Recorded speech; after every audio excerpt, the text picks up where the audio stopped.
Friday. Welcome to the Kinda Show. We're doing a best of. I'm in Hawaii on vacation, but I'm trying to bring you some of my favorite moments from the time before Steel Toe. Pretty much the year before Steel Toe, 2022 era. I want to introduce you to some of the people there because they're going to be coming back a little bit in the future. Ty Rivera, Kitty Pineapple, Angie Crum. These are important names, and I want you to be familiar with some of these guys. Today I got two great shows for you to watch. The first one is about a guy named Dillion Dillagaf, a handicapped comedian grifter. You may remember we watched his movie, Hell's Coming, or Hell's Coming for You, about the guy in the wheelchair. You know, he's a machine gun mercenary, badass. He's an old man. He's not funny. He can't do comedy. He steals money from local municipalities to put on these handicap shows full of hacks. It's bad. It's bad. And then he's friends with a guy who's got no legs. And this guy runs a camp on how to videotape stuff. And also sports. A sports camp from a legless guy who skateboards and also does comedy. If you're not intrigued, I don't know what you're looking for in a podcast. Skateboarding, legless comedian, sports educator, grifting old wheelchair man. Hello. So you're going to love the Dilligaf story. Dilligaf stands for Do I Look Like I Give a What? You're going to love it. And then we're going to follow that up with a Ralph Tutell. Sorry, that's your bonus. I don't want to get them confused. Then you're going to be watching an old favorite of mine called Butch Bradley and his stupid salsa bitch. This is the show that was played in court that really upset Butch. I think it really, really, really, really, really upset Butch. So, back to back, you're getting Butch Bradley, you're getting a handicapped man, you're getting so many laughs. And then later on, I got a bonus coming out. You're going to love it. So many shows. And maybe I'll be back soon. Maybe I won't. Who knows? Who knows? Who knows what the future holds, really? We can only think about those things we can control. You know what I mean? All right. I hope you have a good day. Please hit the like button for the channel, for the vibe. Enjoy the camaraderie of the chat. Be nice to each other. And thank you for letting me take a week off. I did need to just and I don't even have the week off. I'm working hard on the NLO Onion Con stuff. News on that when I'm back. And much more. We got a lot to look forward to. And I hope you've been watching these shows this week because I picked these ones for a reason. These have people in them, stories in them, characters, backstory. You're going to need to know. You're going to need to know, okay? Thank you for listening and watching and being a friend of mine and hanging out with me and loving me. Wait till you see this P.O. box I got when I get back. Woo.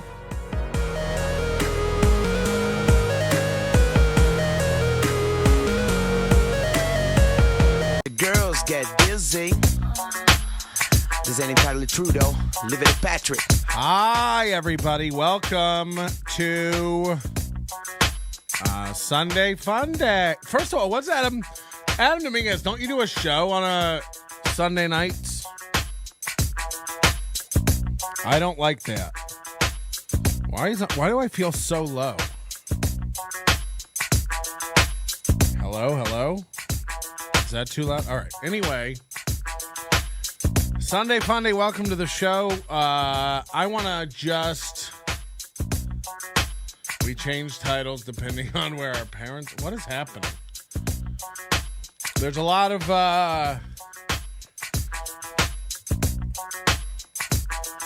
I almost don't even want to do a show tonight because it's been all day with messages. I think I talked to 500 comedians today. And let me just tell you, I think it's fucking disgusting that I've become one of these screenshot guys. I have so many screenshots because everybody, I mean, I must be the gossip queen of Vegas because everybody just sends me the screenshots, which means you guys are a bunch of loose bitches to do that. So I don't know. I've already got a pounding headache. I wasn't going to drink, but the only thing I can think to do, Adam Dominguez is rubbing off on me. I'm just becoming an alcoholic. Adam said he was sober for 2 days. He's probably broken that by now. I imagine if you don't drink, you get the shakes. That's what I would think. I don't like all these guys making fat jokes. I thought always that Adam Dominguez and Irma Ruiz were a married couple. I think that's probably a racist statement. Yeah, maybe.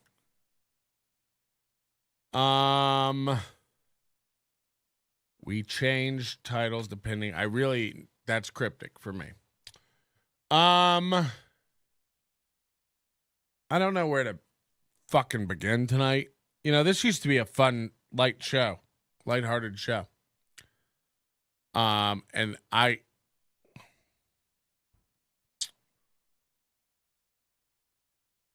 think I've fucked up a little bit. I think I've gotten I'm gonna be the bigger man here. Fat. And just say that, I've never seen Trez Mala perform other than on videos. And when you go look for Trez Mala videos, there's not very many. He hasn't done very much. So I think I forgot the reason that we made fun of him and went after him in the first place was because he was blindly defending Ty and then started attacking my merit as a comic. I remember the comment he made, it was like, he's not even a real comic anyway, which is a hell of a thing to say for a guy who gets paid $200 to host a weekly show in a taco bar, and that's the extent of his career. So that's what, we got looking into him, and, he doesn't really do comedy professionally other than, again, the comedy LARPing down at Chonkla's. But all the attacks on Chonkla's and Trez and back in the day, Sammy, Slammy, Jack Slammy, that was because of their blind allegiance to Ty. Now, clearly with Trez just running his mouth, talking about me with no knowledge, and guys like that, it was easy, tangential, victims of the 2-year complete spray of hellfire that we were shooting at Ty Rivera. And I've never been to Chonkla's. From what I hear, it's quite dangerous and rough. And I heard that from a black guy. So make of that what you will. But, just not my scene. None of the bar shows around here are worth my time or my scene. Sorry. Oh, you think you're better than us? Yes. Yeah. I don't think, you know what I mean? I'm not worried about it. So, this is at a time where we've got, William Strange running around in comment threads going I don't even think about Patrick Melton until someone brings him up to me. It's people bring me up to you. What do they say? That's an insane. No one brings William Strange up to me ever. I just see him slinking off the street like a bus passenger. So, all these guys William Strange is a dumb simp for Butch. We've got fucking apparently Spiro running around, running his mouth about me. I've met this guy twice in my life. He knows nothing about me. He's running around, running his mouth. It's like, okay.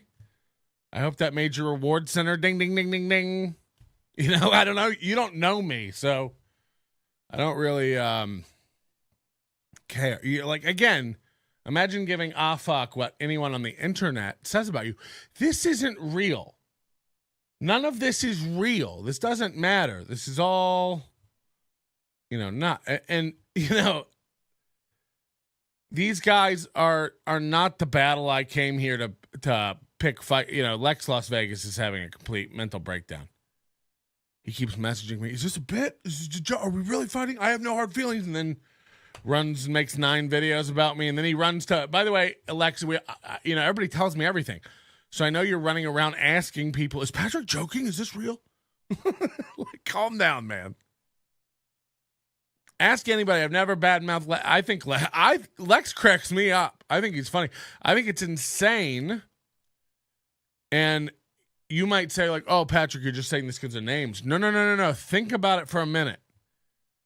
I think it's banana nuts that Lex Las Vegas isn't doing sketch comedy where he impersonates Lex Friedman. Think about it. If you've ever watched Lex Friedman, I'm telling you, Lex could pull it off, the look and the voice. It'd be fucking hilarious if you got some really funny Lex Friedman sketches. So I think Lex is funny. I think he's a nice, good dude. He's a bit touched. He's losing his mind. I can't be involved in whatever he thinks he's doing over there. So that's not the fight. I don't want. This will be the last time I mention Lex and Trez. These are easy. Like, again, I think if Trez and I met under different circumstances, we'd probably have a beer and get along. He seems like a good guy, family guy, nice guy. He might be funny. I don't know. We haven't been fair to it. I want you to know that I'm human, and I've said it before, but I do need to break it down for people sometimes because I think Lex is going to kill himself. People are sending me, like, Lex is having meltdowns and DMs to people. Like, it's nuts. These aren't the droids I'm looking for. These are not the people I'm trying to have fights with. I have nothing against these guys. They're all mad at Garrett for typing in the chat. I think that's unfair. There is too much stage time in this town. Every idiot's running a stage time. And we're not probably going to get into Skippy Sprinkles tonight, but there's a lengthy discussion coming where we're going to have to talk about Skippy Sprinkles. He got run out of Washington State in 2020. Why did he move? I posted it on our stories today. If you haven't followed us on Instagram, go over to NL Onions on Instagram. Give us a follow.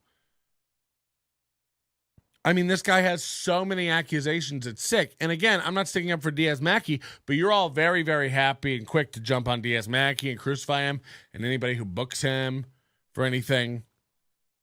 And it's like, I mean, this is Skippy Sprinkles guy, as recent as last night, was out grabbing girls he doesn't know and petting them. I have the report from somebody I know. It's not a stranger that I've never talked to. I believe this person. So at Ian's and Adam Dominguez's show, Saturday Fun Day. Every night of the week they have it. Fun Day. Which makes it special. Skippy Sprinkles, who gets booked to host there and go up all the fucking time, he's up there grabbing women, petting women. And the reports are numerous about this kind of fucking shit. And you guys pretend to want to be virtuous and stuff. It's like, again, I know everyone's mad at me because I'm telling the truth. Like, fuck you. Like, I'm just telling you what's going on. By the way, I'm getting all the info from you. So these are complaints from within your own community. I'm the only one, who's willing to just say something. Like, what are you all so scared of? Like, it's fucking insane. You guys go around I mean, I don't want to get into it tonight. So last night at Jimmy Kimmel's, I guess Waldeck had a show with McAnally. I heard it went pretty well. I heard one of the comics started strong and fizzled out, but didn't have a meltdown and start accusing the audience of stuff. You know, just normal behavior. So are you gay? So why are you gay? Me? I don't know. Seems fun. Sorry, I just had 16 Twix ice cream bars. And my blood sugar is spiked. Twix ice cream bars. Is Chismar in the Chiz? You around? Tim Chismar is messaging people today going like, Melton's coming after me and Dilligaf. What's his name? Dilligaf? Ugh. So this guy, Tim Chismar, used to hang out in our chat a lot. You guys might remember him as Tables. Tim C. Tables. He's the guy that like drives around to convention centers and gives them tables. Do you remember this guy? He seemed like a nice guy. He thinks I'm coming at him and attacking him. No. That's not the way to handle this. And by the way, let's do a shout out to some real ones. You know, we do a lot of negativity on this show. Can somebody get me an intro for that where it's like real ones? You know, some sort of stinger. Thanks. Go to Fiverr. Lindsay Glazer texted me, I don't know, 9 messages. Somehow she got my phone number too and started texting me as well as Facebook messaging me. Slow news day. Why are you attacking my Facebook? Just all this. Remember that show we talked about, Nikki Glazer? It was the Jill Carlson Kill Tony show. I think Jill Carlson's mad at me too. You'll all thank me later. I'm saving your lives, you know. So somebody's got to come along and shake you guys. You're all fucking losing your minds. Oh, Patrick, you think you're better than us? Yeah. If you haven't gotten the theme of the show yet, I'm perfect. Everything I say is right. Better than you. Yeah, keep up. Give everyone who is mad at you a hat. Yeah, I will. I don't care. I'll give Lex a hat and give him a hug. I'm not mad at Lex. Lex is the one having I'm so worried about it. We're not going to talk about him. It's nuts. I'm not mad at you, Lex. You know, I don't think you're a bad guy and I don't think you're not funny. I think the spotlight is garbage. You know, I'm not a liar. I do think that is shit. But, you know, that's not, do all your friends have to like everything you do? How fucking pathetic and fragile are you? Like, all your friends have to like everything you do. You don't know how to be supportive on the scene. It's like, yeah, I'm sorry. I'm not going to clap every time a clown hits record on his phone. That's not. Somebody in our chat makes a great point. I was once and out of it, and the lights of NLO have guided me home. They will. These lights will guide me home. Somebody says Uganda NBS interview. Why are you gay, Pasta? Ha! Gay! I am not gay. This is not a true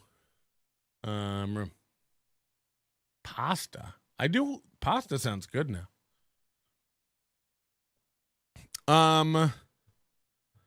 No, I think I don't know what I was talking about. Oh, so anyway, Lindsay Glazer and I had a laugh. You know, I don't remember that show. That was 20 shows ago, whatever. And I was like, I can't remember what I said. That was years ago. And I said, if I said anything, you know, I'm probably just fucking around. Like, I think we tore her Facebook apart pretty hard. And then we went over that Scottie Pippen story where, like, she was suing Scottie Pippen in Florida. But other than that, you know, I think every woman's Facebook is ridicule-worthy for the most part, and Ty Rivera's. And Kitty Pineapple, whatever that thing is. Kitty Pineapple's pretty good.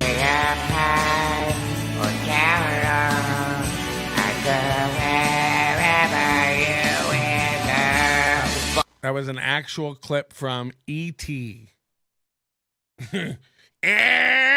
Elliot. So you've confirmed that Tripoli is not sober. Lots of blow. Oh, we have some of Sam Tripoli's people in here, I would imagine, right now. Oh my God, there was this guy on YouTube. So let me just catch everybody up on what this is about, because a lot of you are idiots and like don't listen, and this is nuts. First of all, did you miss the part of the video where I said Sam Tripoli's my friend? And then you all think I'm going around lying about Sam Tripoli? Fuck you. Listen up. You're all dumb.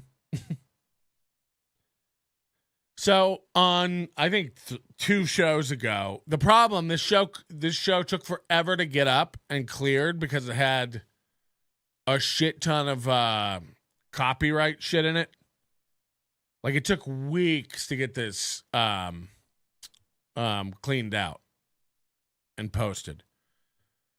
So this clip went up where we talked about the incident between Machine Gun Kelly and Sam Tripoli up at the Comedy Store. And this was, I mean, I had gotten messages about this hours after it happened. I kept getting a little more clarification through the day. I didn't have a lot of details. It was muddy. No duh. I just knew something happened, and I heard what I heard. It's cool. Lots of bros snort powder. No. So, look, it was a wild night up at the Comedy Store. It was packed, and there were a lot of drugs going around. Like, this is just what I heard. And it was very clear about that. But we were the first ones to report it. No one was talking about this. Sam Tripoli ended up posting an Instagram photo and a Twitter photo with Machine Gun Kelly making a joke about it. I think he's since taken it down. But no one was talking about this. No one had it. And we went on live and talked about it that night. Now, the show didn't go up. The clip went up 5 days ago or so. And by that point, Sam had talked about this on a couple podcasts, and they were posting their own version of it. Now, of course, Sam was there. Sam's going to tell you what happened, and I would believe Sam over me. Again, I'm hearing this from somebody second, third hand. I'm just getting reports. We have what we call Agent O here, which is where people just report things to me. Agent O at nobodylikesnews.com. DM me. I'll keep you confidential if you want to be kept confidential. I don't leak sources. This is how I get so much juice. I tell it a joke. So yes, I was talking about I was talking about powder. I was talking about drugs. I said it was flowing. I said people were doing it. I didn't say Sam was doing it. I don't know anything about I haven't seen Sam. Look, I saw Sam Tripoli at Skankfest very briefly. He used to do the podcast here. I haven't seen that dude in 6 or 7 years. Aside from last year at Skankfest. And I didn't say Sam Tripoli was doing that. I never said that. So you guys are making things up. This is very rude. This is assault.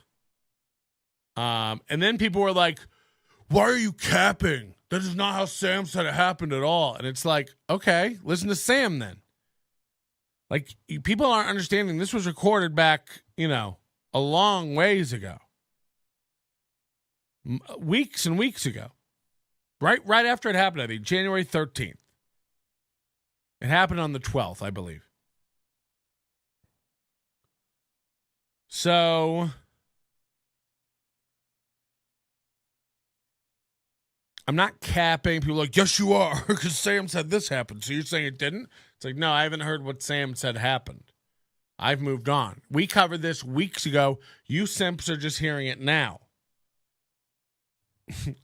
This guy's still not getting it. He's going, So you're saying Sam was surrounded by it but wasn't doing it? It's like, again, I wasn't there, you fucking idiot. What aren't you getting? Like, I can't say what Sam was around. I heard it was around. The Comedy Store is a big place. You know, there's many showrooms. And then hallways, and then there's the back and the patio. Like, what do you... I can't say what Sam was around. I heard people were doing it. So you guys are looking for trouble. Don't try to drag me into this. I'm going to laugh at you. Sam's going to laugh at you. This is sad. This is bad. I'm getting mad. Call your dad. So that's clearing that up, you fucking idiots. Hey, Chismar. You know he's here. Alex, tell Chismar to get in here. Alex and Chismar are friends. Do any of the comics in the chat room know Tim Chismar? Woo. Should we start down this adventure? You pointed to your nose and said drugs were everywhere. You're going in a circle, my friend.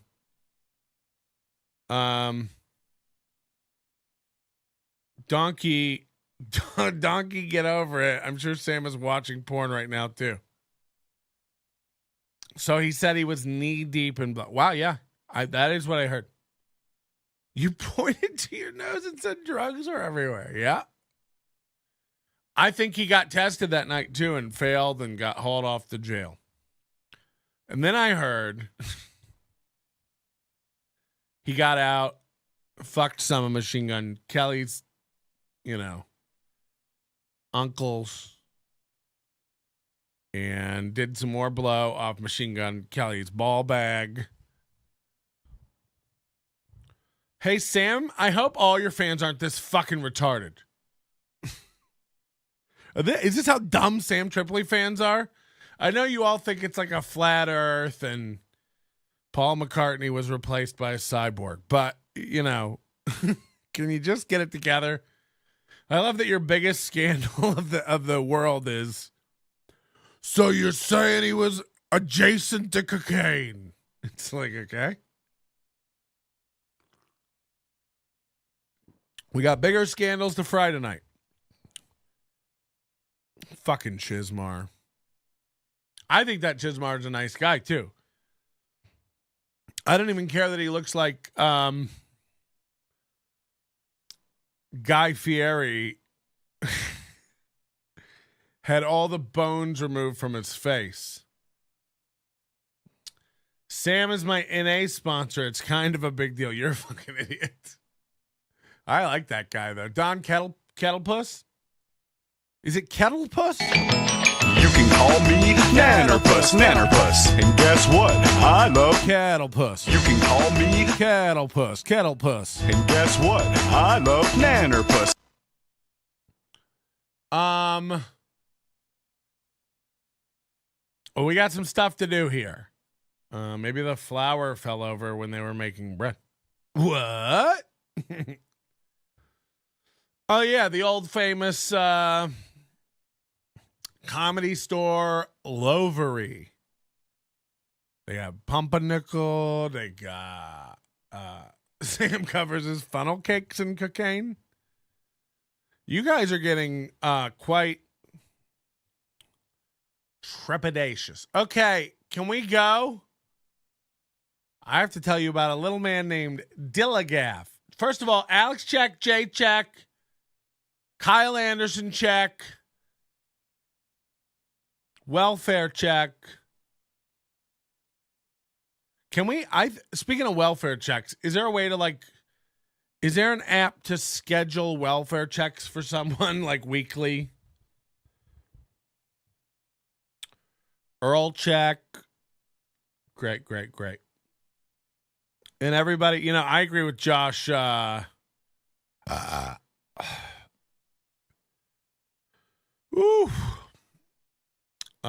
feeling of fear or agitation about something that may happen. Yep. This guy might as well be dictionary.com. Am I right, everybody?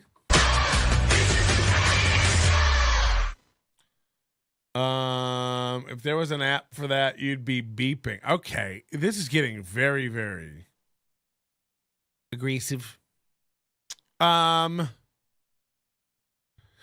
So there's some phenomenon going on. I don't know if you're noticing this, where like you get I'm getting advertisements for comedy shows in like cities thousands of miles away, like Birmingham, Alabama, Virginia, North Carolina. You know, Josh Marks makes a good point too. Can we get more likes? Go ahead and hit the like on your screen. And subscribe to the show and hit the bell. It means a lot. For the dads in the area. Do you take calls? Sometimes, not right now, okay? I've got a story that I'm starting. This was supposed to go Thursday night. I've put a pin in it.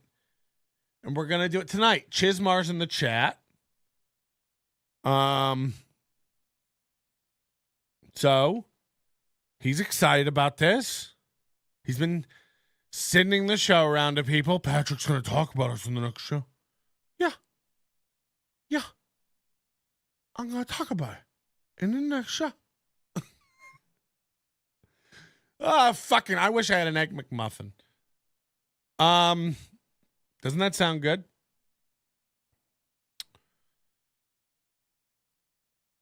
So, I get a lot of advertisements for comedy shows. And this one popped up in my Facebook feed last week. And I thought, what the fuck? And the graphic caught my attention. It's a tow hitch RV camper, you know, Winnebago that says the Blue Zone Comedy Tour. And I was like, huh, go on, you know. This guy said, can you 1.5 yourself, please? You don't know this show at all. We take a long time to get started. We take a long time to... This show is a journey. This show is a... a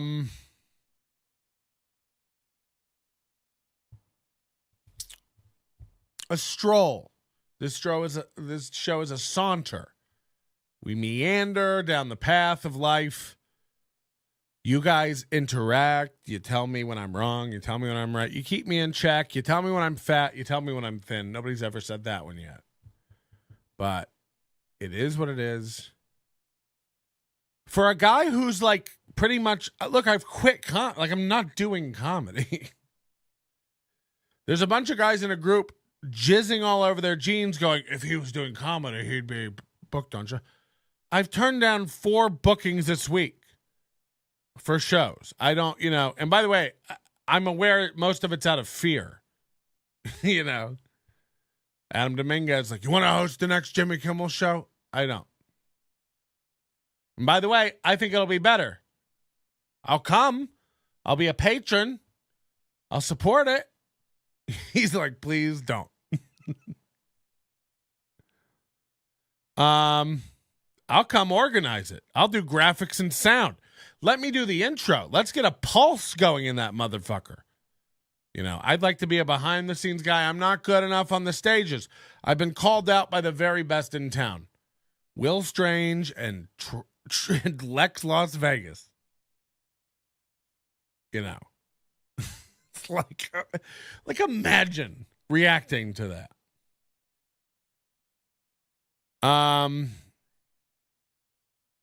So I've been asked, look, you know, Laugh After Dark was booking last week. I'm not, you know, if he was good, he'd be, I'm on, the only stages I'm on are good stages, you fucks. It's a bunch of guys at a taco bar telling me what's what in comedy. You're out of your minds. And by the way, one of the things Lex is really upset about is the Garrett Hall saying the tacos aren't good. At that. So I get an ad in my Facebook feed. This is what it says. Blue Zone Comedy Tour. This pops up. This ad. And it's from the city of Las Vegas government, which is odd for a comedy tour. And it says, join us as the best comedians in the world. Come together to remind the audience that everyone is just one accident away from parking in the blue zone. So it's a handicap bit. You get it.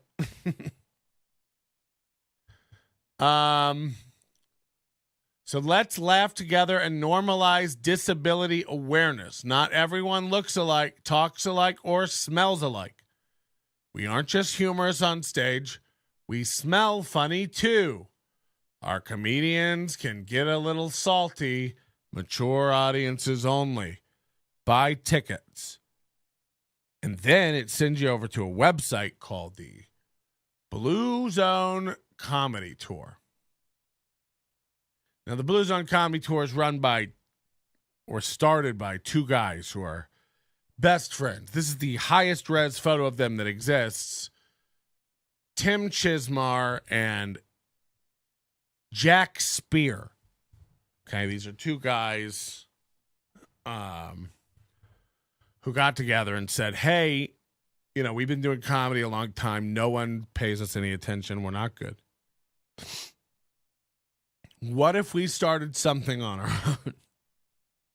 A disabled comedy tour. And then Dylan, a.k.a. Jack Spear. Jack Spear's the one in the wheelchair. And he goes by the name Dillion, which he spells Dillion.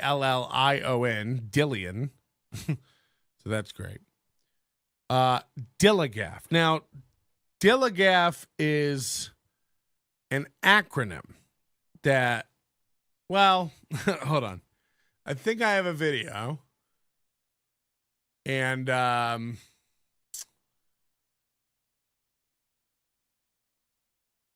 yeah, oh, fucking hell. Fuck. There is a video where he like explains what his name means, and it's way funnier than anything I could show you. So I really here we go. This might be it. Is this a reel? Out of the way before it gets too much further down. Okay, hold on. Here we go. Dillion Dillagaf. Dilligaf. Road. My name is Dilligaf. Excuse me. It's actually an acronym. Dilligaf. Say it along with me. Do I look like I give up? Fuck. All right. Well, let's get this out of the way. So he goes, do I look like I give a? And then overdubbed, it goes, fuck. So he's created a character. Jack Spear has created a character called Dillion Dillagaf, which is great for a guy in a wheelchair. Dillion Dillagaf, really funny, and that should give you just an idea where we're going with that stuff, where we're going with his level of comedy. Just to give you an idea of like what he thinks is cool. Here's a picture he posted. By the way, he always tags his real account. Like Dillion Dillagaf is with Jack Spear. It's like you're the same guy. Here he is at Skippy Sprinkle's show. You know, HBO, Showtime, Netflix, Comedy Central, NBC. Look at all these fucking logos on this sign. Special thanks to Skippy Sprinkles for having the Hard Hat Lounge last night. It was great being us. You know, this is just like, imagine bragging about this show. We've been over this show. It's garbage. By the way, we're going to get to Skippy Sprinkles. We got to do an expose on this guy. There's so much now. So many accusations. If you have Skippy Sprinkles on your show, you're pretty much co-signing sexual harassment. You're cool with it. I mean, there's a million women now are just like, he grabs hair, he smells people, he asks people to spank him, he spanks people, he gropes people. What's going on? And you're all just like, book him, he's mentally retarded. It's like, wow. Wow, I didn't know that it was an excuse to just violate other people's space and rights. Fucking great stuff, guys. So, I'm blown away. There's a lot to unpack with this situation because this ad is posted by the city of Las Vegas government, and I don't understand what they're doing with this show. Well, it turns out they get a grant, a disabled grant, and this guy Dilligaf's been trying to start this show for quite a while. Let me show you the commercial for this event. Here, this is fucking wild. Knock, knock. Who's there? Me. Can you believe it? On stage, getting paid with other professional comedians live from Las Vegas for the first ever Blue Zone comedy tour. That's right. I'll be doing stand-up, or sit-down as I call it, January 28th at the beautiful Charleston Heights Art Center in Las Vegas, Nevada. I'll be joined by 5 other comedians. Dillion Dillagaf, Dave Conrads, He is funny, no matter what shape. Ludovica, Alex Ansel. Hosted by Stephen Pearl, this historic night of fun kicks off the Blue Zone Comedy Tour. For tickets or more information, visit bluezonecomedy.com. Proceeds will be going directly to me. No, that would be illegal. They're actually going to the Pro Stance Ability Camps, but you can support the cause by coming out for a night of fun, laughs, or just come out and stare at me. That's the Blue Zone Comedy Tour, January 28th in Las Vegas. Get your tickets now before people realize I'm not funny. So that's what it is. The guy speaking, his name is Dave Stevens, a.k.a. Dave Fergus. I don't know. These guys all go by many names, which, this is what grifters do. They're constantly changing their name. Kitty Pineapple, David Lee. Who's this other guy? Isaac Israel, who changed his name. There's a million of them. People message me about all these guys. They constantly are changing their name to get new bookings, or they go by pseudonyms. Trouble in Vegas. These guys, what's going on? So I catch this that it says proceeds. Now, what's crazy is, again, this tour received money. So they're going to make money whether or not people come to it. This is one night only, the 28th. So this was Saturday night, last night. Oh, do you have video and audio and pictures? We'll see.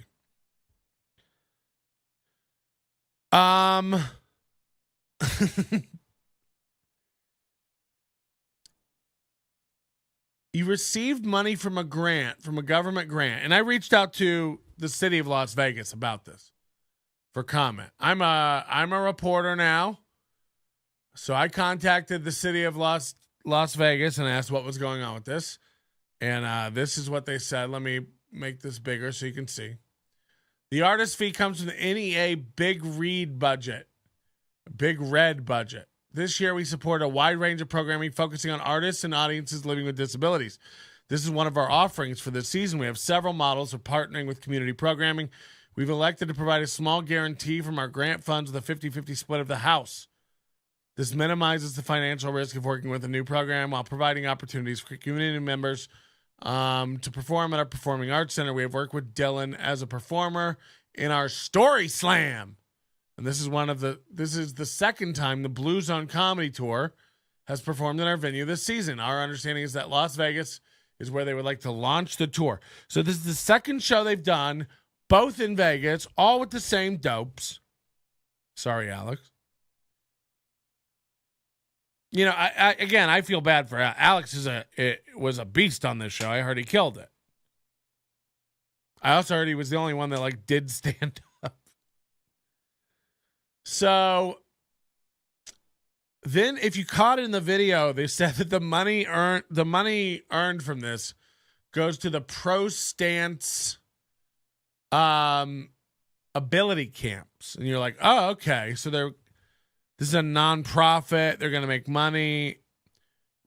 You dig into Pro Stance ability camps.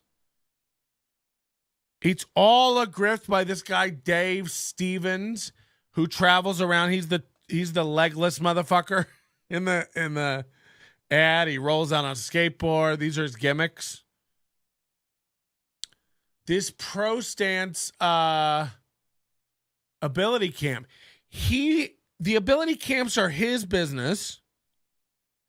Well, pro stance, what's that? Oh, it's a sponsor that makes, get this, insoles for shoes.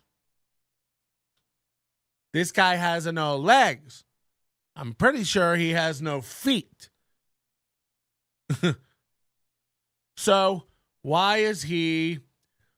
Okay, so he's a motivational speaker. This is, what people who are cut in half can do. The wrong kid. He hooks up with Dylan. Do I look like if gophers ate formaldehyde Dillagaf? And come up with this scandal. Now, this is what I think is going on. They're pocketing all the money by saying it's going to Dave Stevens Ability Camp sponsored by Pro Stands, which are insoles. And when you go check out Pro Stands, it's like the most basic website. And then you find out like this is Dave Stevens bullshit that he sells to the kids that come to his camp. It's like, what's going on here? This is one of the weirdest thing. Spalling, are we doing acronyms? Yeah. Dylan, do I look like I got a $5 Dilligaf? You get it. Dylan, do I look like I go any faster? Dilligaf. This fucking wheelchair dope. Now, who's Tim Chismar and how does he come into all this? Well, thank you very much. I'll have you know. I comment on this thing that like, this says, remember this ad says the best comedians in the world, which is just an insane ad to post. Now remember, this is an ad. Everybody, by the way, was just roasting them. Like, wow, you got Louis C.K. Wow, you got Kevin Hart. Everybody was roasting them. Like the best comics. And like, no offense. Again, I don't know these guys, and it seems like they're nice guys. Chismar seems to have quite a bit going on. He makes like movies. He writes movies. He does stuff. This guy's got a career. Who am I to say anything? Or it seems like he does anyway. He's doing a very good job looking busy. So, these guys come out all defensive and stuff. You don't even know what I'm going to say. You don't know what I got going on. We're going to look at stuff. I said this feels dishonest. This feels like you're wasting taxpayer money. You got a grant for this. You're saying the best comedians in the world are going to be here. Then you click on the poster. It's like, I'm sorry, it's Dilligaf and Alex Ansel, Stephen Pearl. If you don't remember Stephen Pearl, he's the guy that stupid cool cat Daddy Derek Savage gets to go over there and do comedy and interstitials in between the 420 awards. It's some of the most embarrassing cringe stuff ever. If we have time tonight, we'll watch it. And by the way, I don't necessarily think Stephen Pearl's a bad comic or anything, but he's definitely dated as fuck. And I heard he did good the other night. It was all 100 people in there Saturday night, all older people, what we call a snow slope crowd. You look out and it's just a sea of white hair. Earl Skagel says, any Chismar shows? Or I've done Chismar shows. Your shirt doesn't stand for, does it look like I got any feet? Yeah. Does it look like I glide across foliage? Yeah, Dilligaf. You guys know. Oh, Dylan, does it look like I grew a femur? Dilligaf. Old gravy legs over here. So, Stephen Pearl's best bit is dyslexic Hitler. Yeah, so again, look, I'm not a guy who's going to lie to you about comedic talent. I've not seen Chismar. I've not seen Stephen Pearl. Dilligaf, this guy feels like a scam. This guy feels like this is a scam. And by the way, let this be a lesson. Adam Dominguez is probably sitting there twiddling his dick going, thank God this wasn't me. Yeah, this is what happens when you post on your ad like the best comedians in the world are getting together. It's like, what the fuck are you guys on? Who wrote this ad copy too? GPT Hitler? We all don't look alike, but we do smell. It's like, what's going on?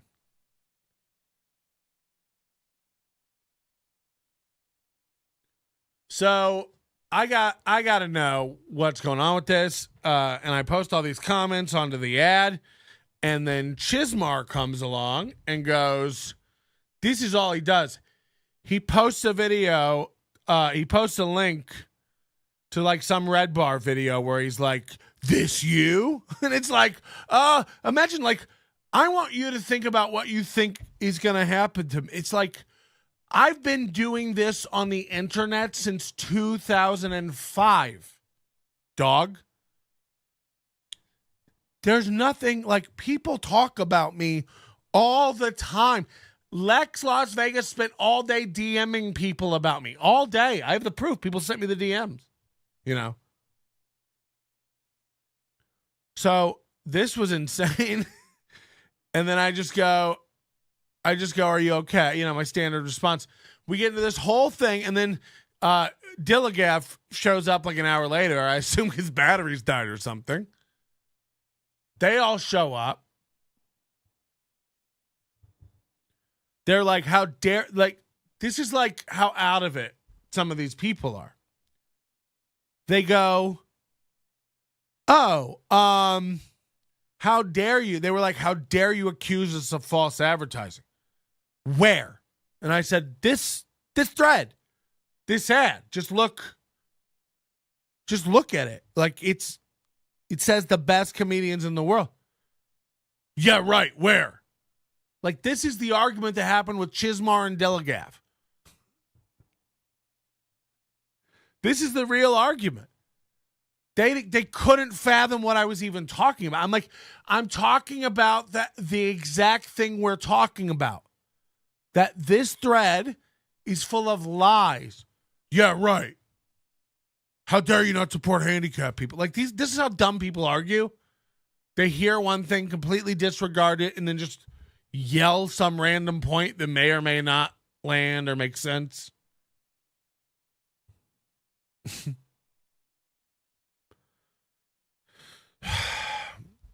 So it makes me dive deeper into Chismar. It makes me dive deeper into, does it look like I grew after first grade Dilligaf? And I find where they done this, and Chismar gets all puffed up, They both of them keep, by the way, I wish I grabbed the comments. I went to bed. This was late at night. It was probably 3 a.m. I go to bed. I wake up. The comments are deleted. I don't know if they contacted the Las Vegas government page. We're like, get those down. It's making our show look bad. Every comment on that thread was making fun of you guys for saying that you had the best comics in the town. Oh, Leah, we're going to get to it. Susan says, I thought this was for a fundraiser for handicapped people. Right. No. There were 2 handicapped people on the show. And Alex Ansel, I'm not saying Alex Ansel's handicapped. There were 2. There was that legless guy and Dillion Dillagaf. This is a vanity project of the worst, stuff. So Chismar's getting all bent out of shape. Like, I was on the first one. I helped him start this. And it's like, that's the most embarrassing thing you've ever done. From what I understand, Chismar does like horror movies and stuff. I looked at them. Some of them look like they were actually produced with a budget. They looked decent. Some of these projects they do look okay. This looks like dog shit. Here's the trailer that Tim Chismar and Dillion Dillagaf put together for their Blue Zone comedy tour. Now, Grant, there's no other dates. This isn't a tour. There's no cities. They've assembled the most mediocre group of talent, sans Alex, Kool-Aid Ansel. This is not an indictment of Kool-Aid at all. We like Kool-Aid. Kool-Aid's great.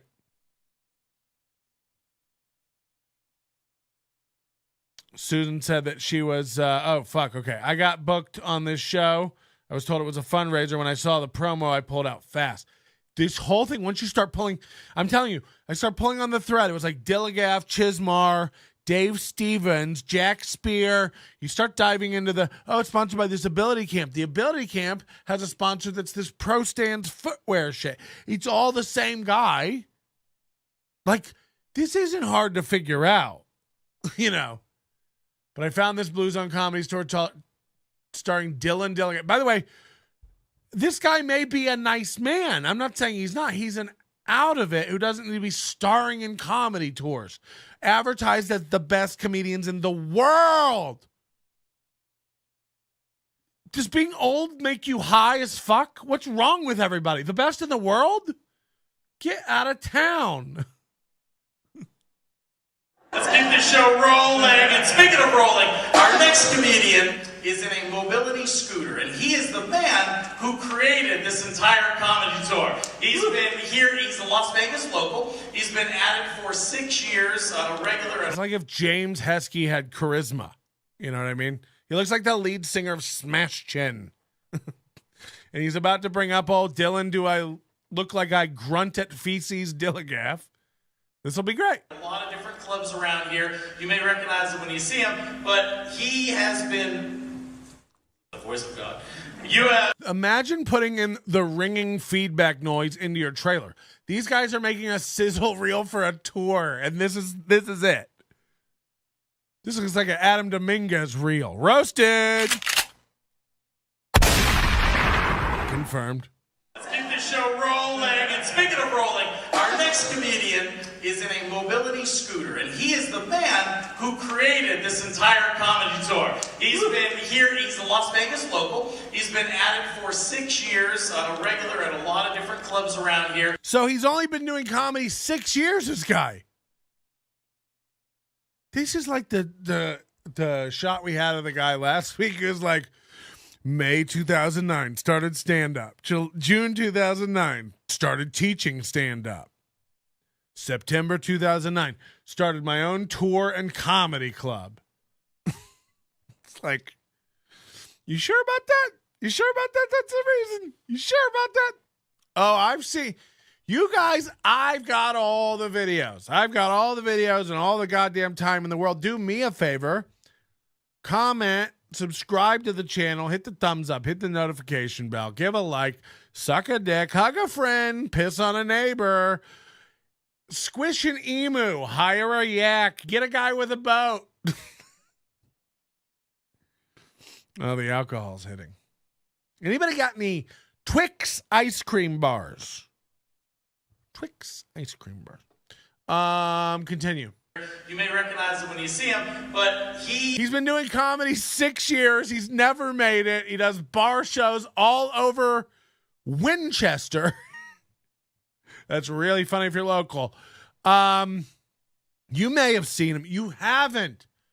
Unless you were ducking under a table or looking under a counter, you haven't seen old Dylan. Does it look like I gag and fist Dilligaf? Okay? Does it look like I give a fuck? No. No, it doesn't. Oh my God, is he taking Got a special ramp at school. Oh fuck, hold on. Who parks in the blue? Holy shit, I forgot there's a theme song. Oh God. Who parks in the blue zone? At Disneyland can skip the line. Rolls in as the hero but is not a stand-up guy. The handicap can. Oh, the handicap man can. Who enjoys the summer? Got a special ramp at school. Invite him to go swimming, lower him into the pool. The handicap can. Oh, the handicap man can. The handicap can, 'cause he mixes it with love and makes his wheels go round. What the fuck? The handicapped guy catches everybody's eye as we're trying not to stare. We can't help but see what's there as he's confined to a wheelchair. Handicap, handicap, handicap, handicap. Handicap, handicap, hand. Who can't do the limbo? Are you guys hearing the lyrics to this? Handicap, handicap, hand, hand, hand, hand. Who can make the song words? Singing it like this. Go and get your microwave and heat up some piss, 'cause this fucking sucks. Like, what is going on? So, by the way, this is the best quality. You know, they went to some animation garbage fire and had this made. I want to finish watching the Chismar intro. You may recognize him when you see him, but he has been the voice of God. You have seen him rolling over feet all over town, cutting in front of men, women, and children in lines at amusement parks, and of course, he is the creator of this wonderful tour. Please give a lot of love for my good friend, Dillion Dillagaf!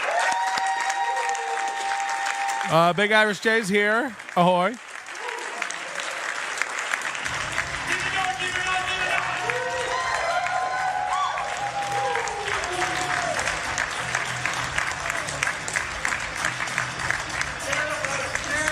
This is filmed like on Super 8 with a handy cam. I mean, this is fucking bad. Big Irish Jay comes in and says, imagine being high and tuning in, and this is the first thing you see. Now, don't imagine, because it's me. Susan said her dog's howling. By the way, Susan, super chat, $20. Thank you very much. You don't know what that means to me. It is all going towards...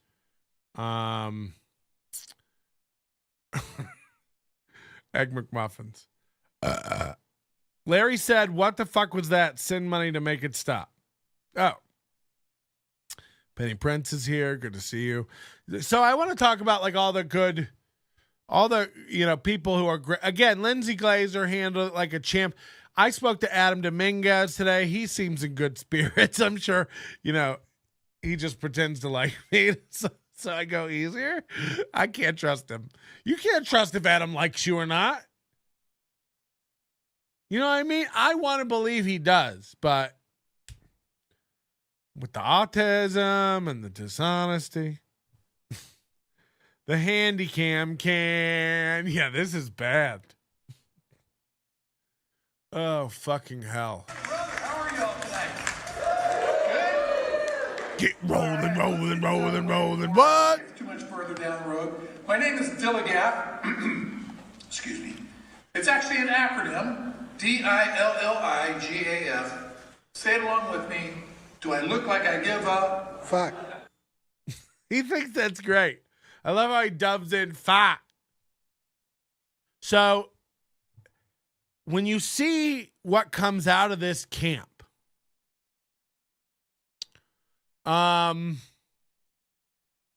you don't have a lot of high hopes for what they're doing. Check this video out of Dave Stevens, the guy with no legs. This is his public. He'll come speak at your school. He'll come give a motivational talk. He's got 4 bits. He's not a comedian. Check it out.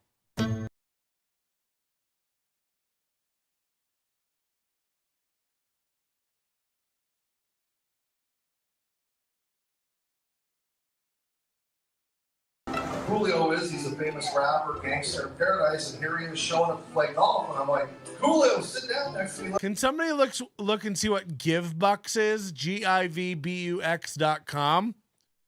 Is this a crypto scam? I'm telling you, if this guy's involved in a crypto scam, I'm going to lose my shit. If this guy has a fake charity and a crypto scam, and by the way, Again, we're not going after Tim Chismar, you know. But how did you get hooked up with this guy, Tim? You know, where did you meet Dylan? Do I look like I grasp anything fully? Dilligaf. How did you guys get hooked up? It's a cripple scam. Wow. He'd be better off doing this. It makes me want to eat oatmeal. What up, Delilah? By the way, you know, we talk about Delilah selling piss. She rolls with it. She cool. A crypto scam. He had a joke about his toe being crypto. Oh, my goodness. So this guy is involved in some blockchain bullshit. Hey, Delilah, can we get some panties or jars of piss just to have up in the studio? I think it would add to the ambiance. You know, we're trying to change some of the decor in here. Some people have noticed. Let's talk. We have a lot in common. I've been in a gang all my life. I've been in the Crips for 55 years. You can laugh at that. It's okay. You can't make fun of yourself because I could sit around and cry and feel sorry for myself. You can't sit. And my mom tonight, she even called me and said, break a leg. That was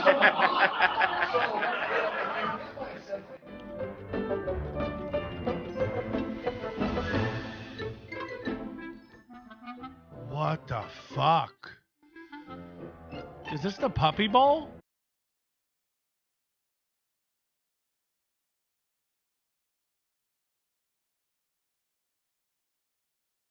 Oh, no. So if you notice, this is pretty much the same video, but the other one he's voicing over going, come see me before you figure out I'm not funny. All the proceeds go to the Pro Stands Ability Camps. Thank you, Lev Kramer, for the oh no.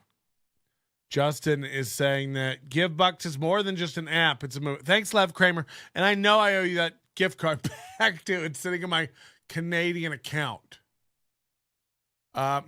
Hey Siri, remind me tomorrow at 1 p.m. to send Lev Kramer back his gift card. Okay. I added send Lev Kramer back his gift card. Okay, that'll be. 1300 hours. Now it'll only take 2 days to get it.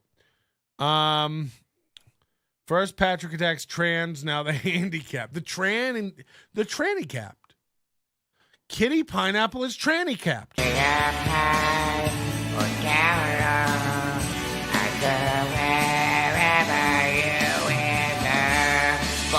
Sounds like a cat that has been fed all summer. Pie.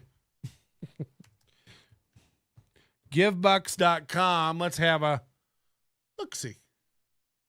Giving back is easy. Now more than ever, people are looking to feel connected to one another. That's great. It's great. It's a more than an app. It's a movement to encourage empathy, kindness, and compassion. I like that. So it's an app. It pays to give. Let good. Download GiveBucks. Connect with your loved ones anywhere by sending e-gifts with a few clicks. You'll earn rewards with the GiveBucks super app. The fuck is this? Pay for your Uber rides with GiveBucks. Want to know more about GiveBucks? There has to be some sort of like sizzle reel, right? On YouTube. GiveBucks. GiveBucks Studio Tour. How to send GiveBucks with Uber. GiveBucks overview. This is what we want.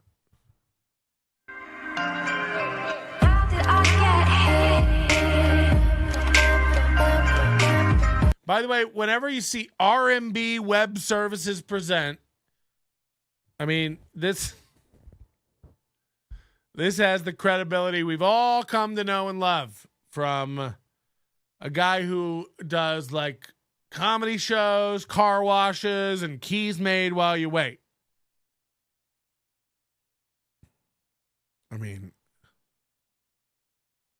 this can't be great. Here we go. You don't want productions in front of your scam coin, but here we go. 9 logos.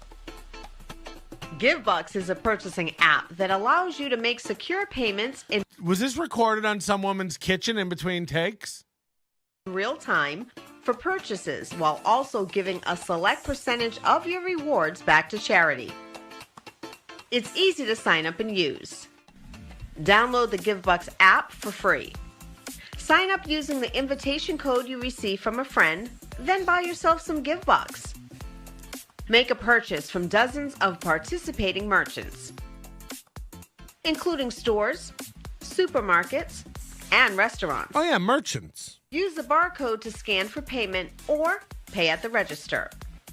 It's the best secure way to pay and earn rewards each time you or your friends shop using the app.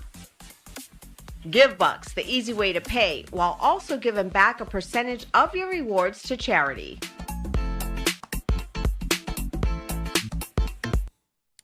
So pretty cool, despite the abrupt beginning and ending and complete unprofessional. GiveBucks Lounge walkthrough? What? There's nothing about this that says it's a legit company and they have a lounge walkthrough.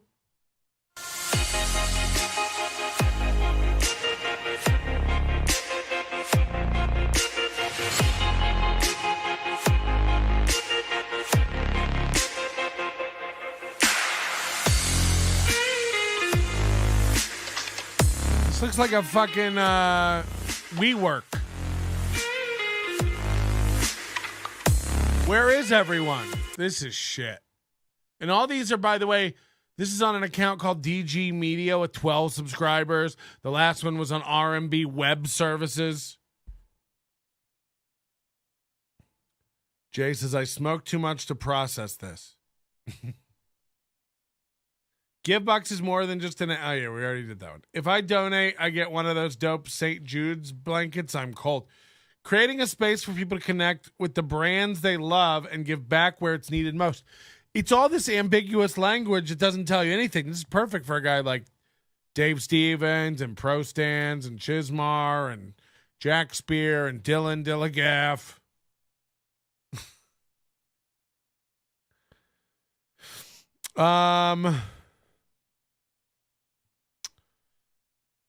Is that song on Spotify? I wonder how this guy prefers his buckets of KFC chicken. GiveBucks. That'd be cool. Sounds like Steven Schwartz. Oh, yeah. So, I don't know where to start. There's a movie trailer that I know Leah wants me to play.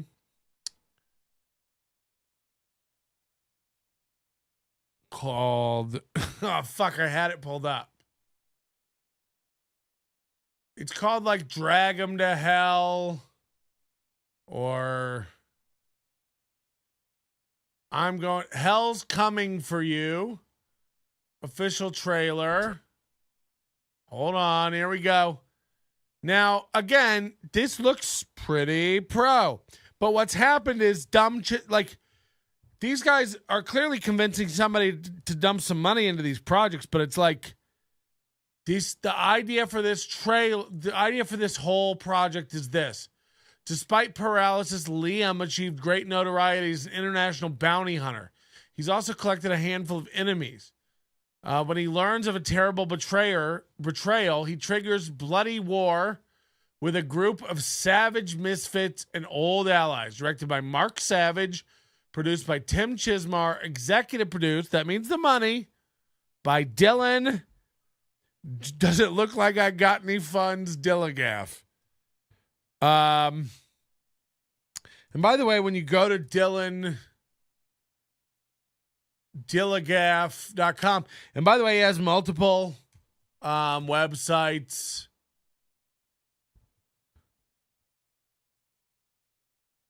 DillionDillagaf.com. This is one of them.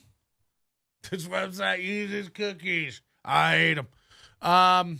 He also has tipofthespear.com where he pontificates and has a blog and writes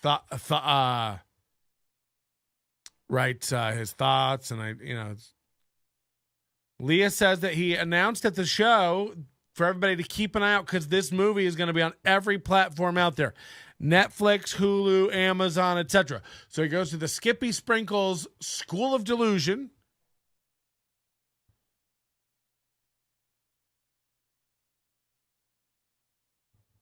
Humorist, writer, actor, producer, Dillion Dillagaf. This is a headshot from who knows how fucking long ago. Because when you go to when you go to his Facebook page, which I have somewhere here.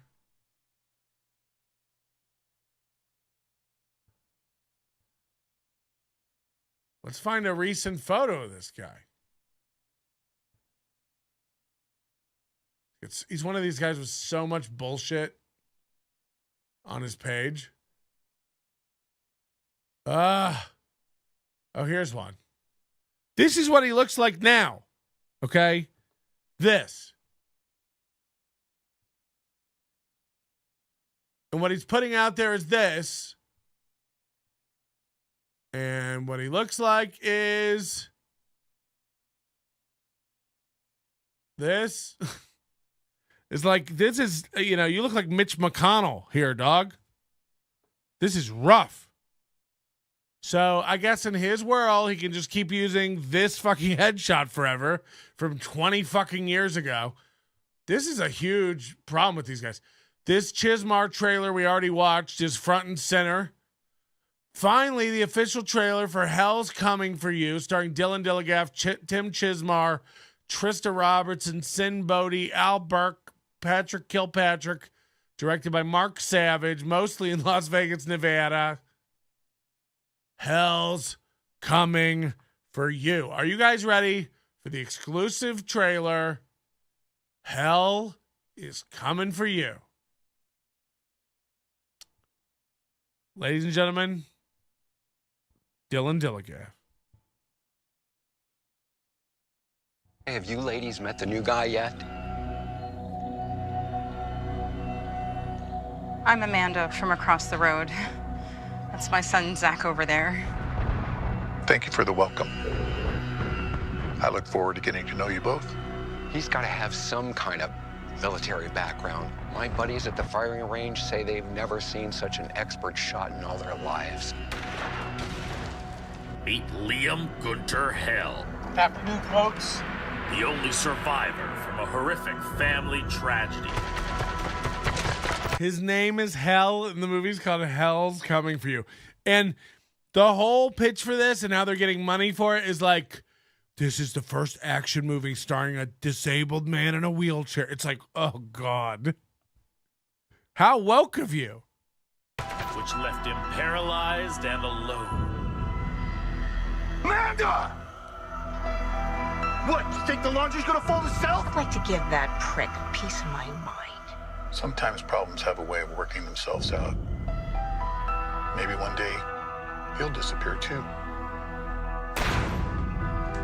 You know, Bruce has disappeared just like I prayed for. The Lord works in mysterious ways. Trusting only in his closest bounty hunter allies. Appreciate you hanging around a few days. That's Tim Chismar, the guy who looks like Guy Fieri's Diners, Drives-In, and Dipshits. Like, I mean, look, again, this is filmed very well. The sound design is done. Like, I'm not a piece of shit. I'll tell you what's what. It seems like, money was put into this. The problem is it's a vanity project by a fucking idiot. And Dilligaf is not a lead man. He's barely a decent actor. And all the other actors in this almost outshine him. God, if you swapped out Dilligaf for like a Liam Neeson or something. Someone with some chops. You know, if you got Tim Chismar out of there and replaced it with any one of those bears outside of Black Bear Diner made out of wood, you know, the ones that look like totem poles. Now, Chismar, I'm busting your chops because you are an insane man who started shit. So this isn't real. Calm down.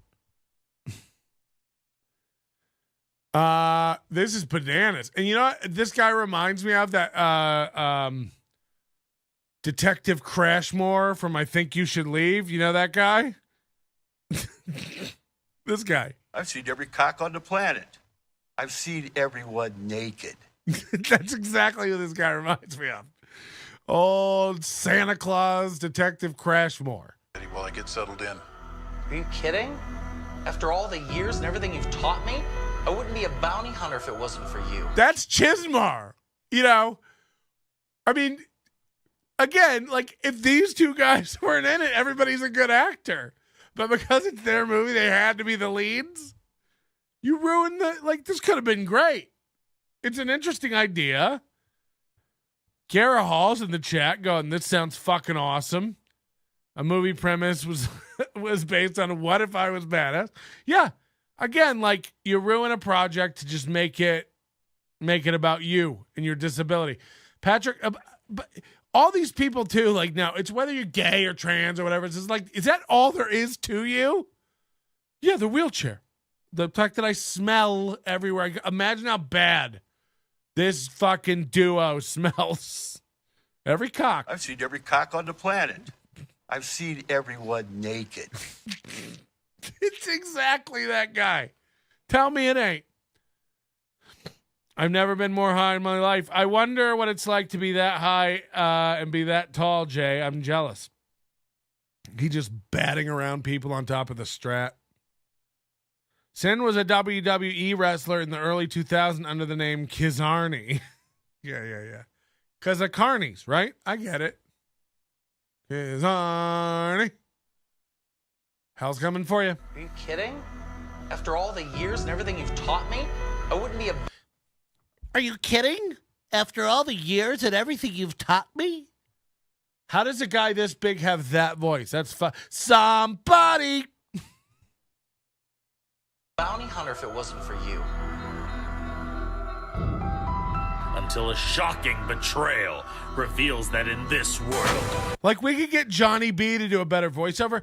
I think this is Chismar doing the voiceover. Until a shocking betrayal. It's like, okay. I mean, how can it be so pro in some aspects and dog shit? Like, go on Fiverr and get an announcer. You know? Nothing is sacred, and nothing is sacred. This is what guys who think they're tough sound like when they talk tough. Nothing is sacred. Like, okay. You sound insane, dog.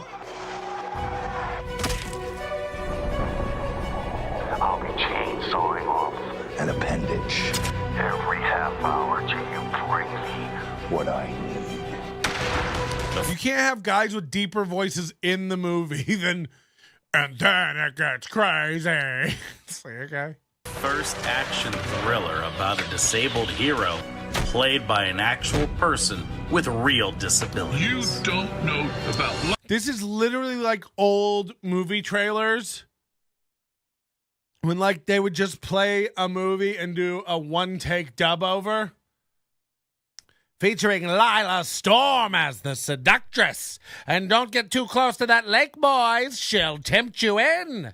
And who's that? It's Randy Kincaid, Hollywood's new star. You know what I mean? It's like, this sounds like amateur hour. It's this one goes for the boys overseas. Hip, hip, boys. And don't look at that cleavage too long. You'll go blind. They're defending our border. It's a clown college over here. Fucking hell. And what's that? Some sort of car chase? Oh boy, this has all the action, all the seduction. Everything our boys in blue are fighting for. As they storm the beaches of Normandy. This is garbage. But hell's coming for you. We get it. We get it. About love or about happily ever after? What just happened with his eyes? That was fucking weird. This is crazy that they put themselves into these leads. Like, you know what I mean? Like, if you want to be in it, like, as a cameo, like, okay. Watch this guy's eyes roll as he tries to remember his lines. He's like, it's about love. It's about laughter. It's about spirit. It's like fucking insane. Watch this shit. Every half hour till you bring me what I need.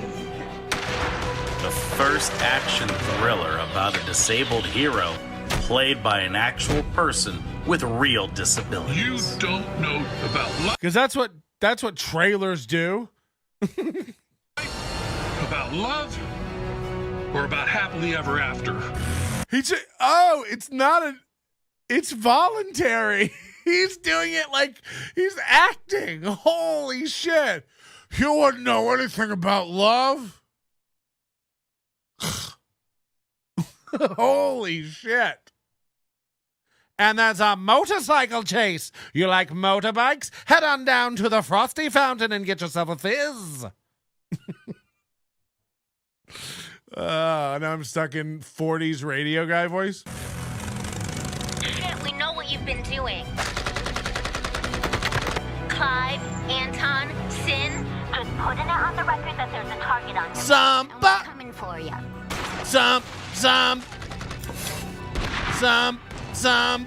Hell's coming for you.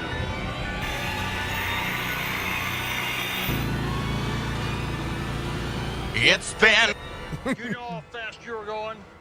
Yeah, fast enough to, fuck your mom. Fast enough to, fuck your mom. Introducing Dillion Dillagaf. What was that? As Liam Gunter Hell. Holy shit! They couldn't even make the title screen look like a movie. This is rough. Oh, you want to hear Summer Sinclair do it? Hold on, let me get in Summer Sinclair. There's a handicapped person, and they're gonna be shooting at the screen. He rolls up at Dillion Dillagaf. 'Cause I'm a cool comic. You roll up on him, you're gonna shoot the gun. You gotta shoot the gun. I'm available for booking. You can get me on my cellular telephone. Call me, and I'm available. This is a movie with handicapped people, and I think they're talented. I think it'll be Liam Gunter Hell. Uh-oh, boys, it's Summer Sinclair. She has all the sex appeal of a muffler. I'm coming. Summer Sinclair, she'll make it like you're jerking off with burlap. It's not good. I don't care about it, but it's not good behavior. And I've got a particular set of wheels. What the fuck?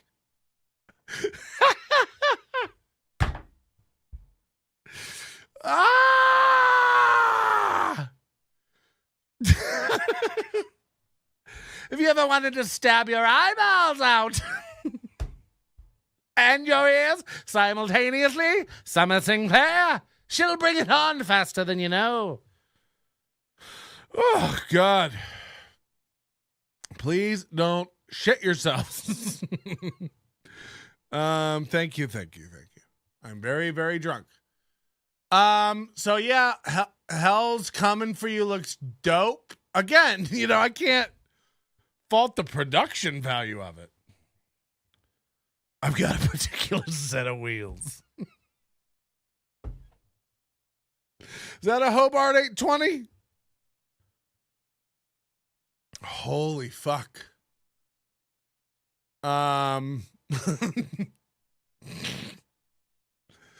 When does this come out?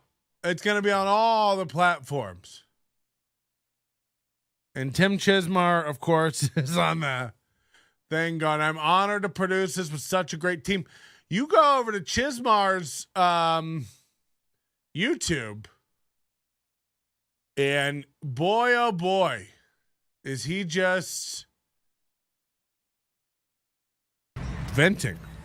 You know, I never do this. Hey, it's Tim Chismar on the spotlight. I don't even have a selfie stick. Do you guys know my friend Tim Chismar? There's my arm. So, but I've been having a rough couple of days.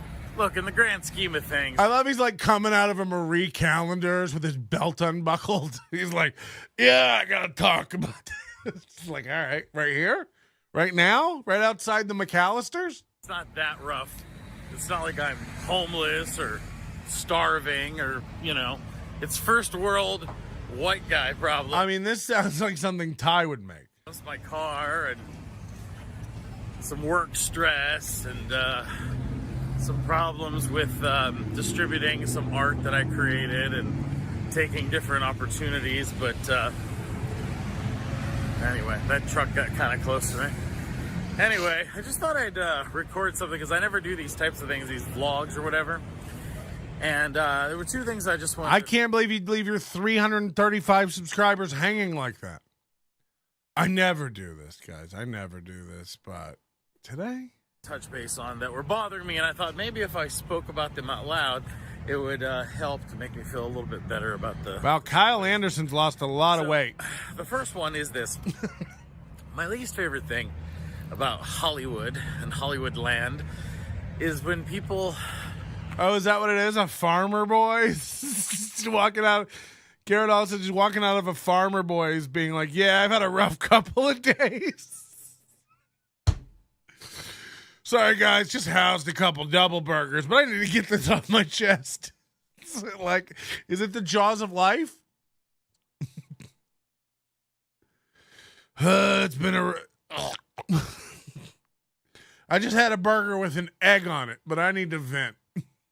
Make these weird half gestures to help, but they don't actually help. It's like they want the wow, he just said Dillion Dillagaf makes half gestures. pat on the back that they tried to help somebody without actually getting involved in doing anything. So there's a certain person who is a horror director, producer, writer. Patrick Melton. And a couple of my friends and I have had similar situations with this person where we've reached out to them because they act like they're our friend and they say that, you know, they want to help and they want to be involved. And hey, this is on the real Tim Chismar. I'm buddies with Patrick Melton. You know, he at one point he was the hottest horror writer director duo, Patrick Melton and Marcus Dunstan. I interviewed him on my show. They're great guys. I converse with him back and forth on social media and text from time to time because we get emails crossed because of the same names. You know, you should talk to that guy. You got some interesting ideas. You get these movies made right. You know, that's an interesting concept. Is this like disabled veteran who's like great at killing people and isn't going to be suspected, you know? That's a good idea. I'm not shitting you. But then you're like, I know, we'll have all my untalented friends be in the forefront. Like, this is the kind of thing I could see Dimension Films reshooting.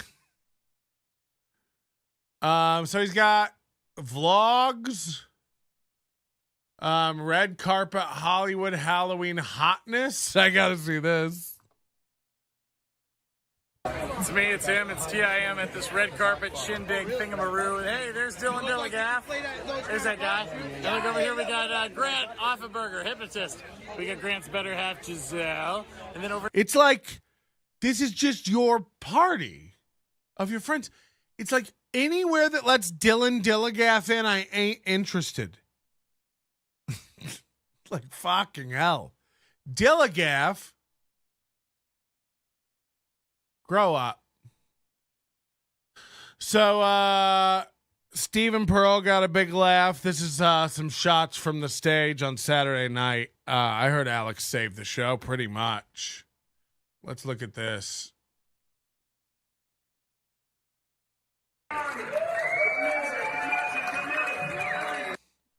What's crazy is you'll see 4 cameras on stage filming this in HD. They're trying to make a sizzle reel again. I guess the first one didn't come out well.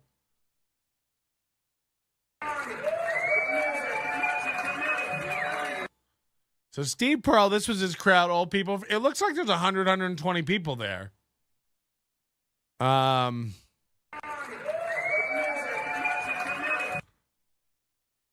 This is insane what I'm about to show you. Now, before I do this, I should point out this girl, this woman on here, Vita Luca, is that her? Vika Luca Vita?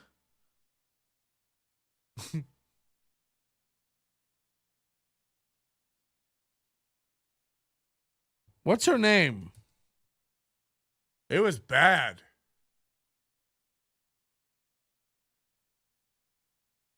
Vika Luda? Anybody? What's this bitch's name? Ludovica. Ludovica. So they've just filled this show with complete garbage. Here's Ludovica's comedy reel. You guys ready for this one? God. Ludovica, comedy reel. So, did you ask him if we could move into the building? Well, I got news. Basically, I have full management of the building, so I get to decide who stays here. Which means it's time for this Jew to move to the promised land. That's right. And I'm crossing the border right That's Ludo. Okay, so Mom, your apartment, $2,500. ¿Qué? ¿Que tú le vas a cobrar a tu madre? No, yo no. It's Marvin. Las felicidades para Jason and V. Jason? V? ¡Ay, Dios mío, ayúdame! ¡Ay, Dios mío, ¡Ayúdame!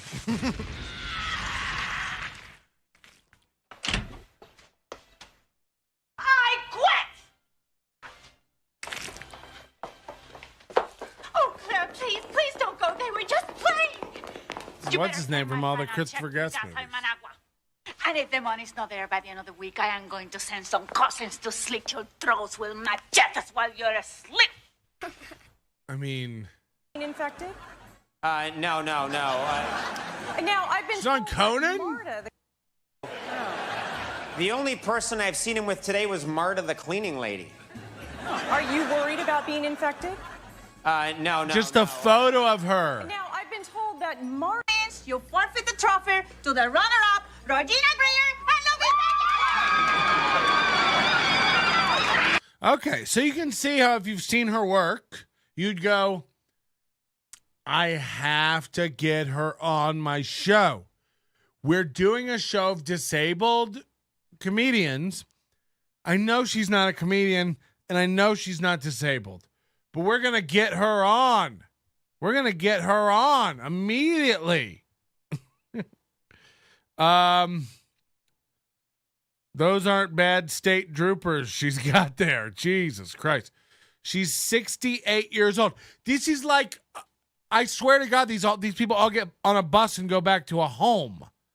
He thinks they're going to be like on this hot tour.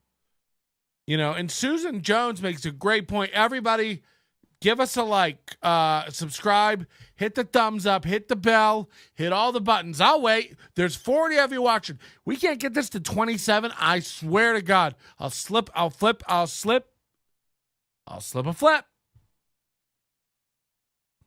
She's got a Conan credit, bro. She could headline most rooms in Vegas with that. Right. That is what people here would do. They'd go, I've been on Conan.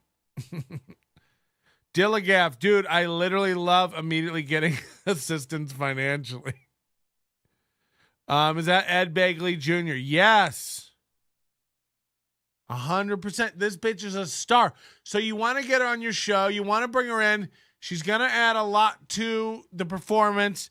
And boy, did she. Here's Ludovica. Again, cameraman down in front filming it. This was great.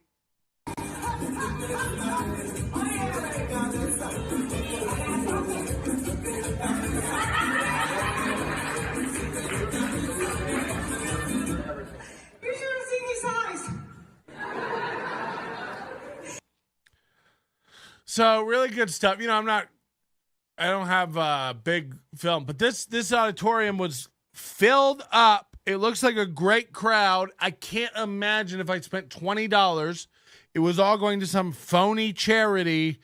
And this is the entertainment I got.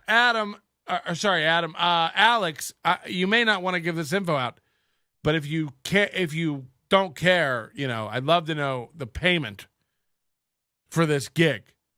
You literally carried it. You literally the only pro comic there.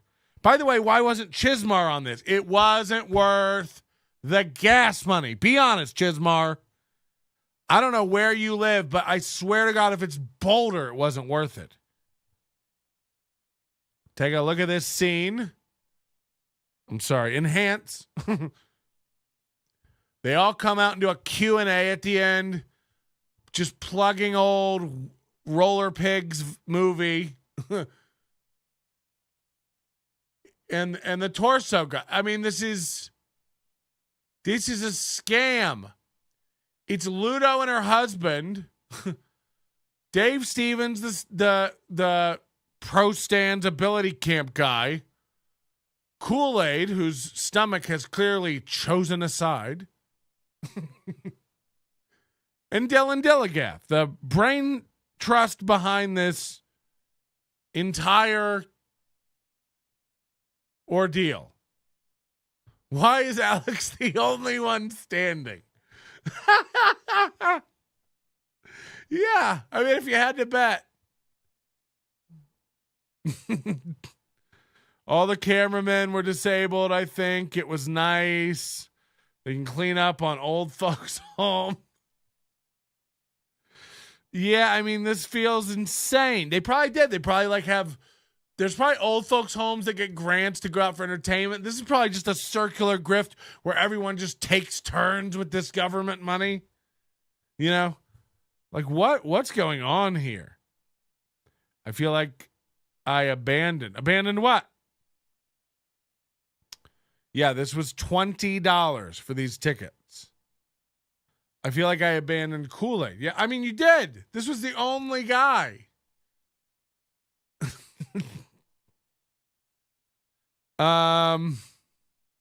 He's on a chair or he's on a stool, they're saying. I'm fine. Look, you know, I'm sure Alex is very embarrassed about this, but he's got to make money, you know. And again, these guys have to do these shows. And look, you know, this isn't just an attack. Is this awful? And I want you to all to know, the only reason I care about this shit, let's get the positive out of the way. This is a guy who put together an idea and a concept, rounded up a bunch of the least talented people in Las Vegas, and put on a show. A lot of people don't make it this far. So, like, kudos to them for getting a venue, putting together a show, advertising, and get over 100 people, it looks like, out to that. I mean, that really is something.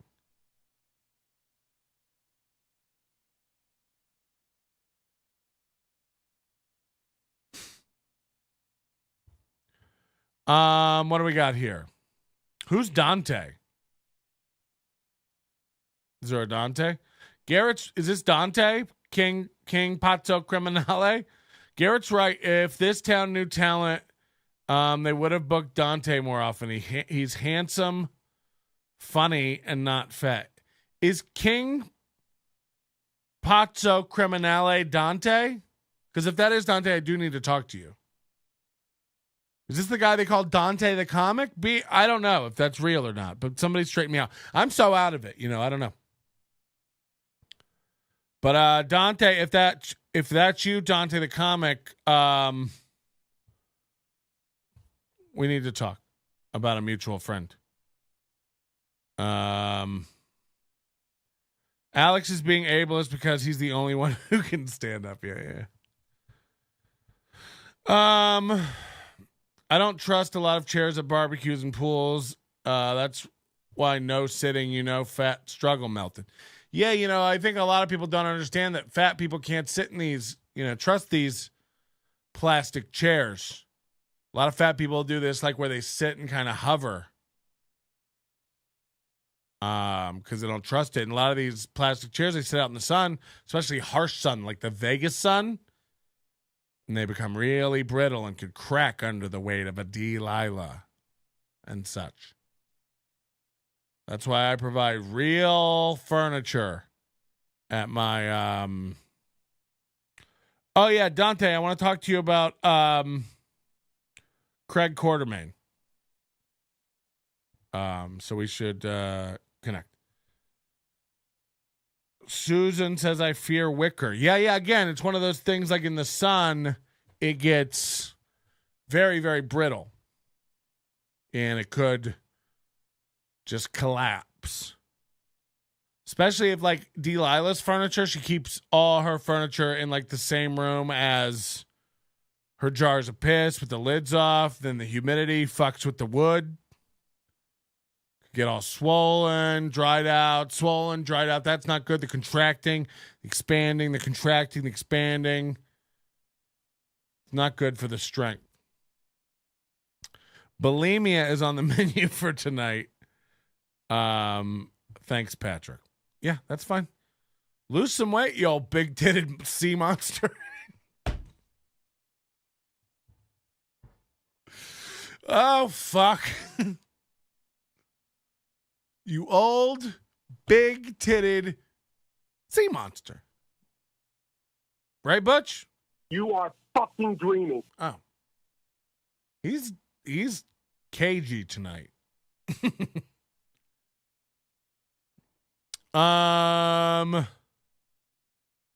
So, Chismar, I don't really have a problem with you. I don't even really have a problem with Dilligaf, but I do want you to know this whole thing feels scammy. You know as well as I do. And by the way, from a guy who makes a product, like, this is the thing you guys will all call me a fucking asshole and a piece of shit, and I'm right. You all agree with me. You just won't back me up in public because you're all pussies. Imagine being the guy who makes that trailer, which was a quality trailer. Aside from the voiceover and the writing of it, it was, no movie goes, starring the only real wheelchair guy out there. It's like, that's garbage. It's like, so it needs to be rewritten and re-recorded by somebody with a voice. But, that's a quality filmed piece of work. And then you come with this and you're going to act like they're the same. You're going to act like charging $20 for that comedy show is fair. You're going to look at me with Adam Dominguez, straight face, and tell me Kitty Pineapple and Will Huntsinger were worth $20 that night. That what we're going to do? Okay. Jay Hollingsworth says he's going to puke. Delilah said she sharted, which I don't know. Don't you do that like every 20 minutes like Old Faithful? That's what you look like. You look like you shart on the hour. Like the Bellagio fountains.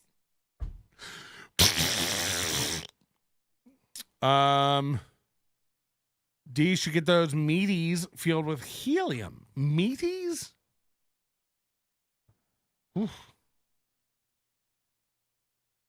Dave Stevens Speaks is the speaker guy. I also think it'd be worth looking into his world a little bit. This is the guy with no lower body strength.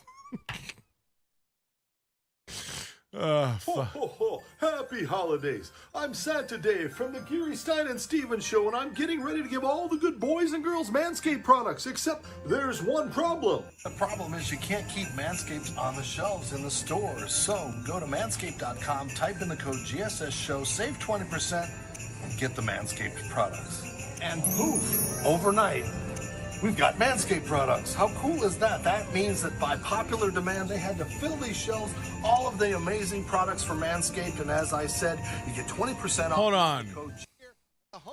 Hold on. There's one problem.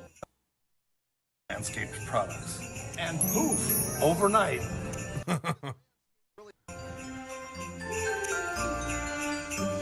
This is some of the weirdest stuff you'll ever see.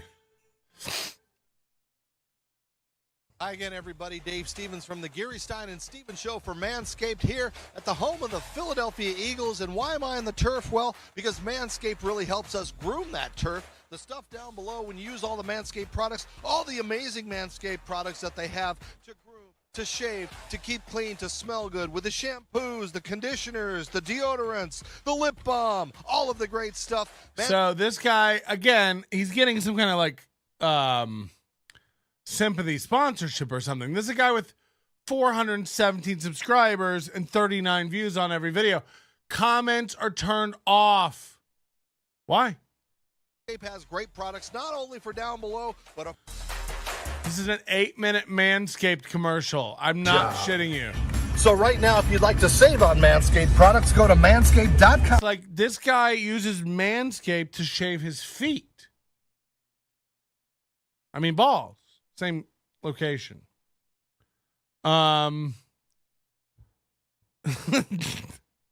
Imagine being disabled and having a dick, but he can't have a dick. He's spinning around on his little weeble wobble body. For a chick, Kitty has a nice sized hog. Down low. 8-minute Manscaped commercial for 39 views. So he has a show, it looks like, called the GSS show.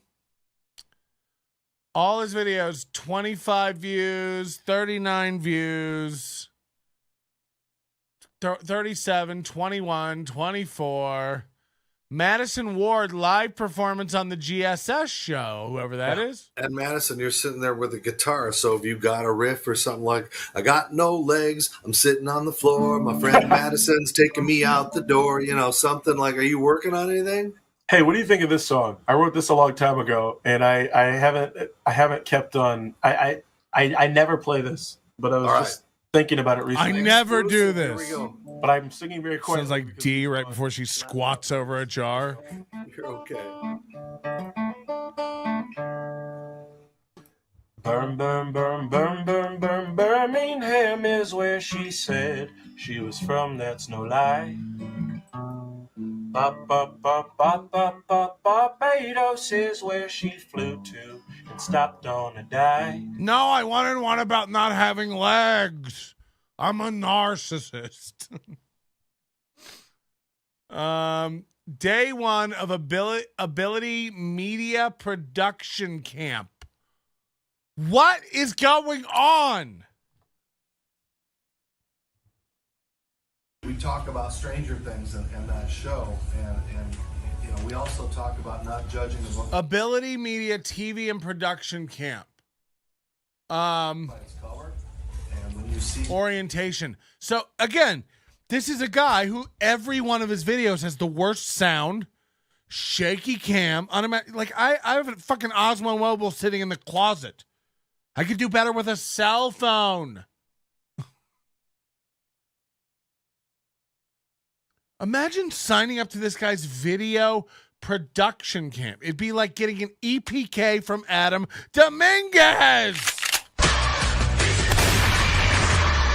JK. Although I heard you highballed me on that EPK when I asked how much. But I get it. Because you might have a coupon. I hear you can get a group. We need proof that Patrick has legs now. How dare you? How dare you? You think I just roll out of here? What's wrong? I don't have pants on, or I'd stand up and show you. I also don't have my dick on. Can't find it.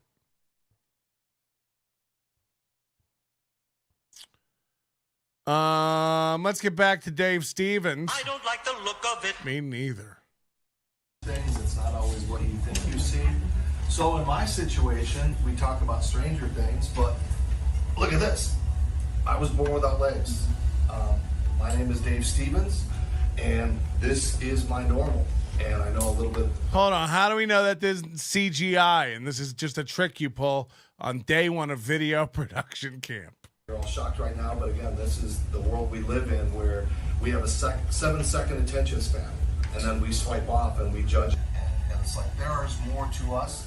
There's more to me that meets the eye. There's more to all of you that meets the eye. And some of you guys might not have interest in working or being on camera. That's fine. But some of you might find I do like editing, or I do like producing, or I do like writing the words for someone else. The director station is right here, so if you're directing the show, you would sit right here, have a nice view of our multi-view screen. The second row, the way we have our studio space set up, we have it split into two halves. We have our virtual set here, which is the green screen. It's a Pro Psych, and this is so that we could create a virtual backdrop and create any kind of backdrop that we want. Welcome back to Ability Media now, as we are midway through the point of introducing you to our students and some really amazing people that are part of our 2-week camp here at Quinnipiac University, where they're going to learn the ins and outs of TV and television, and joining me now how they're going to react to it being on camera. As you can. And how does this feel? Are you nervous? Is it I am indeed. Like, this guy can't get headroom right. Like, what are we learning from this fucking idiot? Yeah. But you're doing okay. Any other questions on how to mount it, you guys? What? Any other questions on how to mount it, you guys? Like, everything these guys film, they're showing like quality cameras with like fluid ball heads and stuff. Nothing these guys have ever filmed would indicate they have any of that stuff. It's all jerky, like consumer camera garbage. It's like, if I have to watch Chismar filmed on a potato one more time, show them, Patrick. Show them how you can not only film and edit things, but also stand. Goddamn right. Don't fucking come at me with your no legs. Expect me to throw a little city party. All right, you guys got it.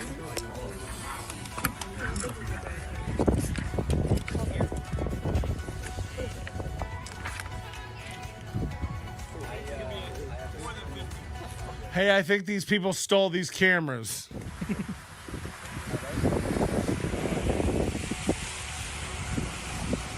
So pause it really quick for us. So that last shot you showed us, is that? So, you know what I mean? Like, this is the sizzle reel for video editing camp. I mean, this is edited like Windows Movie Maker garbage. Like, it's bad.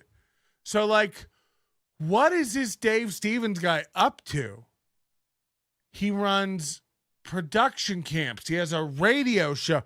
Do you notice a trend with these guys? It's like, I don't go mix it up on 900 platforms. This is where I'm at.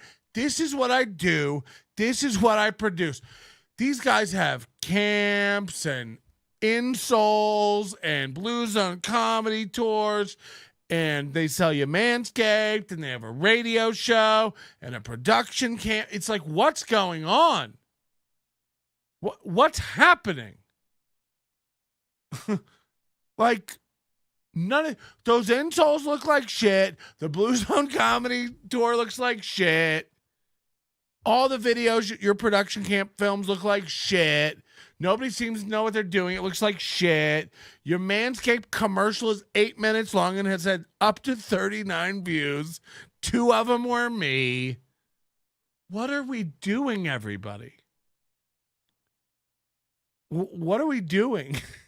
Like, I don't know how you produce such a chasm of content quality. Good name for a band. Dave Stevens teaches sledge hockey at Camp No Limits. What? Now he's teaching hockey. Hey everybody, Dave Stevens here for Ability Media. I'm at Camp No Limits this weekend. It's a great program that they put on here. How are we supposed to believe this guy is going to teach you about how not to high stick? Anywhere you get near this guy, you're high sticking. How many people each game mistake this motherfucker for the puck? just send it. Fucking hell. Camp for kids to come in and be athletes. Yeah, hit the like button. Please give us a like. Come on. Well, I'll keep going. You love me. I love you. Hit it. Thumbs down. Thumbs up. Sled hockey. So I'm going to be teaching a group of kids today about sled hockey, getting them on the ice for the first time to learn a sport I just picked up a couple of years ago. So let's take a look at some of the highlights. Like, where does this grifter get the time? How much stuff? You know? He's got the money. How many camps can one incapable man do? Dave Stevens hits in Rangers ballpark. How do you like? You have like all the appeal of Peter Dinklage, but none of the esteem. You know? They bring you out before the ball game to hit a ball because it's funny to watch the little legless imp hit a ball. Oh, hey guys, bringing the radio flyer wagon. You know, they have a skateboard and a monkey tows you in with a rope. It's a big thing. We do it. Like, what's going on? This is sad. I mean, he's just like traveling around the country being everybody's little, you know, I've put bigger pieces of bait on a hook. Dave Stevens receives an award. Fox 61 feature on Ability Media. Again, like, they're like, we're a video editing company that's fully staffed by quadriplegics. It's like, oh, that's why everything looks like shit. Do you have guys editing my videos by blowing in straws?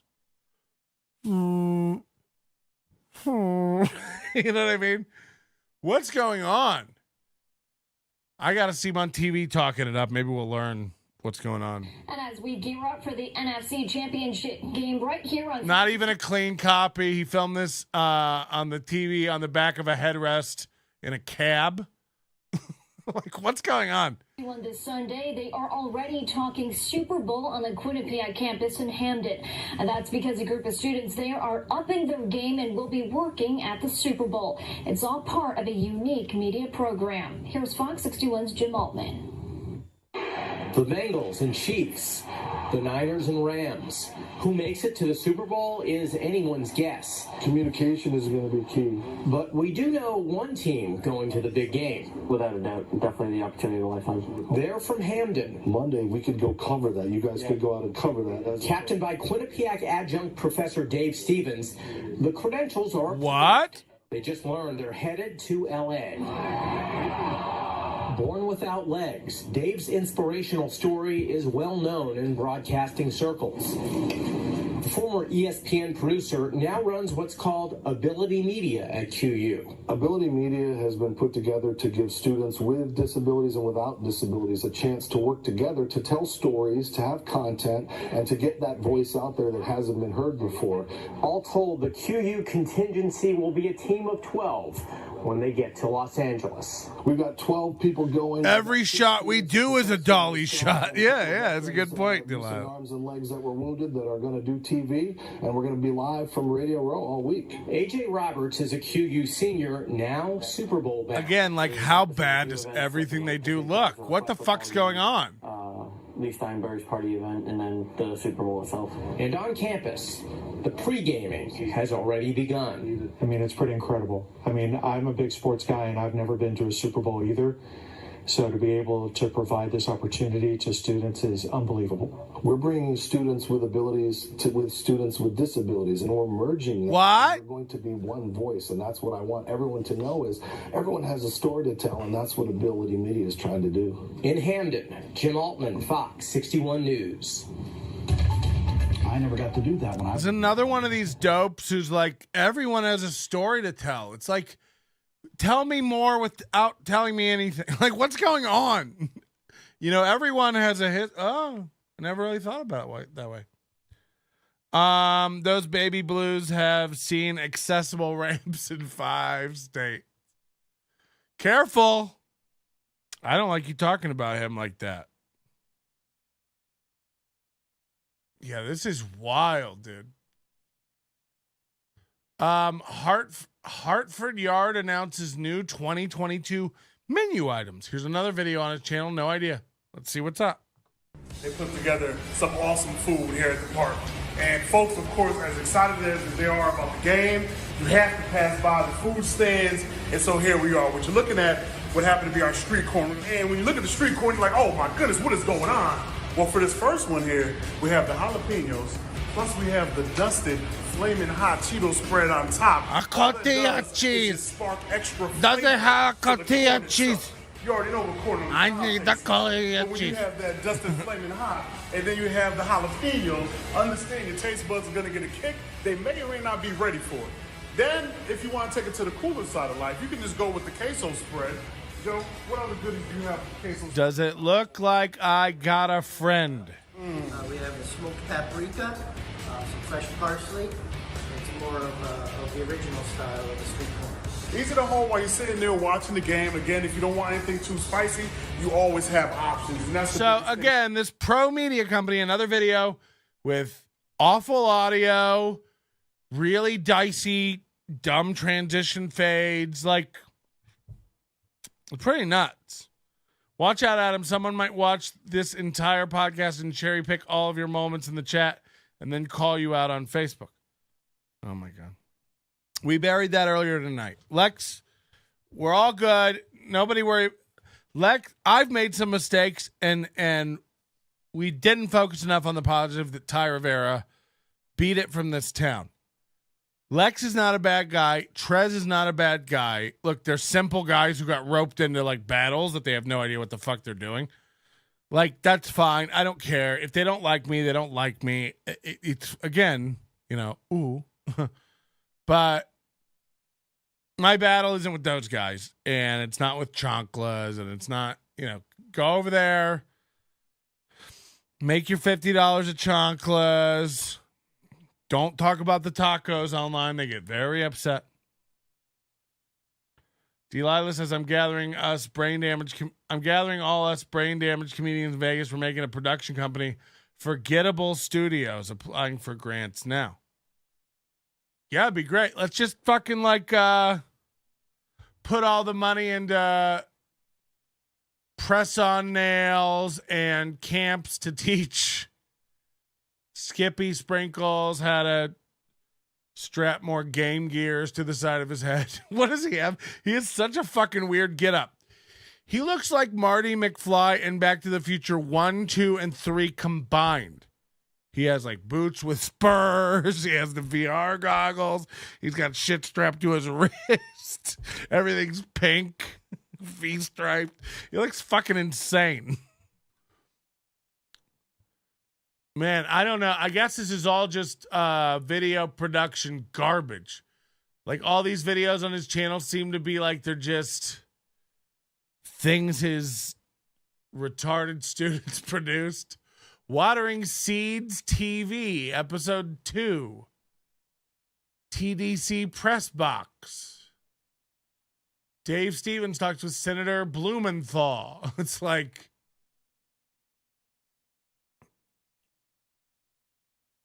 Dave Stevens does sit-down comedy. Dave Stevens raps with Grammy Award-winning rapper Coolio. Oh, man, I can't believe this only has 44 views. He's dead. Come on. Dave Stevens here at this amazing golf tournament. I'm here with Coolio.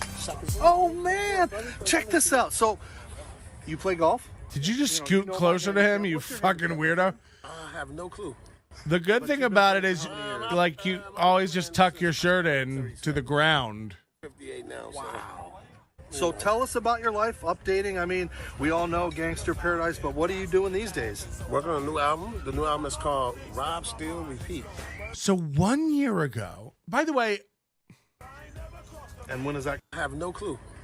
But you've been playing all these guys with video production studios. You go in here, it's like his videos are at 240p. Look at this. 240p. This was uploaded in 2022. 2021. In 2021, he uploaded this 240p video. A guy who runs a video production company.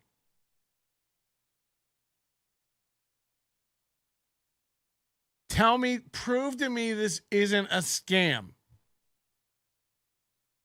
Now look, I'm not accused. Chismar hangs out in this chat. I know he's aware that we're doing this. Explain it. What's going on? Again, from a guy who does quality film work, it seems like, and it has some good projects. How do you stand by this other thing and equate it in quality? And look, maybe you're too tired to type in the chat right now. Maybe you've had too many farmers boys and life is too hard. But we want to know. We demand to know. Would you guys like to end tonight with something outside of our local scene? Ladies and gentlemen, our buddy Michael Hay Bauer, has uploaded a new video called Donkey Lips and Salute Your Shorts Merch Store, ? Major channel update and podcast. Last time we saw Donkey Lips, he was having a Christmas meltdown. It wasn't good. We were looking through old photos of his dead dad and his sad family and reliving his eviction. His new apartment, the Bauer Bachelor Box. He sings to the streetlights every night. You know, he knew it was the right place to move in because these lights will guide me home. So there's a new video now, and it's called Donkey Lips and Salute Your Shorts merch. And let me see if, he does have the shop up. He's still doing cameos as well. So let's hear him tell us what he's doing. Let's hear the plan first. It's the first we've heard from Bauer in 2023. Here we go. Donkey Lips himself. What's going on, everybody? It's your boy, Michael Ray. Hey, Bauer. This says XSplit broadcaster up at the top. What's going on, everybody? And does he only have the one shirt? He's always in this Anawana Garbage Pail Kids shirt. To you with an update. Didn't it get proven that he said that like Garbage Pail Kids made a card out of him, an official card out of him, and that never happened? He like paid somebody to do the art and make fake Garbage Pail cards of him. Bauer has a lot of sad stories, like he's clearly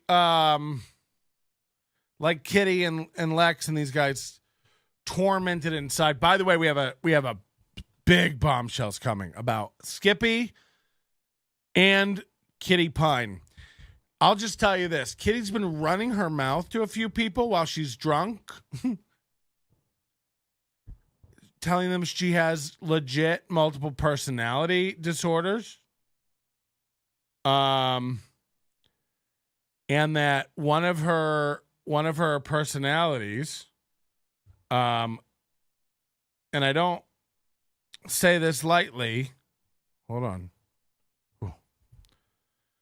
is like a dark passenger, and he's a bad guy and he does bad things and he's uncontrollable. Kitty can't control him, and if you say his name, it summons him and she's not responsible. Bad things could happen. This is I wish I was kidding. I wish I was joking. I'm not. This person's name that lives inside Kitty and is evil, and she gets really mad if you say his name. I put a little bait to let her know that I know in the show description for the last show, where I said Kitty Pineapple, a.k.a. David Lee, a.k.a. Kitty Adams Apple, a.k.a. Lance. Lance is the name of Kitty's evil personality. So if Kitty starts messaging you or talking to you, just reply to her. Okay, Lance. Hey, this sounds like Lance. Can you put Kitty on? You know, something like that. She's going to lose her shit. Very few people know about this. Very few people have talked to me about it. And she hates it. She's very mad. She's trying to say now that she made this up. It's not true. She's told multiple people. And by the way, this further proves my whole theory. Do I really think he has multiple personality disorder? No. I think he's mentally ill, one, but also just desperate for attention, desperate for an origin story, desperate for something original and interesting in his life. This is a guy who couldn't entertain his wife. This is a guy who can't entertain anyone on stage. Take the same broken, basic-ass jokes. I mean, literally on par with Dave Stevens' shit of like, this isn't really stand-up, it's sit-down, basic, sad bitch shit. And then he does Kitty, and now it takes off a little bit. It's like, this dude is a broken schizo, narcissist, megalomaniac, liar, aggressive. Tries to present Kitty Pineapple as this cool, calm, falling apart inside. Everything is a scramble. Manically texting everybody, trying to figure out who's still on her side, who's still in her friends.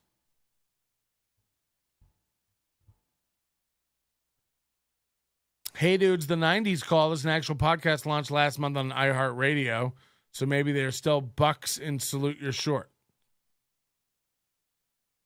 Who said that trans men are actually just mentally deranged? Who would ever say such a thing? I think okay. Dissociative identity disorder. Yeah, I mean, if somebody has 9 different personalities, they're called sick in the fucking head. If one of them happens to be a different gender, they're brave, you can't say anything, and they're living their truth. It's like, no. This is a broken person. The character she's tried the most is getting her the most clout and love. And by the way, is virtue signaling idiots who won't look past what's happening and just go, how dare you say something about a trans woman? It's like, can trans women not be fucking assholes? Can people in wheelchairs not be pieces of shit? Search for my video, Handicap Heckler. It's approaching a million views. 17 minutes railing on this handicapped guy interrupting my show who was a fan of the podcast and came out to the show in Minneapolis. It's like, this is 11 years ago, this video, 12. It's a 20, 30-minute video of me just bashing the dude. All the comments from handicapped people, thank you for treating him normal, fuck him. Handicapped people can be assholes too. You're not a protected class from jokes, motherfuckers. You sound like a fucking dick. All right, back to Bauer. Sorry, I didn't mean to get off on a tangent. Call Kitty Lance. Wait, we'll go over it all. It's fucking insane. Hey, Lance. Say that to Kitty next time you see that at a bar. I haven't made a video in a while, and for some reason I feel like you guys might care what I'm doing and what I'm up to. Well, long story short, I'm trying to make this YouTube thing, and I'm trying to make a merchandise M. Night Shyamalan and a website, and I'm coming out with a podcast, and I made a members-only section on this YouTube channel for you guys to become members, so that way I can earn a living. So Bauer has uploaded almost nothing over the past year. He's really been MIA. Now he wants you to join his YouTube channel. This is again like, Ty Rivera doing a Patreon. It's like there's no content. Why would we join anything? By the way, join the Overdose. Promo code 2023. Also head over to our store, nobodylikesonions.com/store. store. Pick yourself up our winter merch. It'll be leaving the store soon, and we'll have all new stuff. Once stuff goes from our store, it's gone. We're not like Adam Dominguez, where we just keep piling dusty shirts on a shelf. Why do I keep shitting on Adam? I like Adam, and I only pick on him because I like him, and he doesn't have any dusty shirts on a shelf. I don't know. Maybe he does. I don't know why I said that, frankly. I can't vouch for whether he does his laundry. Why would you do the laundry of the shirts you're selling? I can't say he doesn't. He might wash shirts before he sells them. He might jerk off into every shirt, fold it up into an origami swan, and throw it in the washer with a Tide Pod. I really don't fucking know. And now I'm curious, frankly. When talking is your thing, a lisp isn't a great trait. Sorry, I've been working on it. We're all going to hell. No, you're not. You're fine. I talked to the devil. He's not real. Off of my past while creating some sort of content and talking about Hold on, what? So there's only section on this YouTube channel for you guys to become members, so that way I can earn a living off of my past while creating some sort of content and talking about things that I like to talk about. So his new idea for making money is producing some sort of content that people will enjoy, and he can talk about things he want to talk about. Never really thought about it like that. Because I'm wild, I'm crazy, and I'm weird. Some people... I mean, you aren't. This is like a story that Kitty tells himself and Lex. It's like, I'm wild and weird. You aren't. This show's going to be chaos. It's not. It's going to be a stand-up show. And by the way, that's good enough. Like, that's what it's supposed to be. We're going to have the best comedians in the world. You're not. You're not. Alex Ansel is not even in the top 50 in the world. I think. I haven't seen the new chart. Like me, some people don't. But I just wanted to give you guys an update on what's going on. I am hard at work, not hardly working, on something for the future to create income and that I can get out. By the way, did he go to that video camp? Because it's the same green screen background. And he's using I think he went to that retard video camp. I got all the arms. I'm going to be a star. Fucking hell. What? Who are these people who use green screens but don't do anything? This whole studio I'm in is a green screen. I don't even have a shirt on. I put a green man suit on and I can wear whatever. And just be creative as a human being that I truly, truly believe I am. That being said, I just wanted to let you guys know that I have a members only section here on YouTube.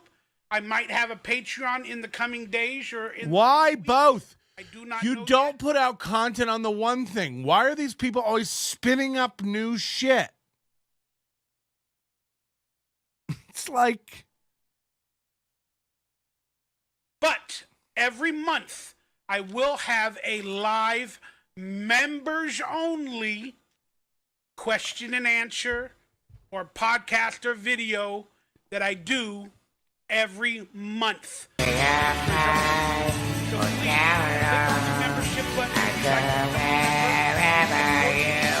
Lance. And you'll be in the exclusive member only chat rooms. What the fuck?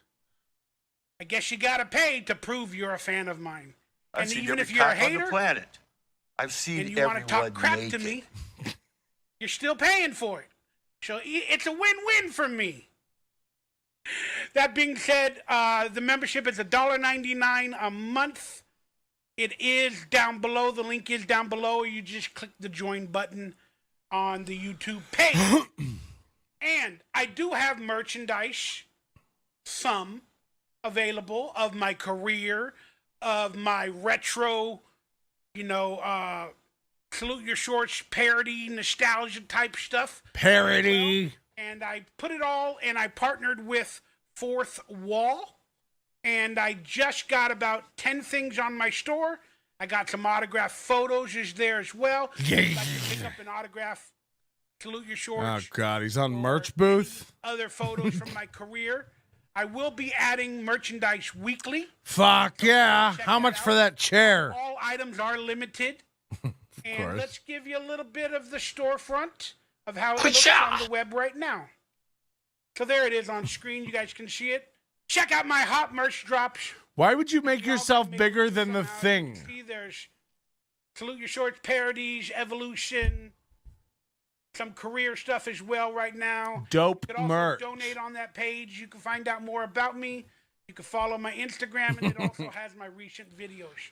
Oh, I love that show, Frasier. Cameo. And to... Cause I cannot watch Donkey Lips without the salad and scrambled eggs. They're calling again. Ding, My ding. new store are down below. It will be officially integrated into the YouTube algorithm. I don't And believe it'll you. somewhere be on the bottom of my videos, maybe in the coming days. But that being Wow. said, please check out my merchandise store that I'm trying to get going. So like I said, I can make this a career, or at least to pay my bills somewhat. Because the truth is, we're all hurt. Yeah, I wish he would get an Only. Adam, can you get him an OnlyFans? Don't you work there now? That being said, the link is below, as well as donation links. I'm rubbing my peen. Cameo links. If you want a special shout out and all that other stuff. So please check it out. Oh, God. Can we get Bauer over here? We got a lot of people in the chat saying he's cute. That being said, I just wanted to let everybody also know that I'm working on a podcast. I'm going to start doing, at least on this channel. I mean, the only thing sadder than starting a podcast in 2023 is working on a podcast in 2023. Who's, I mean, you can have a podcast up and going. I don't know. Ask Lex Las Vegas in any bathroom in any bar in the city. Yo, I'm standing here by this American Standard urinal. What's going on?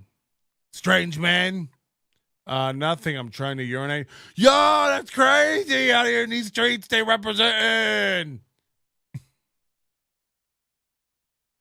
Yo, tell them where they got the best tacos. Roberto's. No, here at Chonkla's.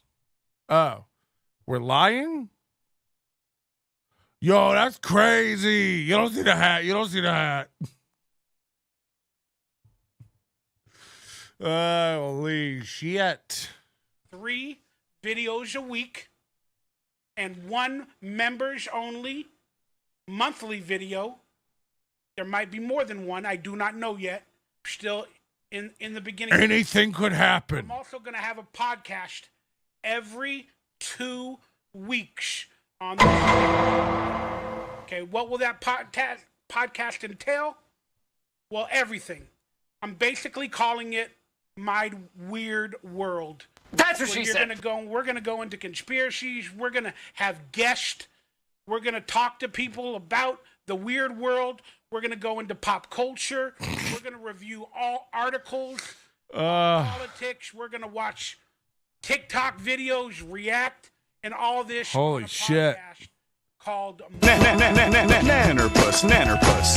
As you're gonna enter My Weird World, if you guys would like to do that.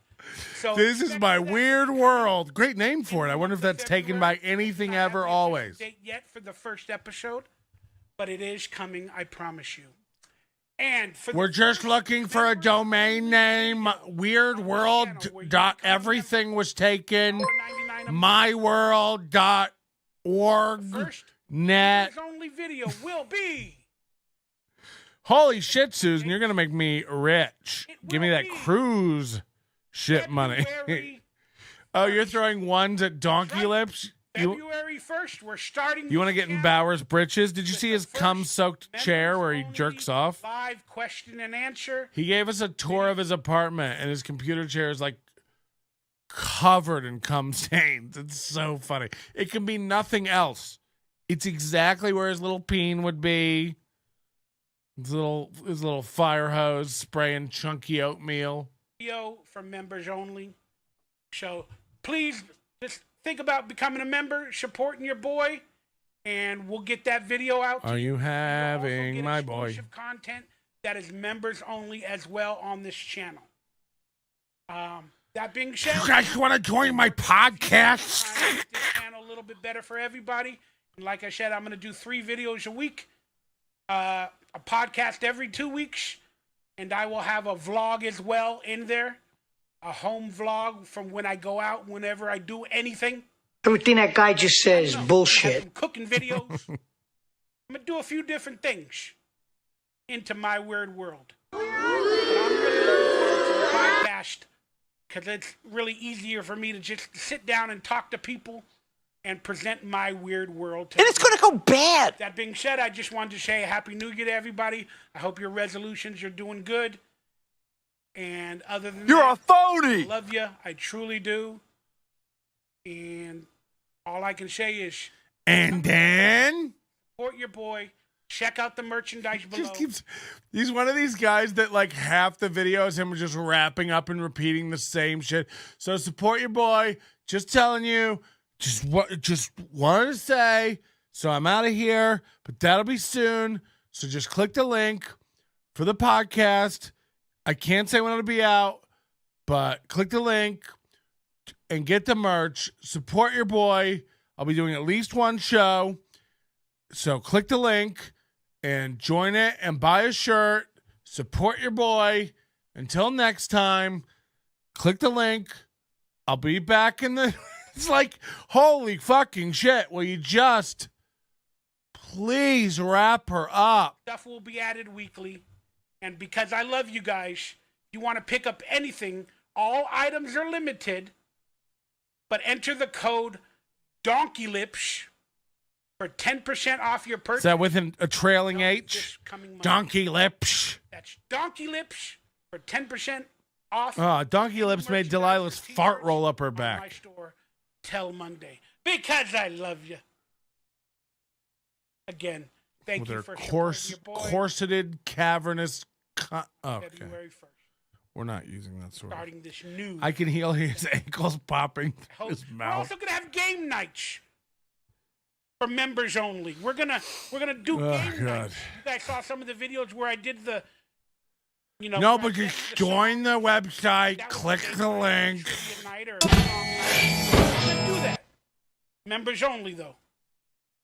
It'll probably be 2 times a month, but it's gonna happen. I love you guys.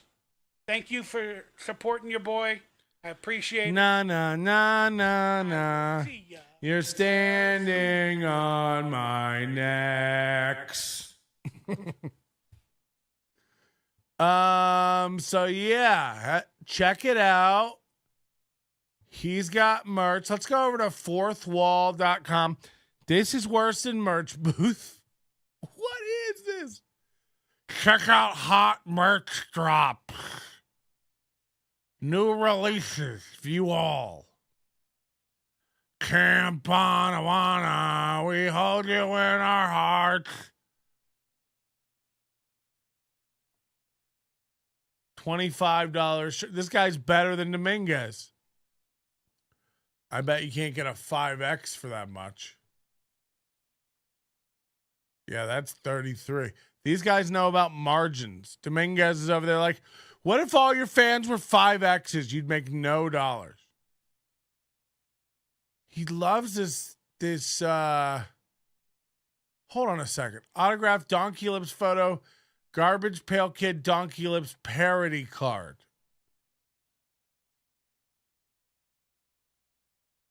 $25. This is more than a shirt.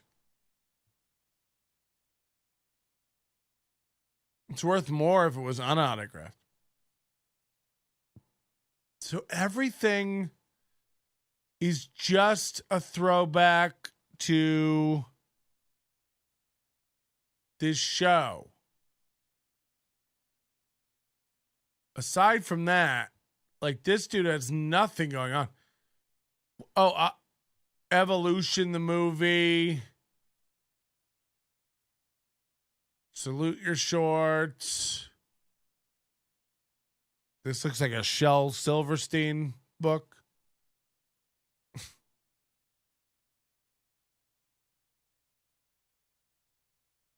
I mean, you know, these photos are the most low-res garbage. Like, he's literally just like putting this photo. Like, how low-res do you reckon this is in real life? Be honest. With jumper cables on his nipples.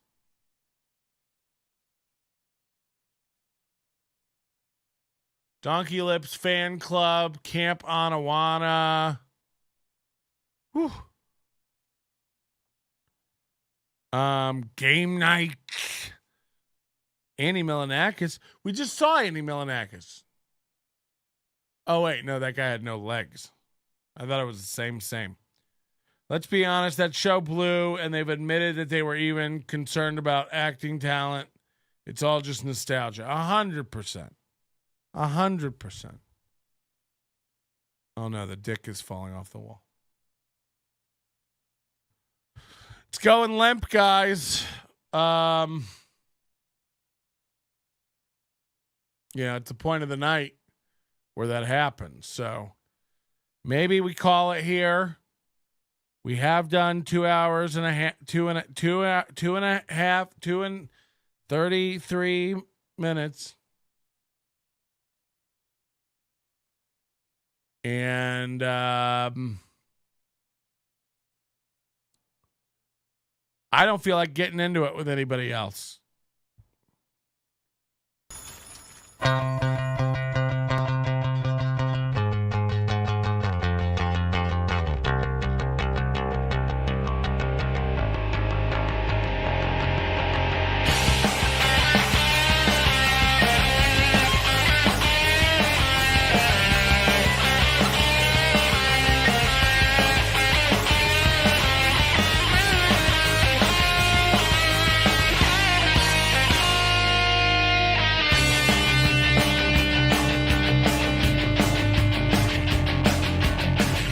Oh, I hope you ate well tonight. I know I sure did. I battened down the hatches, put plywood over all my doors for the release of the Twitter Files 2. Just whipped up a batch of my famous Cheddar Bay briskets.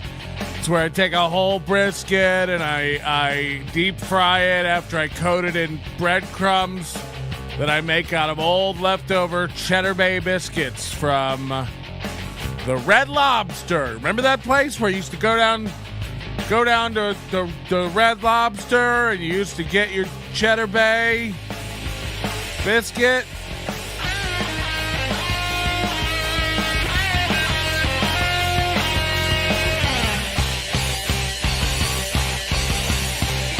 Happy Tuesday night, everybody. Pour yourselves a little drink. Have yourselves a little night.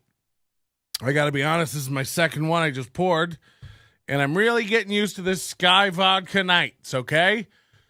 So the more you guys chat over here, we got 3 people watching on Rockfin. That's crazy for me. If you're new, if you're a Rockfinman, if you're a Rockman over on Rockfin, hit the like button. Do me a favor. Also on YouTube, hit that fucking like button, you maniacs. You guys know we get more live viewers. It helps you do it in the live, in the beginning. It lets people know they got this guy that works down there, Algorithm. And he likes when people hit the like button. I don't know what this comment means. Is this what we can expect from a tie-free Vegas? I can fucks with that for real, no cap. My name is Patrick. Give me likes. I'm a desperate man. Oh, okay. I like that. My dad, maybe all the dads won't complain about the earlier start time. Do you guys like the 8 p.m.? The thing is, I'm a family guy. I want to hang out and pet my dog, and drug my woman to sleep so I can use it. You know what I mean? Ty sister, blessings upon you with a bountiful harvest. Okay, I don't know what that means. But hit like, it doesn't take, there's 19 of you watching. And I know that most of you are hate watching this or just remote watching. You're going like, I'm a comic, I don't want to be involved, but I do like the juice. I'm a booker, I'm a comedy club owner. I know who listens to the show. I hear all the rumors. So just hit like. There's no way for me to track it. I can't find out who hits like. Hit like. Just hit it. I'm just finishing up watching the Thai Moves episode. Oh, if you haven't watched our latest release over on YouTube where we cover Ty Rivera, comedian Ty Rivera's entire move from Las Vegas to Austin, you really should head over and check it out. I've got more for you tonight. Don't worry, we're going to be exposing some more comedians that you should not be friends with based on them being loose nuts. Bree wants to know if you're going to the Laugh After Dark Christmas party. By the way, any chance Robert Lee's watching? Any chance we got Laugh After Dark creeping around in my chat? I got to tell you, I'm real disappointed. Laugh After Dark is having its annual Christmas party here. I got an invitation. Laugh After Dark, I love those guys. They're very nice, despite what happened with the special. Not entirely their fault. But again, we're not ever getting into that. What happened, happened. It'll never be released. Don't worry about it. But, not their fault. So I consider those guys like family. They're very nice. This year, they put up their holiday party RSVP list, and no, you can't. Last year, you could see who was going. You could see who was coming to the Christmas party. And let me tell you, last year, I saw Angie Crum there. They have a lot of people who don't like me. Working with them. Butch Bradley's done their podcast. He might go. I don't give a fuck. I'll go be awkward, bitch. I don't give a shit. At the end of the day, you tell me this. You tell me this. What matters? I can stand up in a room and be like, yes, I did that, and I feel like it was right, and it was the right thing. You said a lot of mean stuff about me and my girlfriend's salsa company. Yeah, I did. I said some mean things. You know what I didn't do? Hire a guy and not pay him money and then try to ruin his career by lying about him. So, maybe now that Ty's gone, we move on to Butch Bradley here in Las Vegas. And boy, are people worried. Let me tell you this. Tonight, the people who pop up in your timeline who are like people you may know? Those people have looked you up. They're like spying on you. They've visited your profile a few times. So Facebook thinks you might know them because they seem to know you. That's how that piece works. Constantly in my timeline, AJ Rivera, Casper. These guys look me up all the time. Or must. I mean, why else are you coming up in people I may know constantly? I 100% rarely go look at you. And you might say, Patrick, you do it on the show all the time. That's a different account. That's not even, don't worry about me. Hold on. What's this? Another Patrick project not being released. They're racking up. Okay. Don't believe him about the likes. NLO has a profile tracker. This is hate speech, and I can prove that we don't. Ty's tour of the apartment with the crazy roaches. Yeah, you got to go watch it. If you haven't watched it yet. Stay on this. We're live. Oh, God. At least Patrick's character in Tom Segura's book was released, but he was described as only 6'3". I don't know what that's about. You're going to have to explain it to the crowd.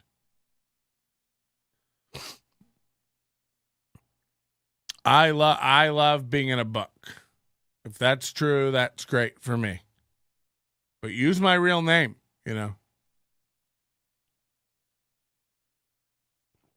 I do know people are very excited about Tom. Why you got Tom on my brain? I know people are very intimidated and happy.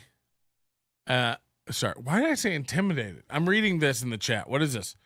You're intimidated by Butch Bradley because he gets hair gel from New Jersey and has the balls to make a stellar ad asking for more. You're not wrong. The guy does get free Jersey hair gel. So tonight in my people you may know list, I'm drunk, so this may be a little scattered tonight. Not as drunk as Butch gets, though, am I right? We have the receipts. But this isn't about Butch's drinking problem or former drinking problem or prostitutes that may or may not have been in his apartment last year. This isn't about that. Nobody has photos of that. When your girlfriend found out and posted it on Facebook, no one has screen caps of that. Nobody. So I don't think there's anything to worry about there. This is a comedy show. We do comedy stuff. And we sure don't have any information here about how you tried to cover it up. Did cover it up, it seems like. You're back in the loving arms of the salsa lady. So we have fun over here, okay? You fuck around and keep people's money. We have fun. We're light. We keep it fun. We're just telling stories over here. So, Butch Bradley, keep your money. Don't keep your word. Isn't that weird how he keeps his money but doesn't keep his word? That's what I find weird.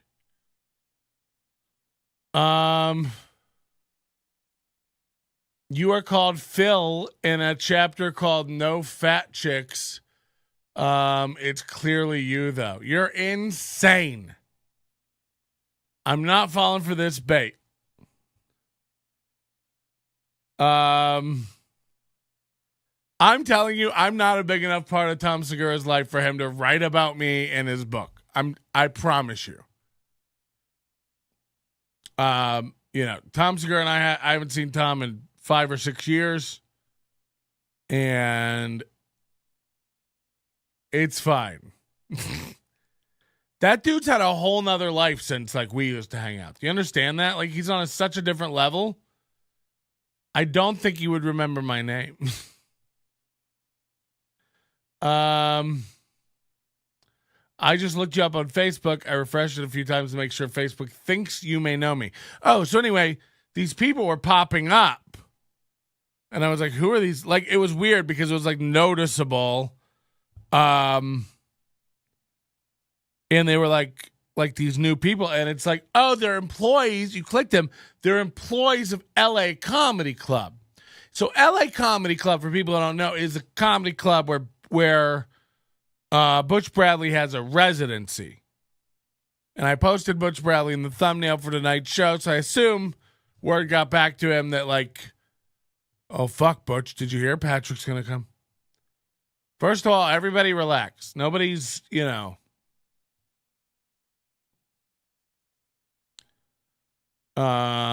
but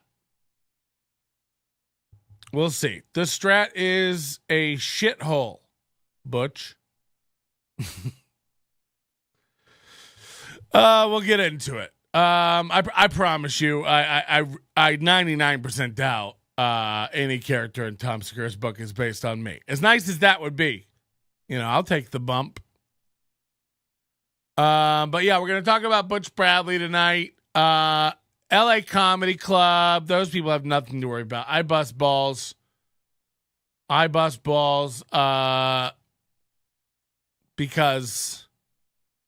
why? I don't know. First of all, I worked for those guys for a decade, headlining for them. And then Butch gets in there and they don't work me. That's fine. I've never held a grudge about that. I've lived here 5 years and I've never gone after them and taken. That's business. I understand shit. It is what it is. Butch makes the money. It's easy. And by the way, I've been told that I'm not banned from that club. I could go up to LA Comedy Club anytime I want at the Stratosphere. That being said, I don't do it because I don't. I do have a soft spot for Matt and Joaquin. I like those guys. And I do wish them the best. They've got a new room. I haven't been. I hear it's gorgeous. Nobody in there seems to have ever seen a photo or know anything about lighting or white balancing. Every photo and video that comes out of that place is just fucking purple. I've railed on it for months. No one gives a fuck. They're just like, it's great. We'll just keep taking purple photos of comics on stage. It's like, you guys have eyes, right? We're in such a weird place where literally, like, you can do on your phone what Steven Spielberg couldn't do in the 70s. And no one gives a fuck. It's like you've seen photos of people. It'd be like if I thought this was perfectly white balanced. I'm aware I'm a little purple. Is this better? The point is, like, I have eyes. I look at this and I go, whoa, red. Dial it back. Whoa, too green. Get it real. You know? I have eyeball. Like, I can see it. If I wanted to key light myself a little brighter, I would. Frankly, I'm a little drunk. I don't want the bright light in my eyes. It feels like a cop. You're promoting your business in a city, by the way, with 9 comedy clubs. And nothing's for granted. You know what I heard today? Caroline's Comedy Club shutting. 40 years that club's been open. Dangerfield shut. Caroline's is shut. Nothing's guaranteed, man. And you guys are like, nah, we'll just keep putting up purple posts. As if we don't all have eyes. You may not, but we do.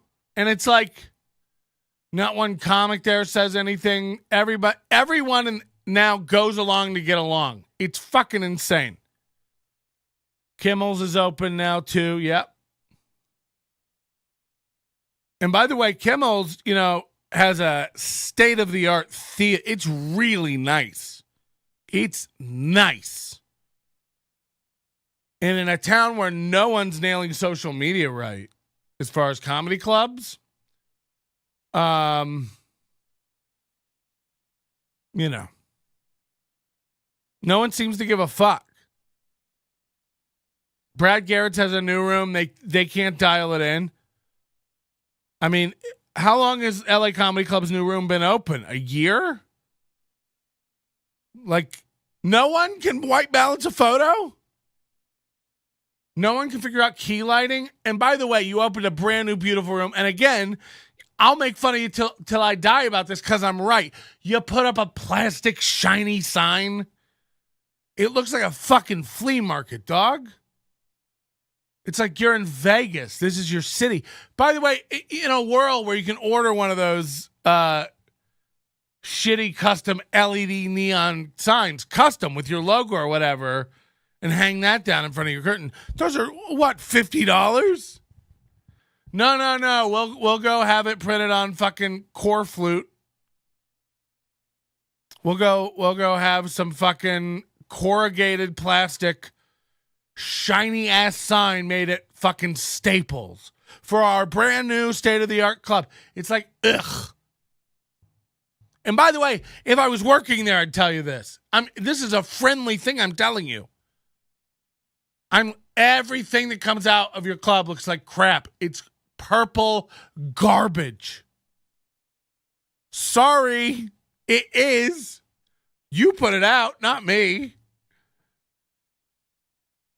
You're just saying that because they don't work you. I'd love for them to work me. Again, if they worked me, I'd say this. It's not. It's not. But no one seems to give a fuck anymore about anything. And expects, like, I've had this thing falling down for what? Months. It's embarrassing as shit. It looks pretty good tonight. But I'm out of Gorilla Tape. So when it starts falling down after this show, I don't know what, It's embarrassing. Because I give a fuck. Because I do give a fuck. So, it's kind of also why I stopped Twittering when the pandemic started. I started looking at what everyone was doing, and I was like, what is this for? It's kind of like, not Twittering. I quit Twitter for years. Now I'm back on it because it's great. Before Elon bought it. I got back on it early this year. It's fucking great. Everyone's so broken now. It's so fun if you're not participating in social media. The theme of tonight, what I want you to take with you tonight, I volunteer as tribute, is that you can do anything now. Nothing fucking matters anymore. Up is down, down is up, left is right. Nothing will stick on your record. Don't worry about, obviously don't murder someone. Laws are laws sometimes. But do you think this is why everything as far as violence and people don't know how to not make it violent.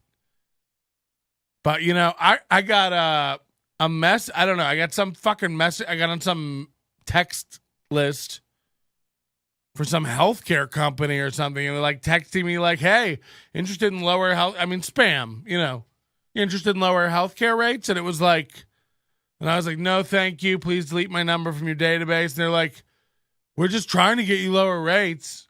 Oh, I remember how it went. I'm drunk. So it was a very weird conversation. I got a message saying, hey, Patrick, how are you? Smiley face. And I said, who's this? It was from an Atlanta number. And she said, this is Savannah, smiley face. And I said, I don't know any Savannah. I'm from so-and-so health, and I'm trying to get you lower cost health care. Are you interested in finding out your quotes?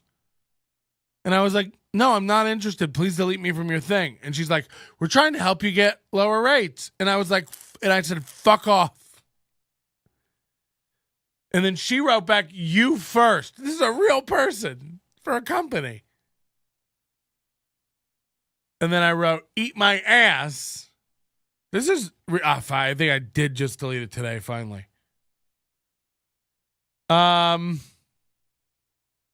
then she wrote back no thanks, I already ate it, I'm full. It's this was going on and on. And then finally I wrote, never mind, I changed my mind. I am interested in the healthcare quotes. And then she's been texting me for 3 days trying to sell me healthcare. So I did get her back.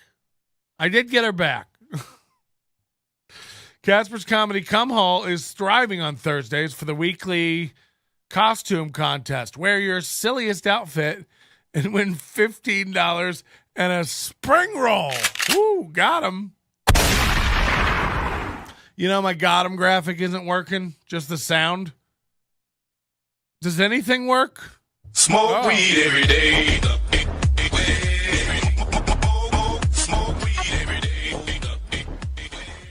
Okay, some stuff does seem to function. I think I got a text message from a similar company about health insurance earlier. Great. Can you describe your future onion sign? You know what? I'm mad because I really like this. I cut it out of a really nice piece of walnut, and I sanded it. And I whitewashed it and stained it and lacquered it. And I put the LEDs behind. I worked on this. This is a real... So what do I do with this now? Pry it off my cold, dead wall? And my other idea was to build this is a window, in this room. This is covered. If you look carefully right about here, you see a seam. So it's covered. This is a window to the wall. So what if I put a fake window here? What if I mount a 60-inch TV vertical and make it like a fake window? We can put whatever we want like it's outside. No? Okay. So that's my future Onion sign. I don't know what else I would do.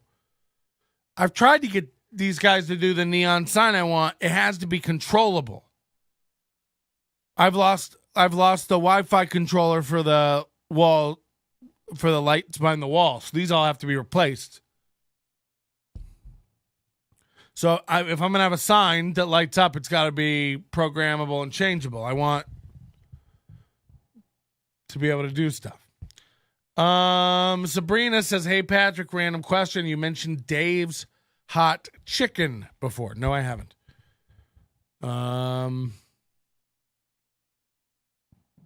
Isn't that Wendy's? Isn't Dave from Wendy's? Houston's Hot Chicken. It does look good. Keep it. Put it above your bed. If anything, I'll put it in my garage probably. But like, or I'll auction it. Anybody want this onion sign? Come get it. You pay shipping, which will be a lot more than the sign. So look, what I'm trying to say about this Butch Bradley stuff before we get into him, it's a really, really, really shitty situation if you're not familiar with the whole story. And by the way, go check it out at hideawaycomedy.com. Hideawaycomedy.com has all the text, the threats, the whole story. Really pull back the layers of the onion on what a piece of shit this guy is. Now, apparently he had a lot of substance problems. Now he's supposedly clean. We all know that he has relapses, allegedly. So,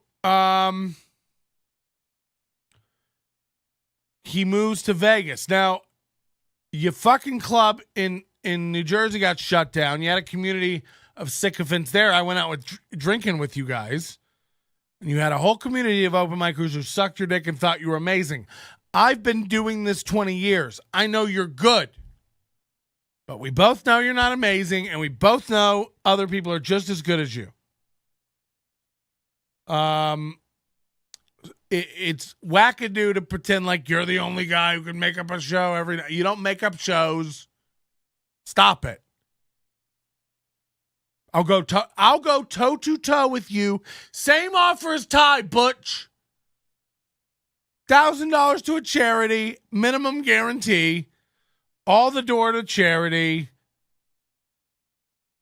Nobody likes onions. Rivalry showdown.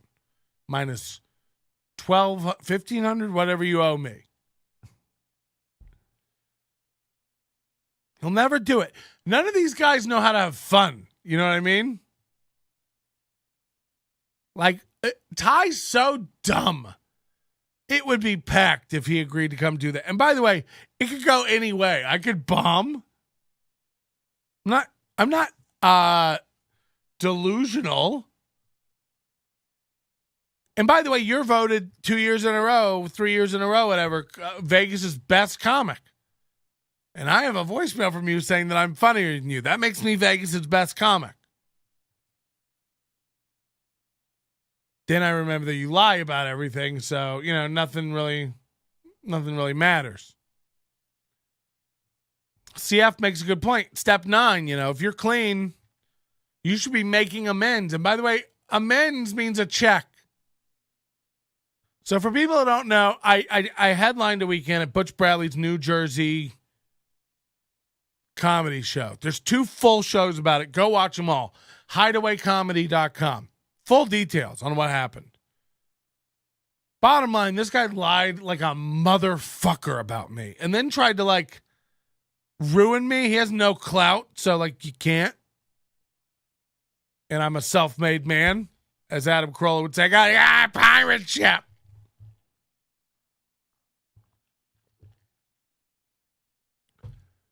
So it doesn't really fucking hurt me. And by the way, I've voluntarily not been working for 2 years. It's been the best 2 years of my life. I bought a house. My blood pressure's down.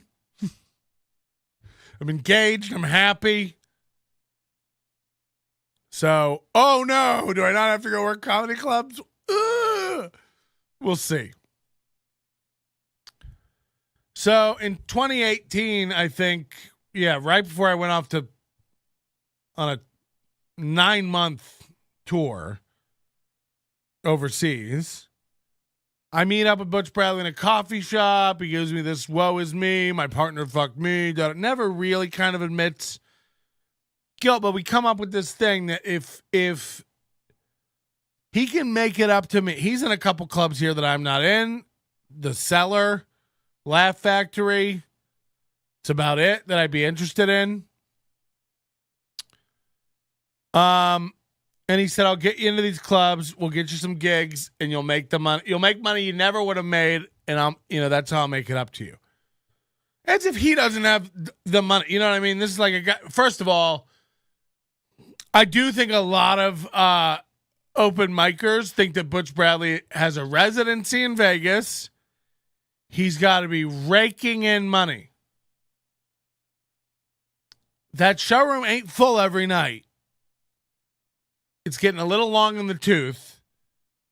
And I bet he has some sort of guarantee with a bonus. But I wouldn't be shocked if 4 nights a week he's making $200 to $500. So it's not life-changing money, especially you got a mortgage, you got a rent, you got, multiple refrigerators to store salsa in. The career in the porn industry must be pretty lucrative that you took 2 years off from stand-up. Yeah. You just, you save money, make money, baby. Don't fucking worry about me. He's got some scary-looking dogs that wouldn't mess with him. First of all, I've got a pretty scary-looking dog myself, okay? Her name is Bradley, and she's tough. Second of all, he is sick with those dogs. He posts pictures of those dogs all the time, like, don't mess with me, I got dogs. Okay. I tell you what, how about this? If I come anywhere around you and your dog touches me, first of all, know this. As referenced recently in Tom Segura's book, under the name of Phil, I'm a fat motherfucker. What do you call me? A fat chick.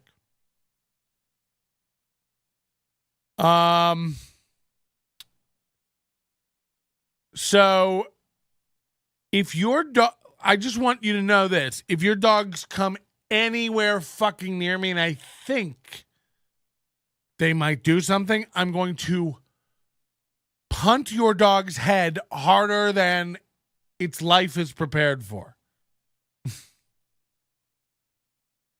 I won't even hesitate. I almost do this at the dog park, the aggressive dogs. You think I'm going to let your dog just gnaw on my dog's neck? I'm going to stomp its life. So I'm 6'5", all the pounds, and your dog could bite into my leg 9 times. I don't give a fuck. I'm jacking the goddamn beanstalk to your dog. You think I'm going to go down? My calves are like goddamn jerky. It's the most thick, chewy, strainy part of my body. My strongest muscles. So while your dog's gnawing on my calf, I'm going to be putting dents in its head. I love dogs. I would never want to do that. But, don't give me your tough dog horse shit. I swear to fucking God, I will roundhouse your dogs. And I'm a big house. That's a long way to go around. Butch is jealous of the Kirkland partnership NLO has. I heard he got caught jerking off in his Kia and cried when getting handcuffed still erect. Whew, that's a lot to unpack. I can't even begin. Brad's fine. No fat chicks was something you said to him. He pointed out that you were also fat and you showed him pictures on your phone at a restaurant.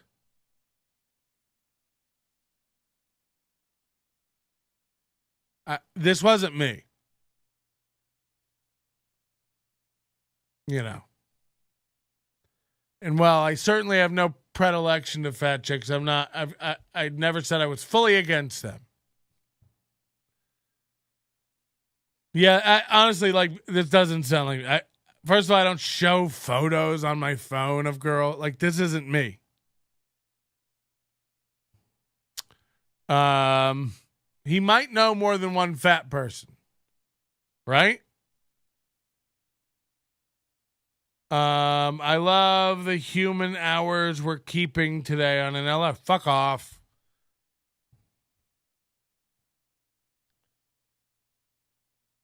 So in 2018, I meet up with Butch Bradley. He tells me, take down this website, hideawaycomedy.com. And I'll get you the work. We'll bury the hatchet. Clean start.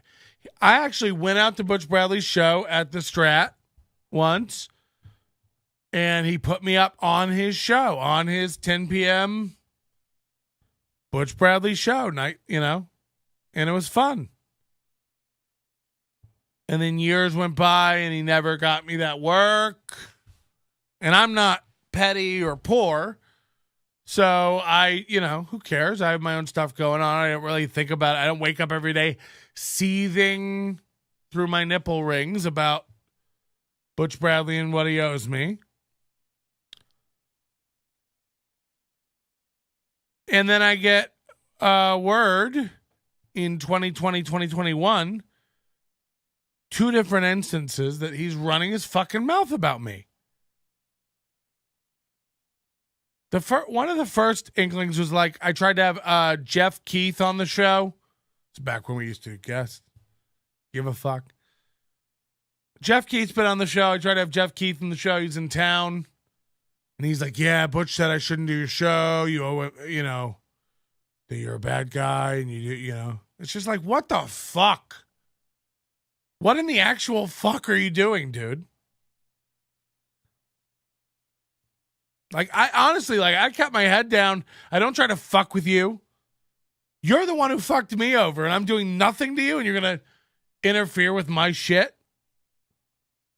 So, I lost Jeff Keith. And then I hear he's telling other people bad shit about me. And it's like, okay, fuck you.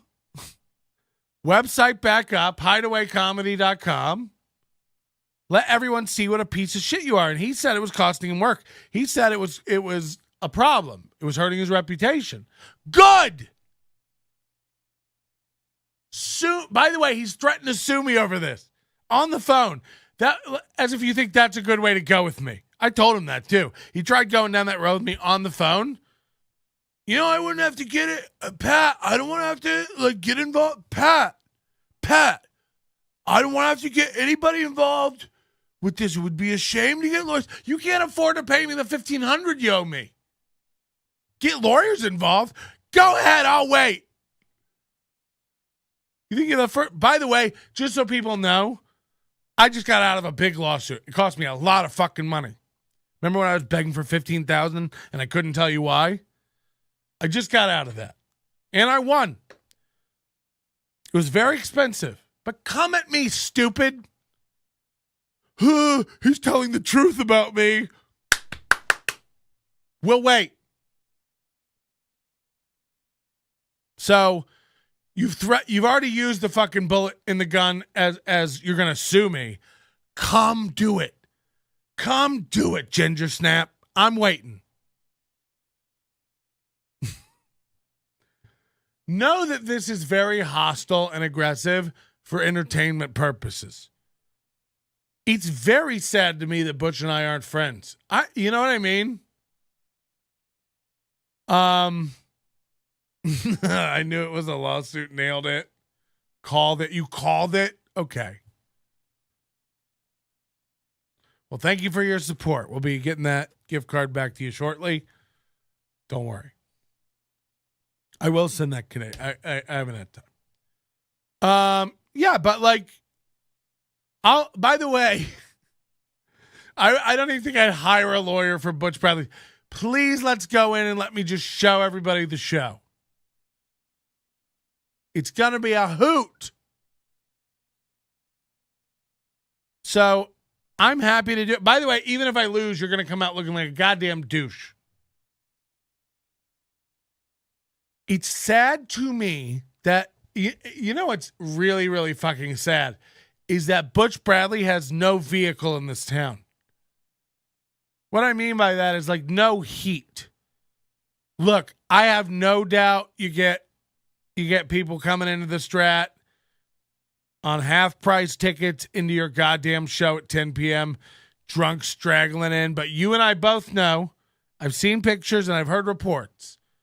You and I both know there are plenty of nights when there's 20 people in those goddamn seats. So let's all put our swords down for a minute and recalibrate. Butch Bradley is a very funny guy with no one with a goddamn clue around him. Aside from maybe Matt and Joaquin, who know how to milk a horse. But, like, don't get it twisted. You're not irreplaceable. They just had their redneck magic guy quit and plug a new guy in. By the way, there's 5 guys in town you could plug into that spot, me included, and it'd be fine. Anyone who can fucking do a show.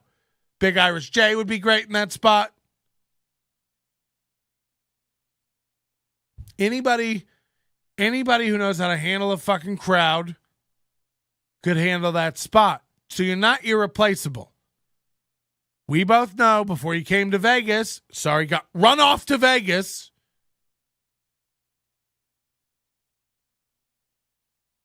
You had 2 people in the audience on the end of a pier in New Jersey. I was there.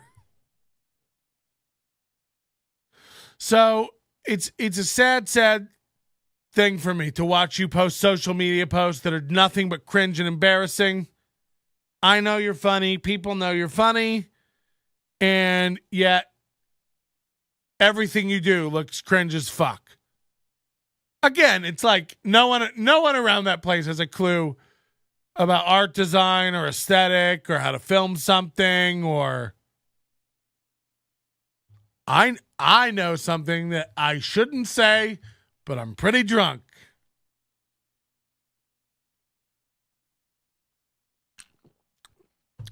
You were up for something, LA Comedy Club. You've got a beautiful new room.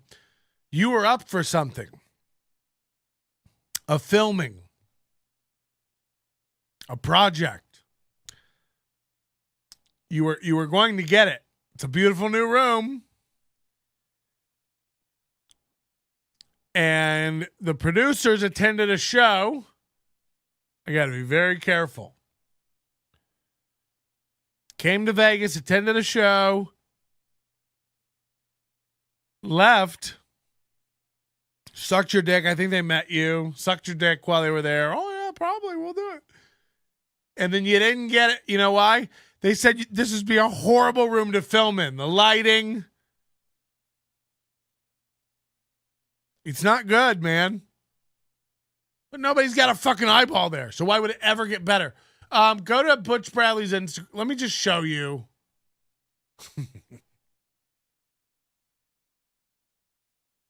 Butch Bradley's Instagram. So we know. This is what I'm talking about.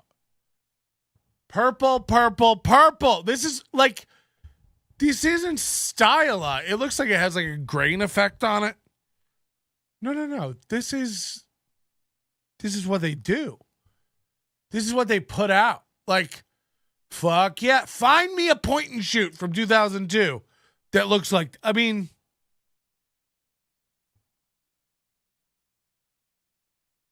look at that. Like, and all they do is crank out these photos. They love them. He posted 2 in a row of the same photo. This is how out of it this dork is. Imagine being such an out of it dork that you're constantly posting everything twice. You don't even know it. You're doing it. How could you even do that? What's the first one says? Tonight, 10 p.m., playtime, fun time, stage time. Who wrote this? Skippy Sprinkles? Yay! Fun! Skippy Sprinkles! Fun time! Yay time! Duh! Are we sure this guy doesn't have brain and TMIs? Holy shit. Holy shit. Like really. Playtime, fun time, stage time. Hashtag Butch Bradley as if anyone's using this. And then what's the second one say? The same thing. Like he forgot. Stage time, fun time, playtime. Here's Xmas time. You guys like videos filmed in dark rooms with cheap Venetian blinds? Dope.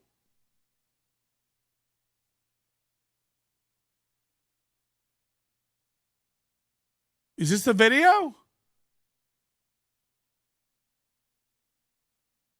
Getting our Christmas spirit on. So this is a video with no audio and no video. It's playing now. There's nothing. It doesn't move.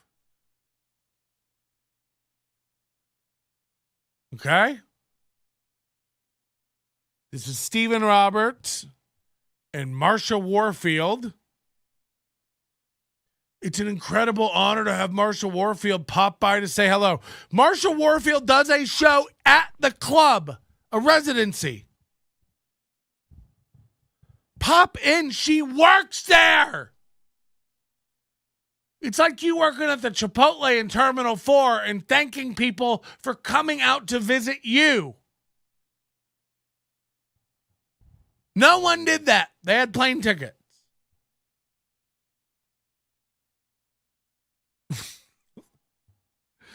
Fuck is this guy out of it with social media? So you've been headlining a show at a residency in Vegas. Number one show in Vegas. By the way, again, most nights an empty guy in an empty room screaming. I have video of this guy just seemingly coked out of his mind screaming at the crowd. It's embarrassing. I have really embarrassing video of him from our shows in 2015. But he posts photos like this all the time, which are my favorite ones. Hashtag drive. Got 24 likes on this. It's exhausting to explain yourself or your own drive. He capitalizes it. So I stopped what I'm discovering about myself is feeding my drive eliminates anxiety. What? So I stopped what I'm discovering about myself is feeding my drive eliminates anxiety. My speed, my pace, my drive, my goals. Maybe chasing your dream is a God test. He's starting to sound more and more like Kanye.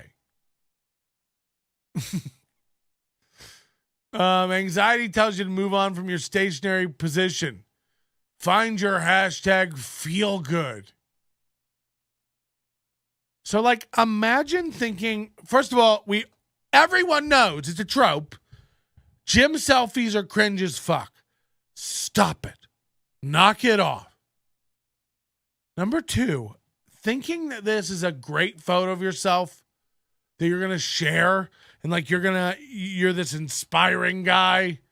You got Pinterest quotes now, motherfucker. Okay. Hey, look, nowhere in LA Comedy Club can you get good lighting. Comedy family.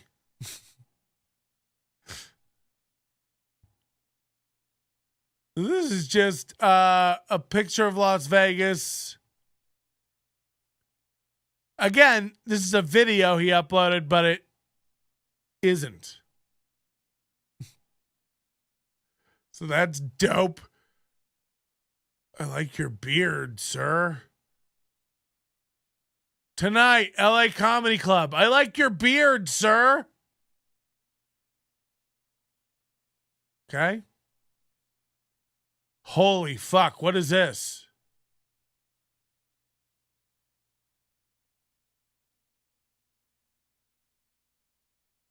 Why aren't the okay? I'm starting to think this is me.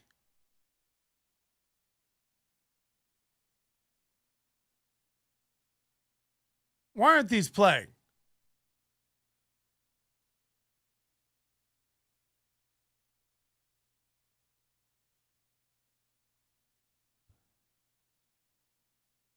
What's the grift here? Is this on me? Am I being punked?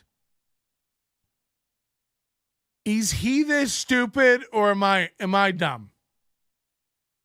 And look, I want to be wrong. I want these to be videos. Because I don't want to believe anybody can be this dumb. I want to be the idiot. Because honestly. Thanksgiving. Happy Thanksgiving from my... He's got crazy energy, man. He's got crazy energy. It's like these people don't know how to like be a person. Okay, we're gonna do it. All right. Is this on? Hey, man. Happy Thanksgiving from me to you and your family. Oh, I'm so thankful. It's like, who are these robots? And again, he's very good on stage. I think maybe part of why he's successful on stage is this insane energy. Oh, hey, fellas, what do I do with my hands? It's like that energy of a guy. Hey, this is Butch Bradley. Happy Thanksgiving. Hey. Happy Thanksgiving from my family, from the LA Comedy Club, especially to all of you Vegas locals. You have helped my career for my entire career. And to all of you visiting Las Vegas and to everyone wherever you are, happy Thanksgiving from the LA Comedy Club. And Butch Bradley and my family. You guys are amazing. Thank you so much for all of your support.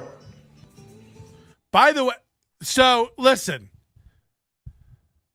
again, Matt and Joaquin have been very nice to me. I have no reason to go after them. Unfortunately, the guy we're after is hiding out in your house.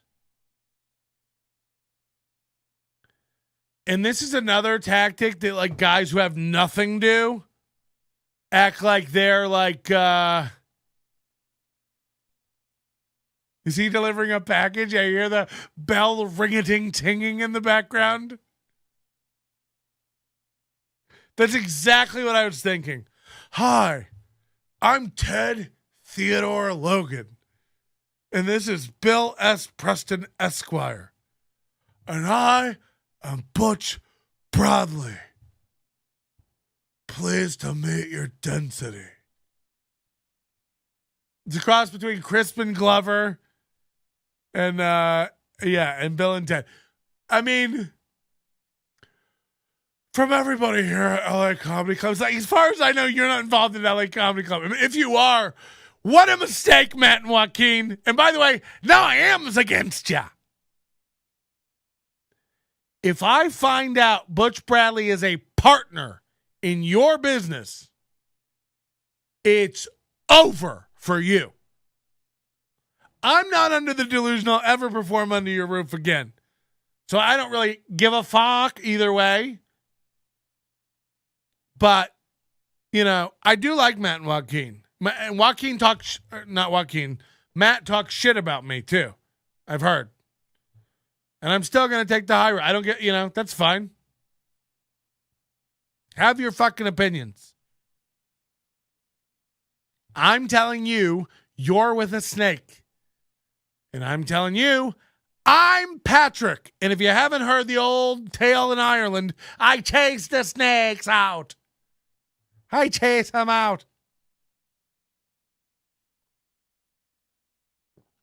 So I'm coming for your Butch. Now, what does that mean? That means an ultimatum tonight. I didn't plan on doing this, but I'm drunk. Pay me what you owe me and say sorry. That's easy. And by the way, I know you'll still talk mad shit about me once you're out of the woods. I don't care. I want you to say you're sorry, and I want you to pay me back the money you owe me. Because you did. You tried to fuck me. And I fucked you. Or we can see how much fun we can have with this. And I won't stop until they replace Butch Bradley with Big Irish J or Kool-Aid. Those are my demands.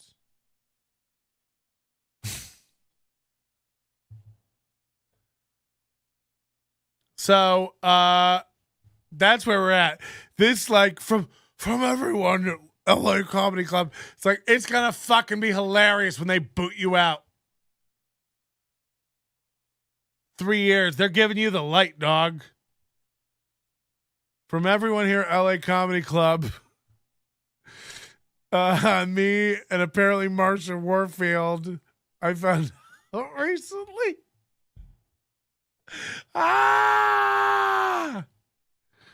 Fucking imagine.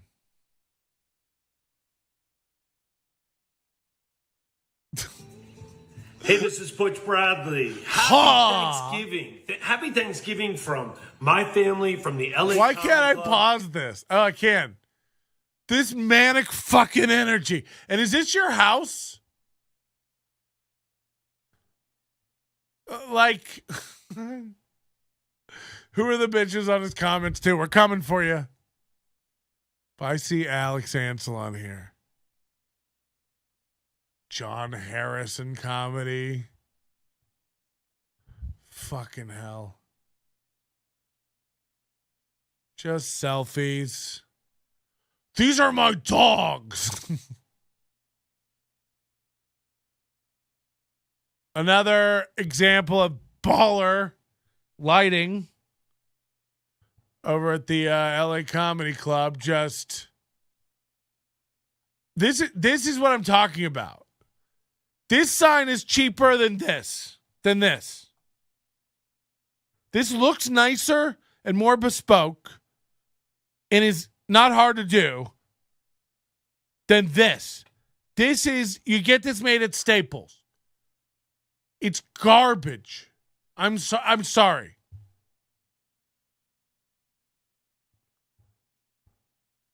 And I was under the impression this thing held like 300 people. But it's very easy to see. This is two tiers. 1, 2, 3, 4, 5, 6, 7, 8, 9, 10, 11, 12, 13, 14, 15, 16, 17, 18, 19, 20, 21, 22, 23, 24, 25, 26, 27. What do you got? 70 people here?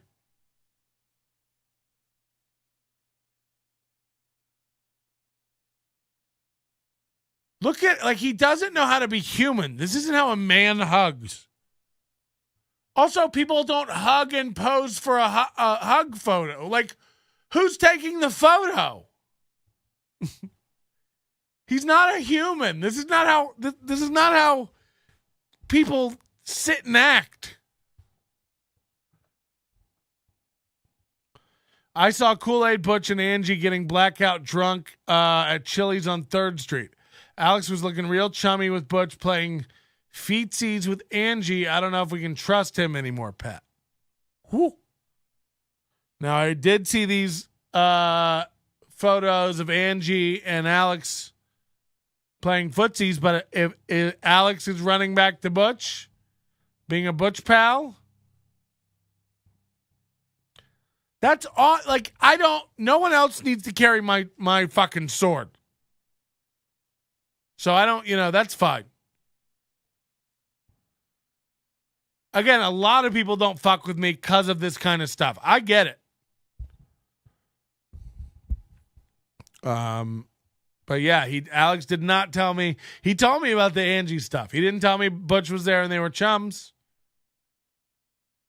He better hold on to Carla. Can you imagine the energy on a first date? Holy fuck. Hi, I'm Butch Bradley.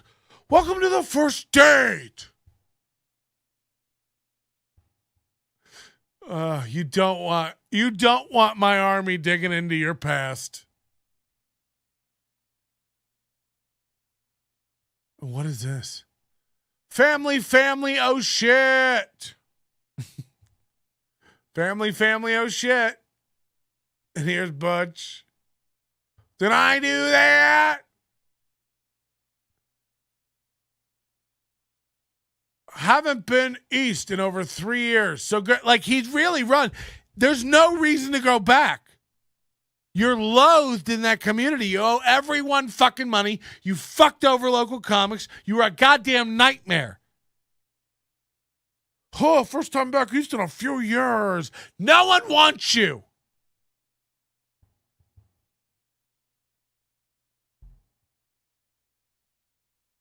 Have your fucking cousins come visit me again. I swear to fucking God, dude. 6 years ago, I fucking took it easy on your ass. I swear to fucking God. Threaten me again, legally or physically, like you did. I'm fucking coming. You might want to get your checkbook out. It might be easier. I'll fucking be in a pool of blood before I'm done with you. You heard?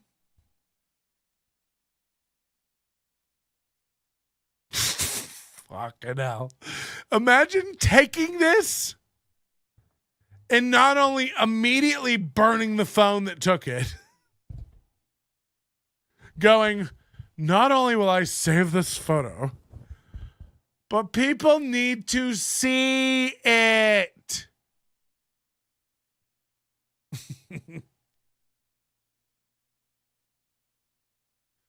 Oh, fuck. What an out of it. Like, he's king of the out of it. How old is this photo, Butch? What world are we in?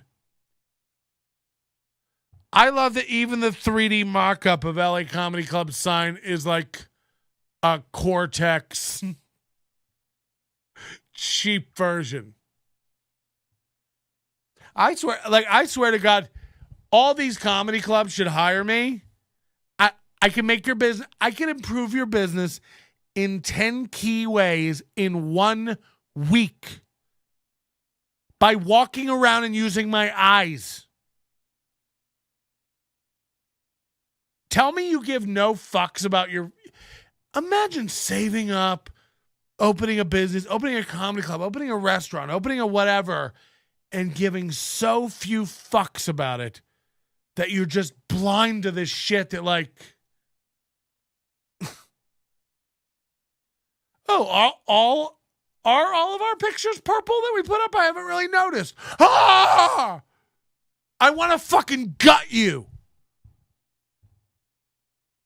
I want to gut. You sound dumb as fuck. And when I talk to a comic too, I'll be like, hey, all LA Comedy Club's photos are fucking purple. When I talk to people in the know, we all laugh about it. Like people who, by the way, own other clubs in town. We laugh about your shit. And then you'll meet a comic who's like, what do you mean their pictures are purple? It's like, Alex, we saw you slamming affordable blue margaritas and chowing on some bacon ranch chicken quesadillas courtesy of your new master, Butch. Angie, rimming you out back next to the Kia was just extra. Whew. Ahora estás más bien abajo.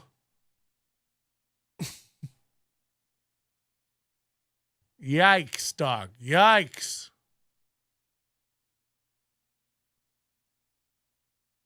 Look at these photos.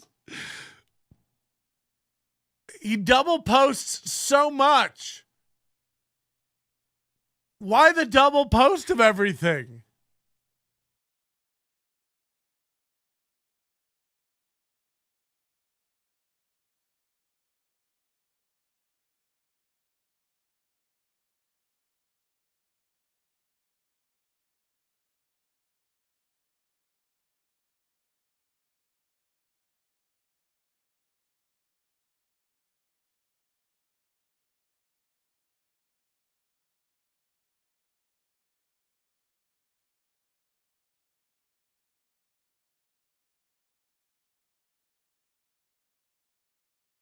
shitting?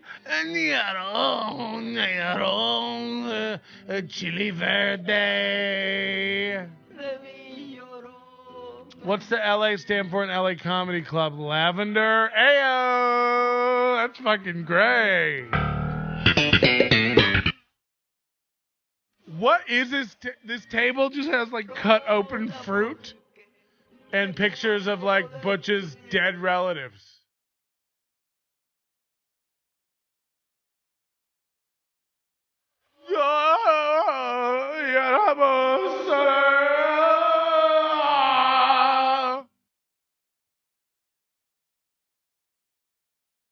Imagine filming this without being a cinematographer for Breaking Bad. Holy fuck. Look at what he writes. Day of the Dead. That's just what he writes. It's like, it's a basic bitch. This guy is a basic bitch. Holy shit, we get to see more of his wall. So he has the same blinds as Ty. Just for reference. Yeah, look, just like a lot of garbage here. Imagine just cutting open this many exotic fruits and printing out pictures and going to the Mexican, going down to Cardenas and buying all these candles and little Maria statues. Again, you'll see this a lot with very basic idiots. They constantly take the same photo all the time at the same place. You'll see girls do this every day in their car in the morning. They'll take a selfie. Same angle, same seat, same place all the fucking time. So Butch Bradley does that. He loves just taking this. Hey, I'm at the gym. It's like, we all give fucks. And then he double posted it, of course. Because why not? When you're out of it, being out of it all the goddamn way, right? Wait, so this is Butch's thing? Shouldn't your social media get me in the mood to laugh? Right. Alex Ansel claps back. He says, first of all, I'm a Southwest egg roll man. Oh, sorry, Stan. Get your facts right. I don't know if I'd go standing for egg rolls. I knew a dude who would double post, sometimes even triple or quadruple post. I asked why he keeps doing that, and he unfriended me. He's dead now. Whew. Yeah, it's a weird behavior for loons. So fun knocking out a kill show.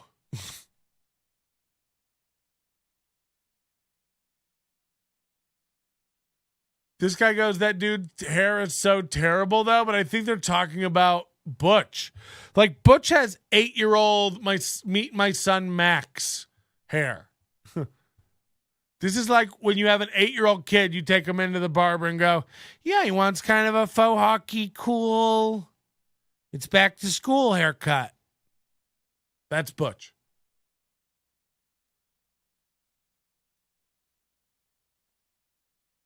This is Stoner Rob, and this is embarrassing for him. He will regret this.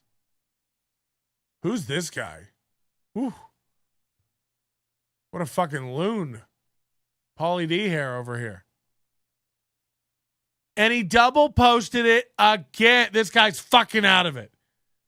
He's so fucking out of it. It's definitely a no for me, dog. God, man. I have had sleep issues my entire life. People have suggested everything from, he just randomly capitalizes letters all the time. Like he has a 3rd grade education. Everything from exercise, melatonin, Xanax, and booze. This is the only thing that helps me sleep soundly. My anxiety blanket, Boru. Boru. We're coming for you, Boru. Ugh. Double posted, of course. Same exact things. The kids got new collars tonight. I'm working on new funny LA comedy. I thought every show was different, Butch. Which is it? Is every show new and different, or are you working on new stuff? Also, comics, these updates we don't need anymore. You're a comedian. I assume you're working on some new stuff. No comic ever goes, been stale for a while, going to keep being stale. Stay in the loop. A lot of Stoner Rob with this guy, which is... Ugh.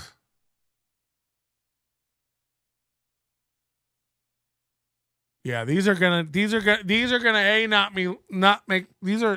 I don't like Stoner Rob now. Imagine taking this. Oh, double post? No, fuck. Here we are at Vic and Anthony's Steakhouse. The photo's backwards, but when have I ever given a fuck? Here we are, both looking puffy as fuck. You guys like an empty showroom? I love these.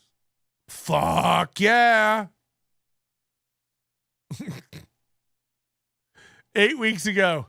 Great meeting Stoner Rob's family and kids today. This is how all biz meetings should go. And then it just... They look like they're in a fucking candy factory in white lab coats and masks. I don't get this bit. Hold on. Oh, is Butch cultivating a new friendship here with Stoner Rob? Are they besties now? Butch needs guys to hang on to and use. I know that about Butch. Now, we all know his number one go-to guy is William Strange. William Strange followed Butch here from Atlantic City. Lived on Butch's couch. Butch was using him for video editing and stuff, and we all see why. Banger content. Hey, do me a favor. There's 26 of you watching right now. I don't want to keep begging. Hit the like button. You'll help the algorithm out. We're stale as fuck, sitting at 9. Can you hit the like? It'll take you 2 seconds. This discourages me. I get upset, and then I'm going to bail. I'm going to bounce. I get upset. Just hit the fucking button. If we can't get to 20 when 26 are, it's like, by the way, hit the dislike button. I don't give a shit. Interact. William Strange, Knifey the Knife comic. Yeah, the guy who screamed at the sky and ran off.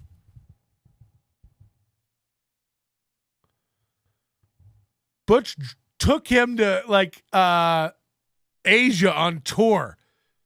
Trust me when I tell you, this guy has no business, hosting a professional show. He's awful. He's awful. I reckon harmless, but awful. So I think this is just a joke, but Butch and Stoner Rob are buddy. Imagine posting this. Just imagine thinking this is cool. I'm wearing what shirt is this? Misery? Imagine doing this at age 58. just no idea what cool is in this day, just clueless.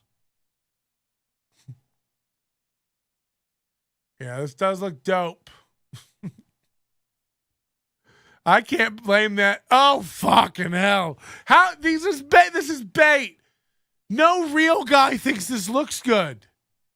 I'm being baited. Holy fuck.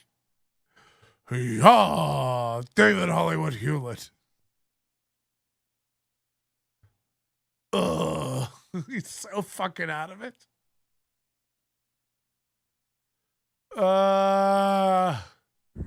Hey, this is Butch Bradley. That's Baru in the background. I am here in the park with my dogs. Vessel's about to pass me at 100 miles an hour. And tonight, 8 p.m., I'm at Brad Garrett's. If you want to catch a show and you're in Vegas, 8 p.m., I'm with Brad. Awesome show. And then 10 o'clock tonight, I'm on my usual spot at the LA Comedy. We know. Everyone in the world for 3 years has been told where you are at 10 p.m. every night. 8s of people are interested nightly. So calm down. We all know.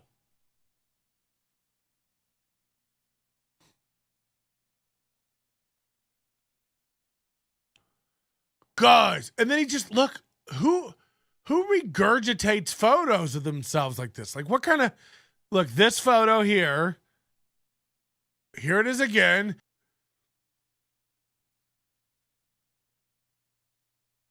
Do something. Told me you were going to come get me in New York City, you fucking bully. Do it. Take a moment from producing purple photos and come do it. Just double posts of everything, you fucking nut. And then I found out he's got this other, oh fucking hell. He's got this other account called The Land of Giants TV. Now, from what I can tell, he still posts on this occasionally. It's been 33 weeks. The last photo he posted on it was this, Jim. Again, imagine taking this and going like, that's the one, put it up. This guy is the best job in Vegas. Tonight, 10 p.m., LA Comedy Club. If I was the owner and proprietor of LA Comedy Club and I caught you out there tagging photos looking like this and putting my name in it, I'd fire you immediately. I'd wash that taste out of your mouth. Don't plug my club looking like an out-of-it fucking dope. You look like an old man who doesn't know when cameras are going off.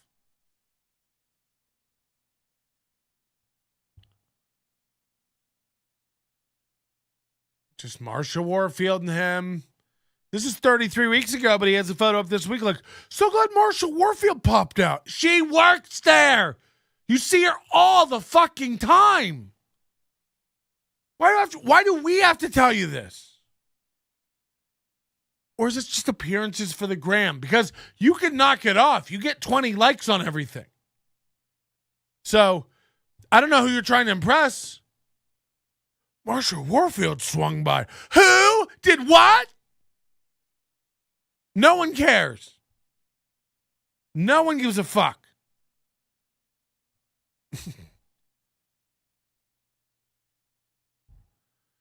Alex Ansel said Butch has blocked me on all his socials. He's blocked me too. This is another symptom of fucking out of it idiots. Hey, Butch, just so you know, no one here is going to do jack shit to you. You blocking NLO on Instagram is fucking retarded.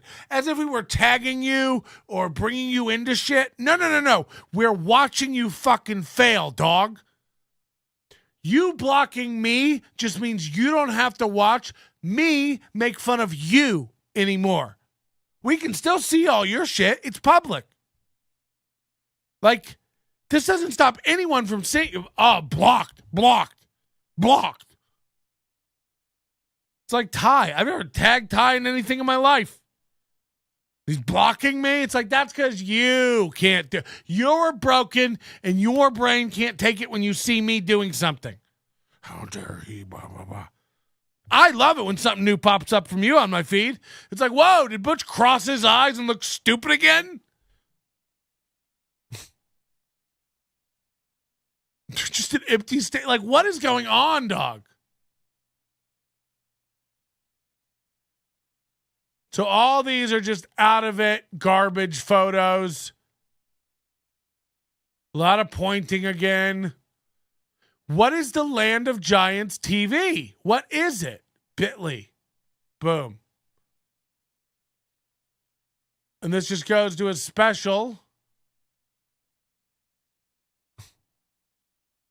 Main talent, Butch Bradley. Director, Sean McNamara. Why do I know that name? Producers. Imagine having 5 producers on your special. Oh my God, 2020 Bisu and Boru Productions LLC. Bisu and Boru, those are his dogs' names, right? Is that a real company? Let's look it up in Nevada business.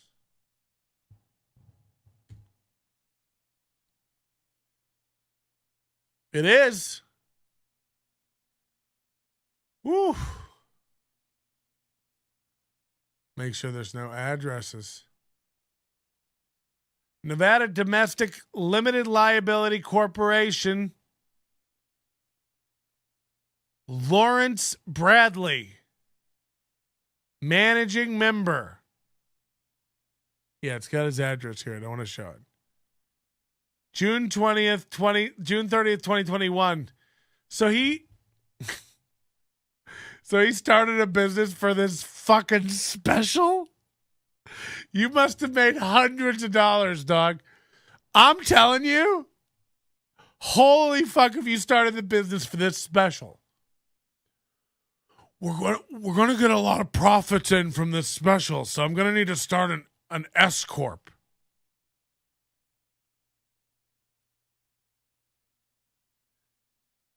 Yep, there is a Facebook profile. The Land of Giants. They have 250 followers, and it's just more purple photos of Butch on stage at LA Comedy Club. Just killing it. Killing it. 1 like. 2 likes. 1 like. No likes. 12 likes. Sean Fitzsimmons. Ugh. 2 likes. No likes. So it's like, who is this all for, this appearance? Yeah, come on out, another show tonight. It's not like Tom Segura posting that and thousands of people seeing it and popping out the show. Tom Segura could pop into a show, give a tweet 20 minutes before and pack the room. Who are you talking to? It's like, no offense, Adam Dominguez or Alex Ansel constantly telling us where they're going to be at 8 p.m. It's like, we get it. If we want to see you, we'll let you know. We know where you're at all the time. And I don't mean that as an insult. It's just like, how many times can you plug your 6 p.m. spot that you do all the time? What do you think will happen if you stop plugging it all the time and clogging up your feed? What do you think would happen? They'd stop working you? You're not plugging it. You're not getting people in. You're not getting people in regardless. Butch can't get people in. What are you doing? You know, Waldeck. I'll be doing 5 tonight at that. We don't care. We love you. We don't care. Those are sets for you. You go work on stuff and get better. All your friends and family don't need to come out and see every guest set or opening spot you do somewhere. They don't. Snap out of it. I believe you're working. You don't need to prove it all the time. Patrick, you sound bitter. Yes. Yes. No, but look, if you're at a club this weekend and you got multiple dates, plug it. If you're doing a guest spot at Wise Guys Wednesday, if you're hosting the Wise Guys Open Mic Wednesday, I guess post that. I guess.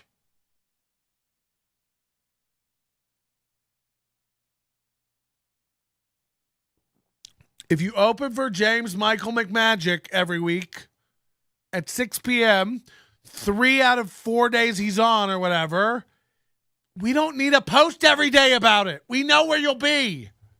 We'll check the EDR. Maybe if Butch tried the sock puppet thing, he'd see a turnout. 5 things I wish someone told me when I became a professional comedian, from Butch. And by the way, Butch did do an episode of Laugh After Dark's podcast, and I won't watch it on here live because I like those guys. And it'd be, I just tear them the fuck apart.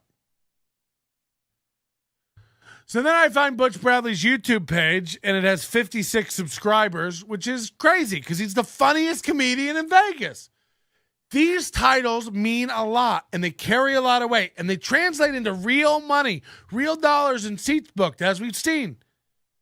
Every night his showroom is full, and he has garnered hundreds of followers on Instagram. And 56 on YouTube. And he does get 1 to 12 likes on everything he ever posts. So, there is a thing where, local Vegas comics who don't know what the fuck they're talking about will respect this guy and think he's, some big shot. There is a thing where, the bookers of LA Comedy Club, Matt and Joaquin, will think we've got to hold on to Butch. He's our meal ticket. We got a shirt thing with Butch. We got to keep him happy. You don't. Plug anything in there. Get the goddamn animatronic jamboree from Chuck E. Cheese that's been decommissioned down at the old Naval Yard. Pull that over and watch it sell the same number of tickets. Put a guy in a monkey suit and give him a tambourine and a pipe of meth. It's so Matt and Joaquin got to figure that out. They can get rid of this fucking troublemaking loser and replace him with anybody, and they'll pretty much do the same. Let's get Alex Ansel in there. Maybe it's just me, Alex Ansel, and Big Irish J, and we do the Biggins tour. Get anybody else in there. Put Stoner Rob in. I don't give a fuck. I don't have a dog in the fight. What I do have a dog in is eradicating the cancer that is Butch Bradley from this town. And guess what? By the way, we did it with Ty, but don't you dare lower your guard. Cancer can come back. We may be in remission now, but remember, he could easily pack up his 12 cubic feet of belongings and be back here within 14 hours. We all know his dad will lend him a truck. Maybe he'll just get himself one of those recorders they sell in school for $6 and Pied Piper a bunch of rats to haul his shit back up. Because let me tell you, Austin ain't going well. And you know what I was thinking about, too? Not only is he going to ruin every professional and good relationship that Ty Rivera has in Austin, not only is that definitely 100% going to occur, he doesn't have the support system he has here. I've talked to boots on the ground in Austin. Word is out about Ty Rivera and how dangerous he is. Word is out about Ty Rivera and how manipulative, what a user he is, and what will happen to you if you become friends and close with him. He doesn't have a network of sycophant open micers, pilot fishing off of his fucking droppings. So it's not like he can spin up an Ocha. It's not like he can get in there. And by the way, there's way more gays there. They're going to not put up with his sass. I'm telling you, man, it's not going to go well. Ty can't walk into a room where he doesn't have people on his side with any amount of confidence. So he's losing his only spots he's comfortable. Ocha Ty, wise guys. That's it. And I guarantee it won't be long before he starts talking mad shit about people in that town on his podcast, and it all turns to garbage. Ty, he's been gone so long, I forgot how to spell his name. The fire marshal will not allow the three of you to be in the same building. I bet Butch Bradley really wishes Ty didn't leave. Yeah.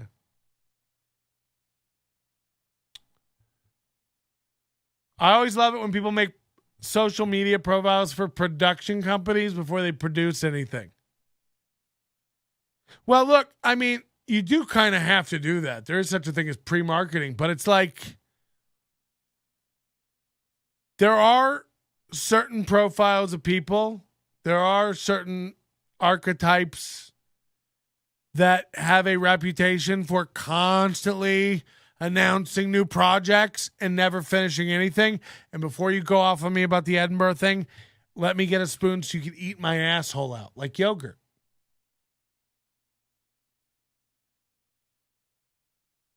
But there's people who will do that. They constantly tell you the thing they're starting to look for it. Nothing ever come.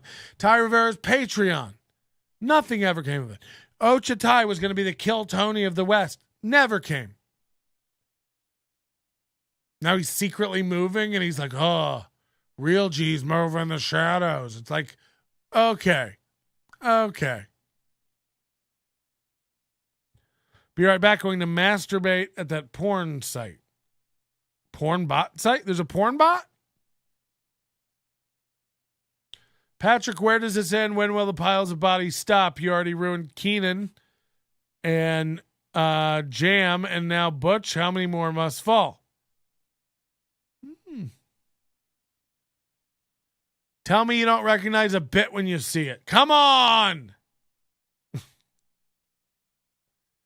So, yeah, this guy, Butch Bradley, is a funny comic. He's funny on stage. He is an out-of-it goon who, again, owes me $1,500. And we're going to make fun of every fucking thing he does. We're going to hold it up to the light and show it for what it is. We're going to show those 5 producers that they have no business ever supporting you doing anything again. Let me catch wind you're working on a new comedy special. I swear to God, I'll have the whole audience full of fucking bots. Can we do that yet? Get Elon.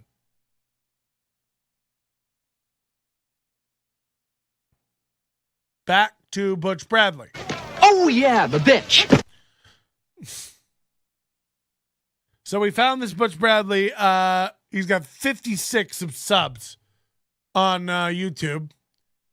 And he's making In the Land of Giants TV. And these all have 200 views, 99 views, 187 views. He's got a show with Piff the Magic Dragon. Let's watch the pilot, DJ Ashba. I don't know what that is. Let's see what this is.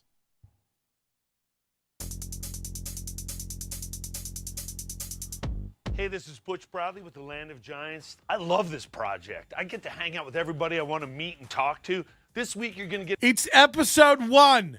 Dum-dum.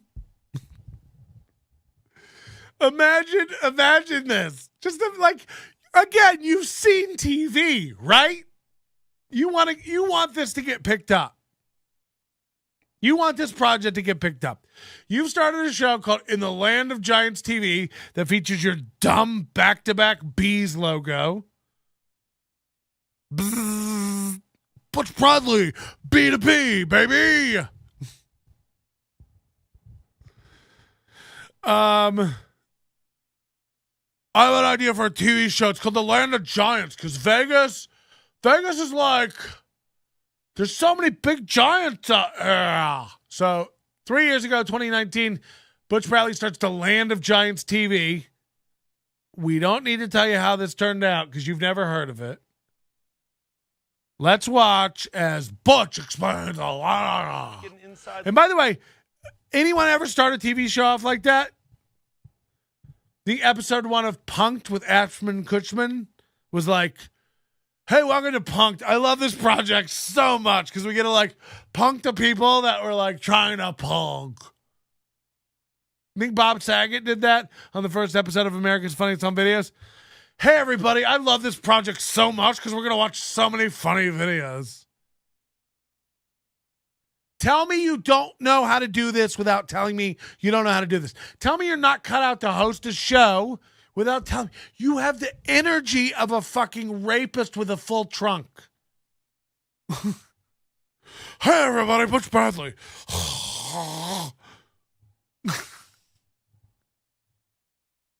Fuck. He looks like he's about to ask the wizard for some courage. Right.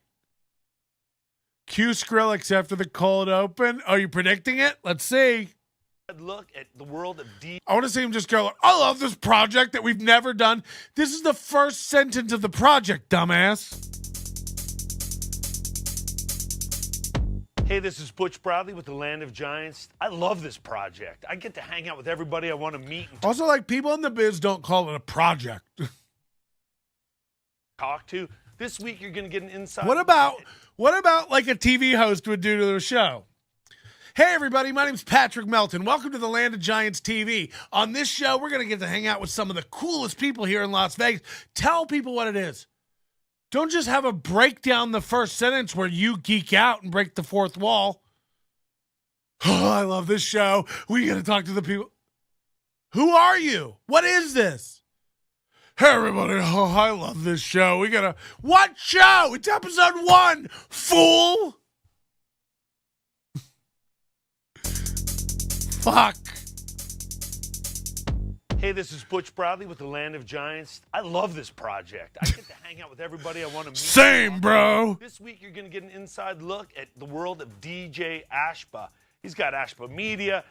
If you don't know who he is, you're about to get an inside look because he was... Imagine flaming out after one thing. Well, today, first of all, it's so cool for the big first up. You got DJ Ashba. No one's ever heard of anything. We've got DJ Ashba. They've got Ashba Media. Anyway, you're going to see. It's so cool. Oh, all they've got is a thing we've never heard of. We don't know who DJ Ashba is, so you saying DJ Ashba Media doesn't change anything. It'd be like you going like, today on the show we got Skrillex. You might have heard him from like Skrillex songs. So if you haven't heard of Skrillex, like, you got no new information. But I doubt there's a lot of writers and experience on this project. I'm getting called out. You've always, in the past, said it was 1,200. Now it's 1,500. Story ain't adding up, Melton. That might be true. If it's 1,200, it's 1,200. I think I did say 1,200 earlier in the show. It's been so long, and it's such an insignificant amount to me that I don't matter. I don't care. It doesn't matter. I think you're right, though. I think it is 1,200. Hold me to that. But in fairness to me, I think earlier I said 12 or 15, whatever it was. I don't remember. But I do think it is 12. That does sound more right.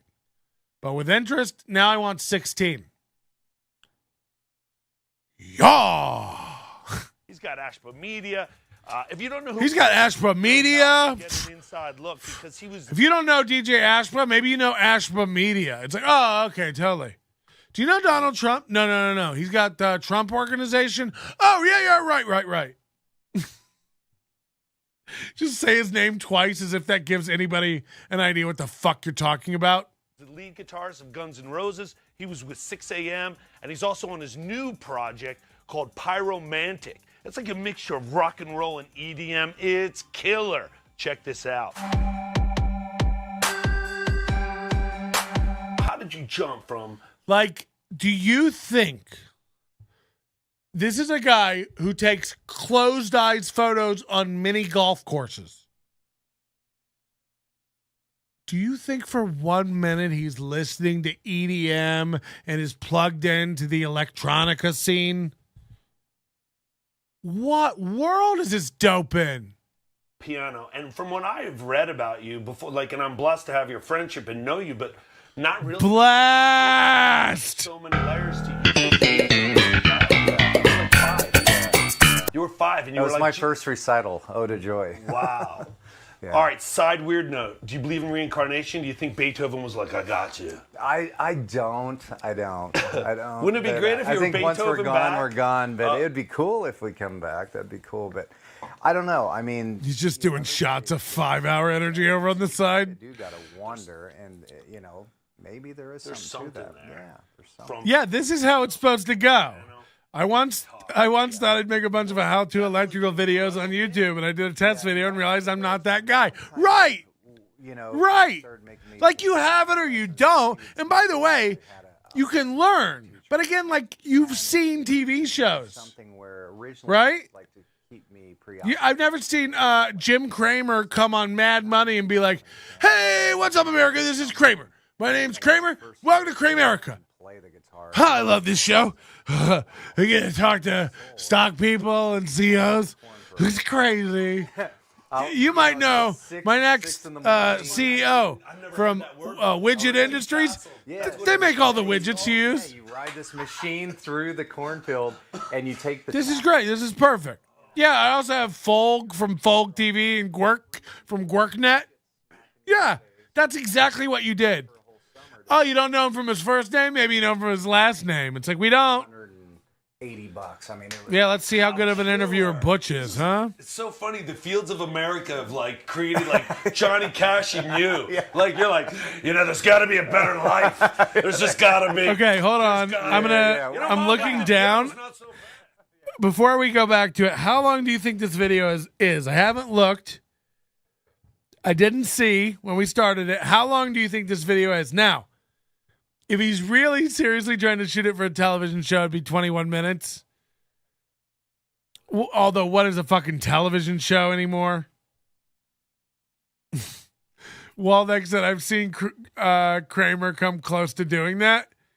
Yeah, actually, as I said it, I kind of could hear him saying it.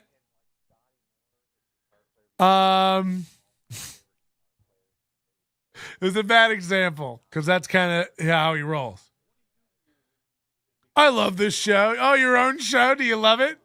200 other people have loved it the past 3 years, so...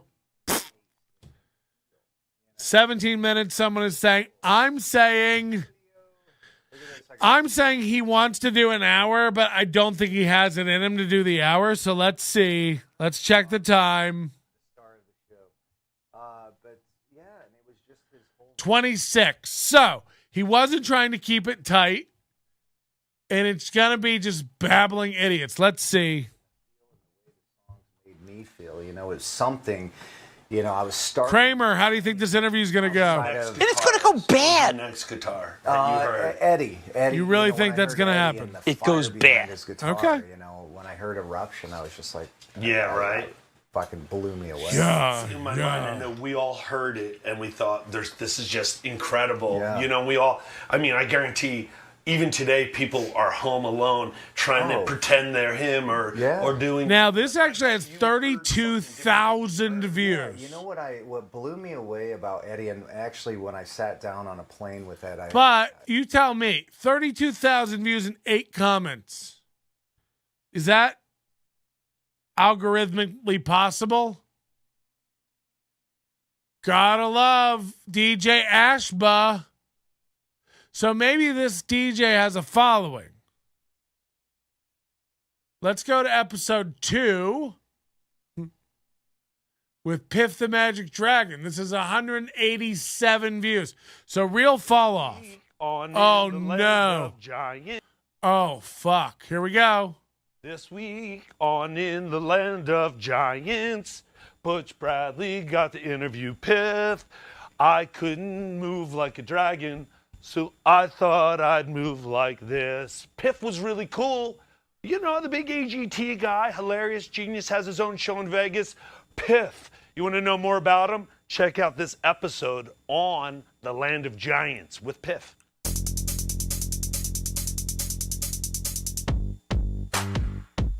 Butch Bradley here with another episode of In the Land of Giants in Las Vegas with John Vanderput.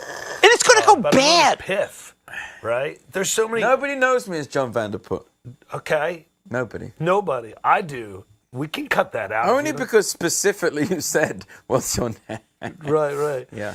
Normally I'm wearing a dragon outfit. Do you feel better in the dragon outfit? Yes, because for 2 reasons. Number 1, it has 27 pockets.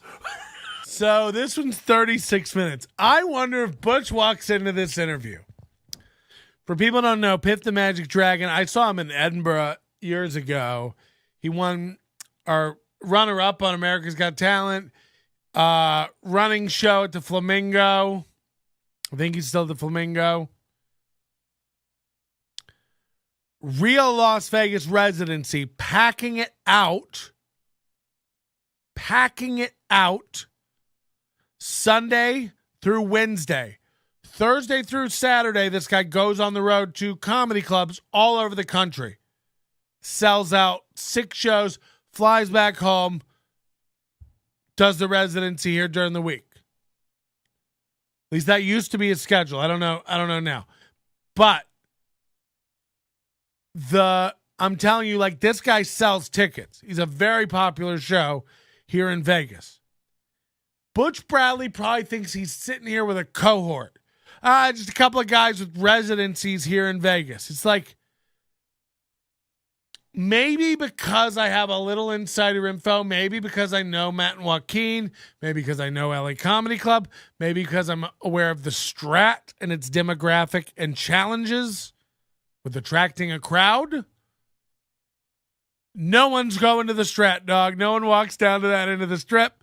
There's no foot traffic. It's shady as fuck down there. Now, look, they're building up.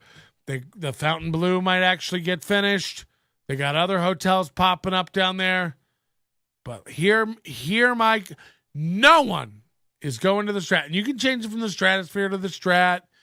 You have cheap rooms. You have no resort fees. That's why people stay there. It attracts a certain demographic. Subway. And that's all I'm going to say about that.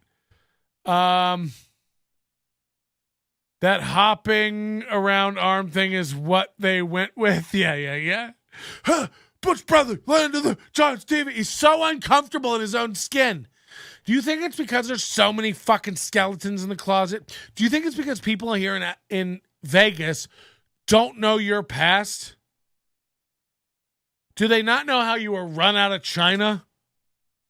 Do they not know how you were run out of Atlantic City? Failure after failure, dog. Piff is pretty popular. Low view count is interesting. No, it's not. It's not suspicious at all. If I started up an account with 0 fucking subscribers and tried to get people to come watch it and named a video, interview with Piff the Magic Dragon, it would get nobody as well. Nobody gives a fuck who this is. And nobody wants to see a 36-minute interview with Piff the Magic Dragon. By the way, anytime I want to hear Piff the Magic Dragon sound intelligent and poised and fun and engaged, I'll go listen to him on Penn and Teller, Penn Jillette's podcast.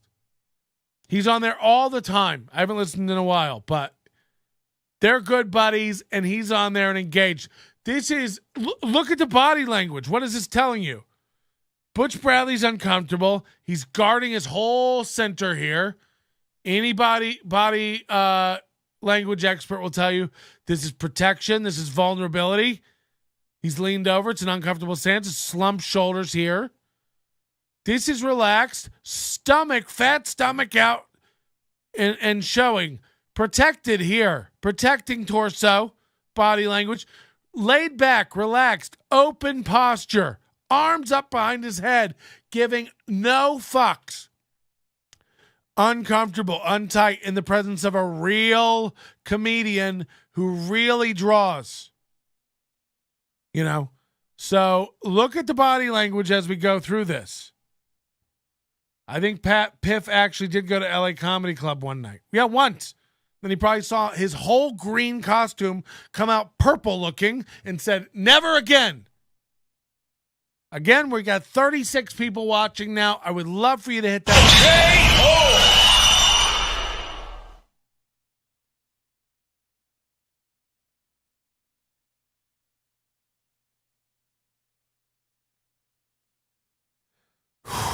One button off.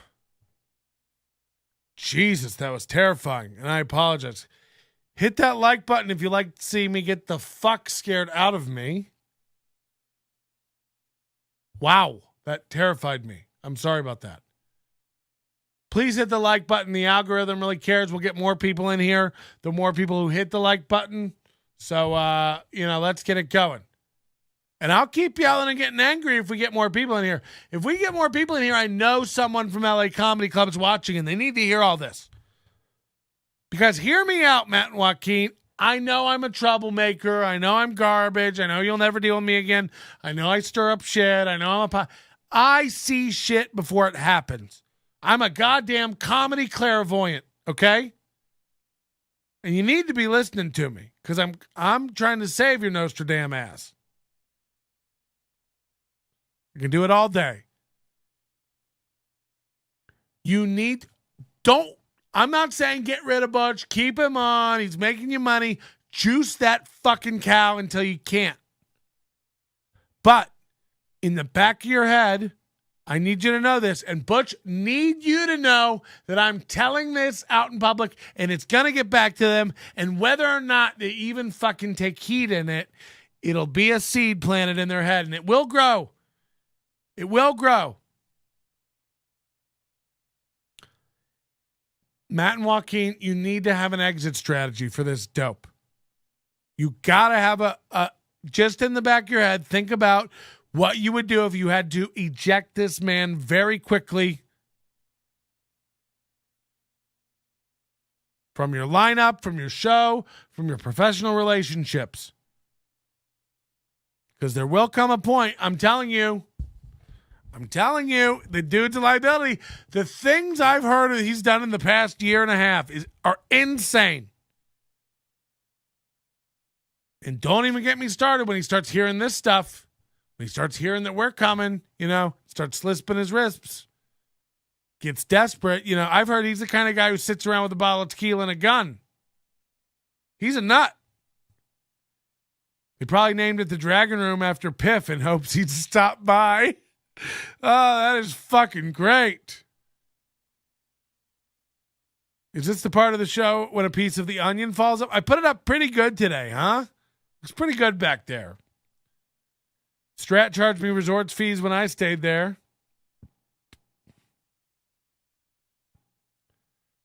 The face you made was meme worthy. Okay. Hit like. I'm telling you, I'm out of here in 5 minutes if we can't get it to 25. It's sad. It's sad. I know you like it. I know you want to hear more.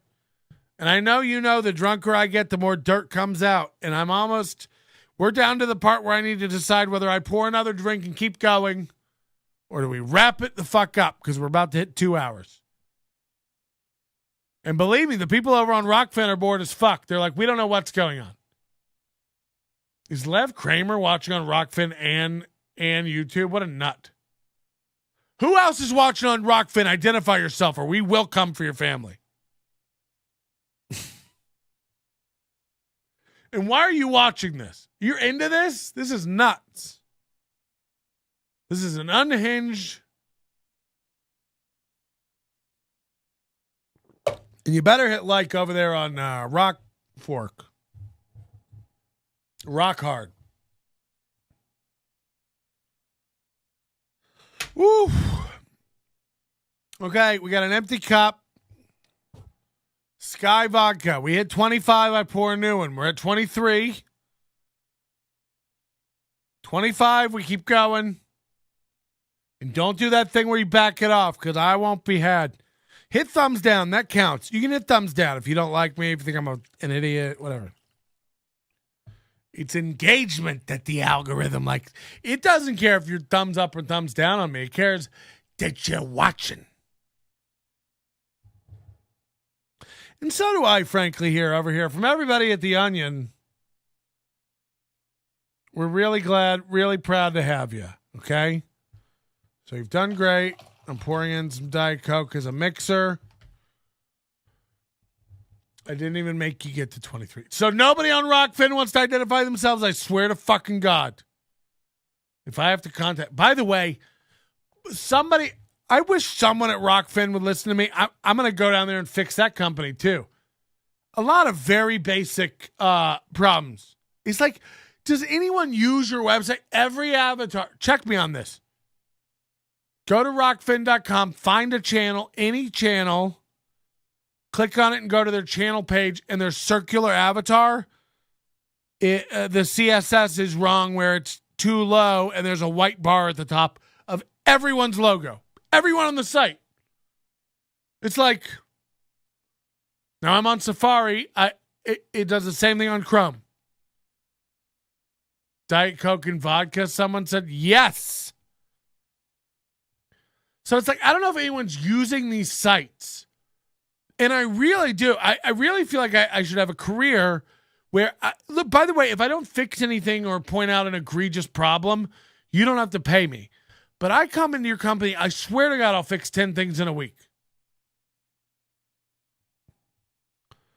Diet Coke and vodka. That's my shit. And I don't want to get any garbage about it. Okay?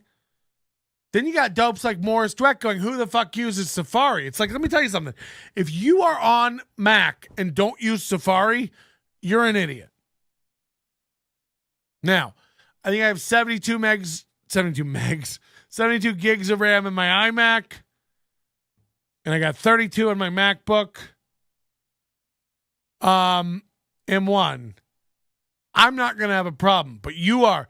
And if you think Chrome, and by the way, I use Chrome for a lot of things. Chrome has plugins that I need. I have both browsers open. But I got the RAM for it. You don't. You don't. I know you got a little Wintel shitbook with 8 gigs of RAM, 4 gigs of RAM. Who uses Safari? I don't know. People like efficiency. Yeah, it's 72. It's weird. Trust me. I know it's a weird number. I don't need to get mail on it.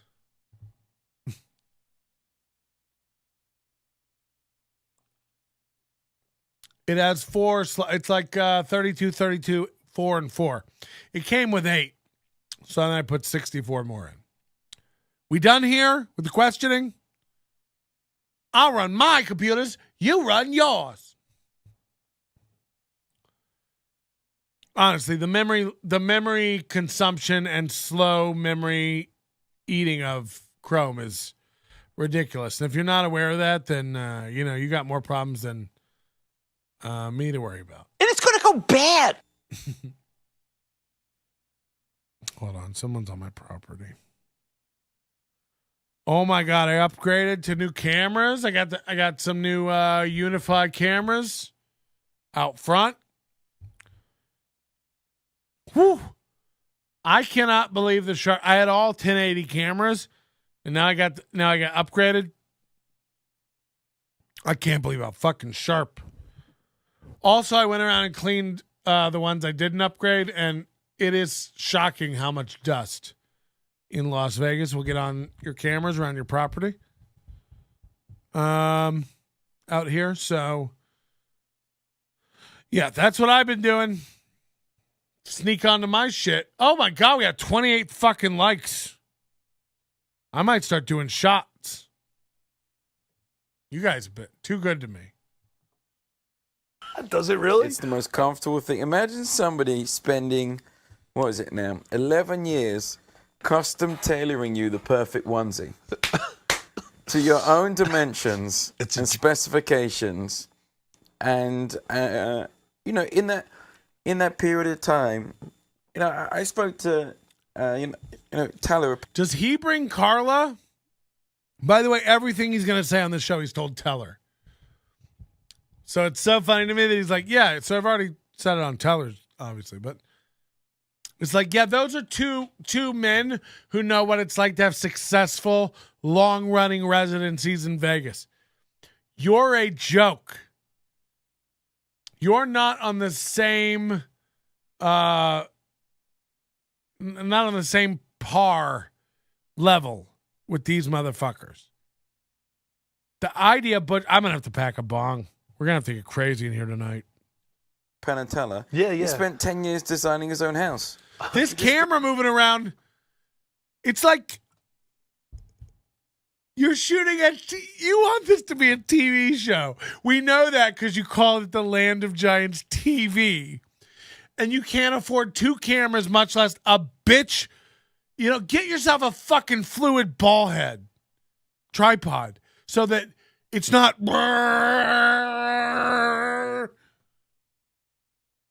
Thought about it for 10 years, and then after 10 years, he's like, all right, I finished now.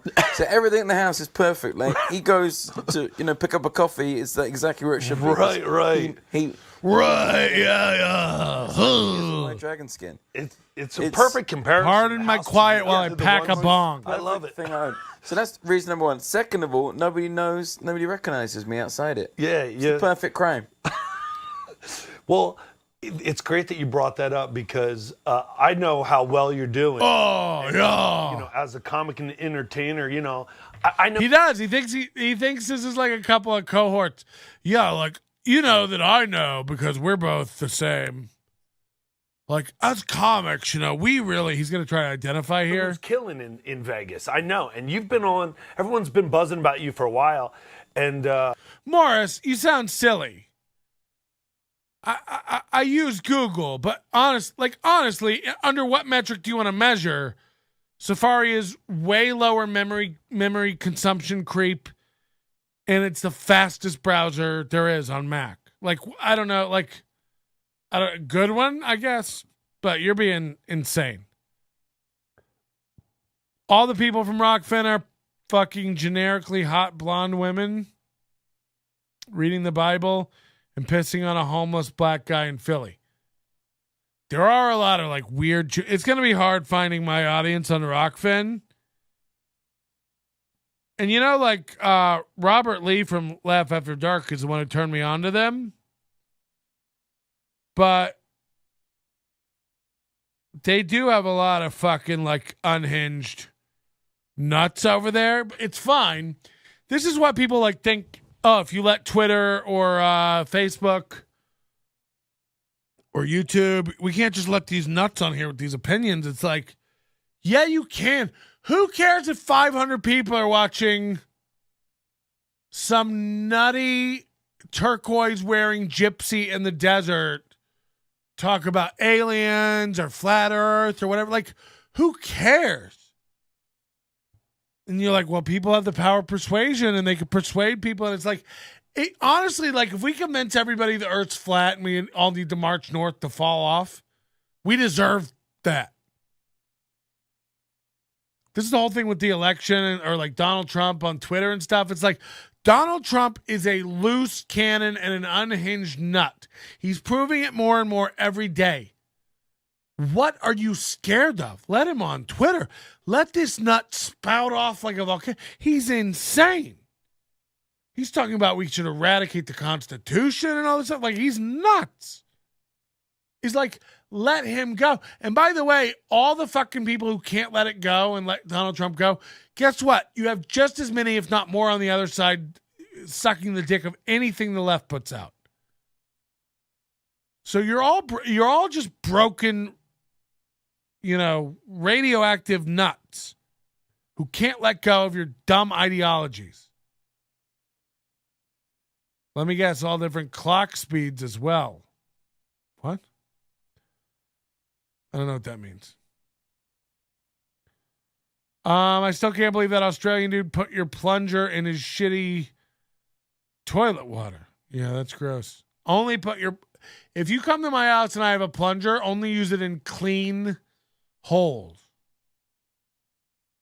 I believe in a fat earth. The earth is fat. Let's get back to Piff's. Piff wants this guy out of his dressing room so bad. I wanted to know that it's weird for me. My only thing is you're like an okay dude, or you love comedy, or you love what you do. And then you show up, you come into the club, and you have a good set. It was a little tough. Didn't affect you. Are you kidding me? It was. You need to come and see my show. Yeah, I know you kill. I know you kill in your room. Let me explain what I did at your comedy club. It was not my comedy club. The LA Comedy Club, Butch's my show. Comedy club. Okay, so unless Butch has invested since the Dragon Room. By the way, that's one thing that leads me. I caught myself. I was like, maybe he did invest. That's the thing. I did throw that plunger out. It's such a dumb name that it makes me think that Butch was like, look, I'll give $20K, but you got to call it the Dragon Room. I'm the dragon. We're going to maybe do my Land of Giants TV show here. Oh.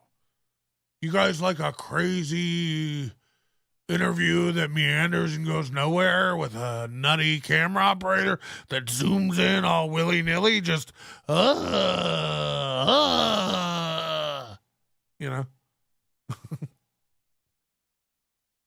He invested $1,400. Yeah, he invested what he owes me. You son of a bitch. By the way, Butch Bradley is on stage as we speak. I believe. Does he have Tuesdays off? Maybe he has Tuesdays off. This is what's funny. You know, Piff the Magic Dragon is in demand all around the country because of America's Got Talent. He's capitalized on that. So he's got club dates all over the country at comedy clubs. So Thursdays, Fridays, Saturdays, he goes to comedy clubs around the country doing shows, or at least he did as of a few years ago.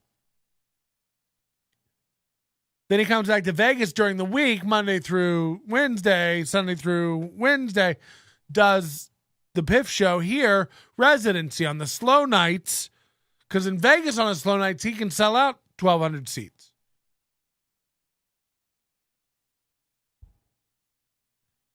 We just did a story on PM and the AM. Join the Overdose if you're not a member to get access. Save 10%. Use promo code THANKS at nobodylikesonions.com/overdose. We just did a show at PM and the AM. The clip's available on Rockfin, where Chris Angel, it's also on YouTube, Chris Angel show got canceled. He had a 1,400 seat theater. He can't get 300 people. He's got 150 people in his show on a Saturday night.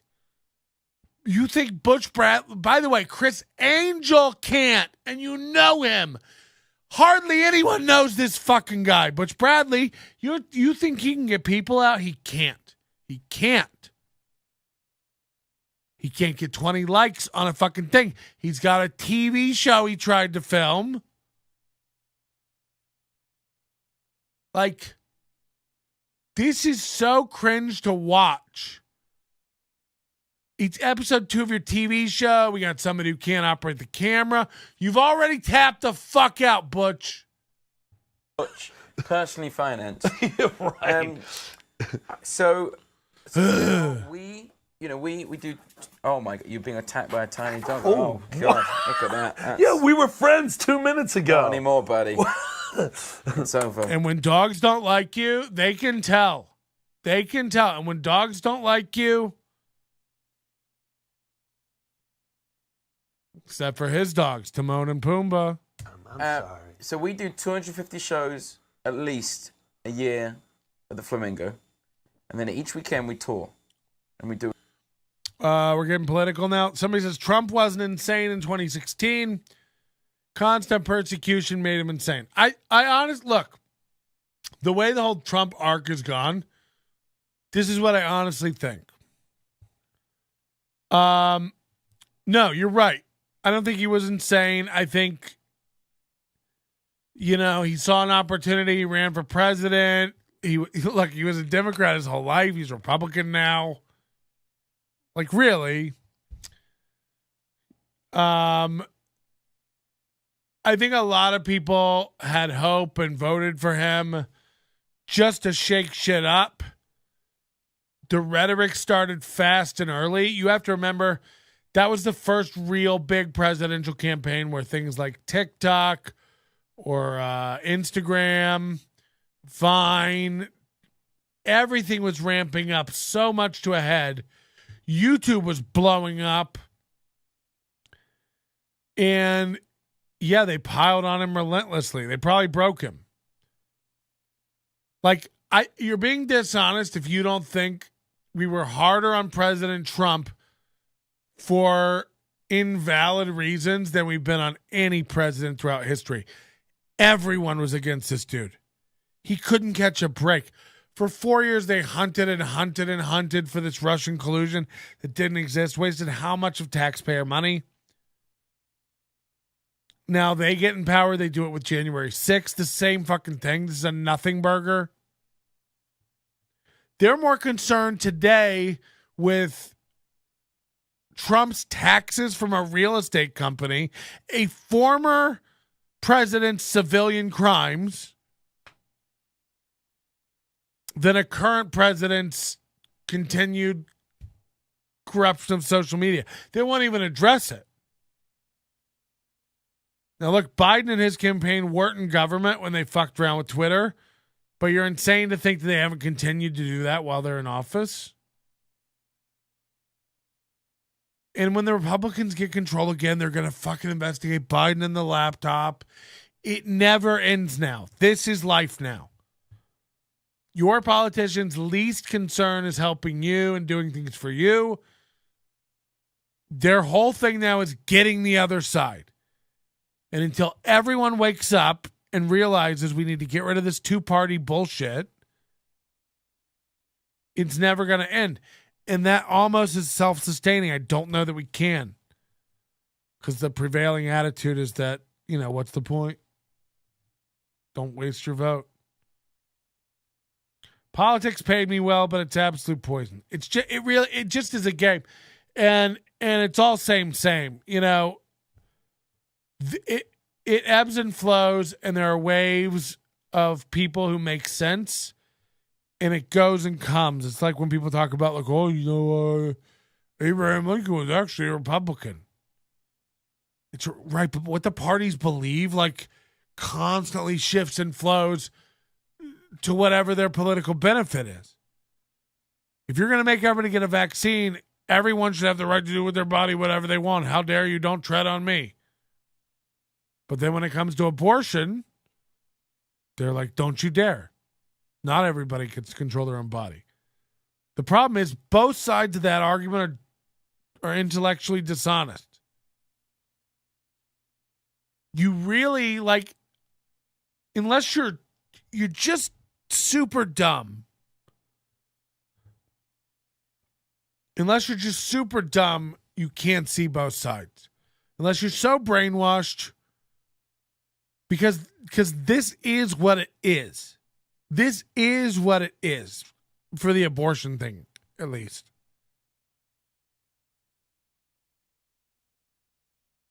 It's not an honest argument to say it's my body, my choice. So if I want to get an abortion, I can. And not pretend that you don't at least understand the Christian rights argument. Now, look, I'm not a Christian. I don't believe in God. Okay? Sky Daddy, not real. But a lot of this country still is. And we live in a country where you have the freedom to do that. So I don't begrudge it. I think you're dumb. But you want to be a Christian? Okay. And those people have this argument. That is a person inside of that woman. And if you terminate the life, you're killing a person. Now, the fact is, that's true. And without delving into the gradient that is the Bill Burr joke of cake in the oven, well, it would have been a cake, but you threw it. For all intents and purposes, it's a little person. Now, their brain don't work. They're not cognitive. It's not a person, but it's a person. So when you get an abortion, you are killing a thing. You're killing a human. When you eat an egg, you're killing a chicken. I mean, maybe it's already dead. Patrick, those eggs aren't fertilized. Shut up! But my argument is, if the left wants to win, just change your whole story. Your whole thing shouldn't be it's not a life, 12 weeks, there's no heartbeat, or it's just cells, or this is a dumb argument. Because now you're both just going back and forth about what it is. And that's very subjective. And you're both right. Where I fall on it is, yeah, it's kind of a person. It is a person. It's going to be a person. Those are all the same in my book. And yeah, you should be able to kill it. That's where I fall on it. If I don't want to bring in a above ground swimming pool and put it up in my living room because it might be cumbersome in my way and I can't afford the upkeep and the chlorine, much less the paint for constantly bubbling on my walls. I'm a homeowner. I have the right to not bring that pool in my. I don't want that. I can't afford it. I don't need it. That's the way I feel about a baby. If I don't want it, I don't fucking need it. You're killing a parasite on a person. No, because it's not a parasite. Like, it is a person. This is the other side. This is where the left goes. Like, you guys are almost fetishizing it and celebrating it. Abortion. You know? These protests where you swing around bloody dead babies. It's like, ugh. It's like, what are you? Like, I'm not happy about it. And if you can, you should probably pull out or use a condom. Like, look. Because it's not a parasite. It is a baby. And when we went down this whole road in the United States with this abortion stuff, it was safe, legal, and rare. And we seem to have forgotten about the rare part. Because the argument for making it legal is so it's safe. The argument for making it rare seems to have gone out the window. People just like, oh, just get an abortion. Amazon will pay every year for you to go get every quarter, $4,000 to go get an abortion over state lines. It's like, that's a little fucking gross. Don't get me wrong, sweet perk. But it's a little gross. And I think, like, just like everything else, like, there is a middle ground. And we need to start, whether it's guns or abortion or free speech, we need to start having real conversations that are intellectually honest. Because we're all in this fucking wasteland now of like, there are two genders. What about intersex people? That's where we're at now. It's like, what about?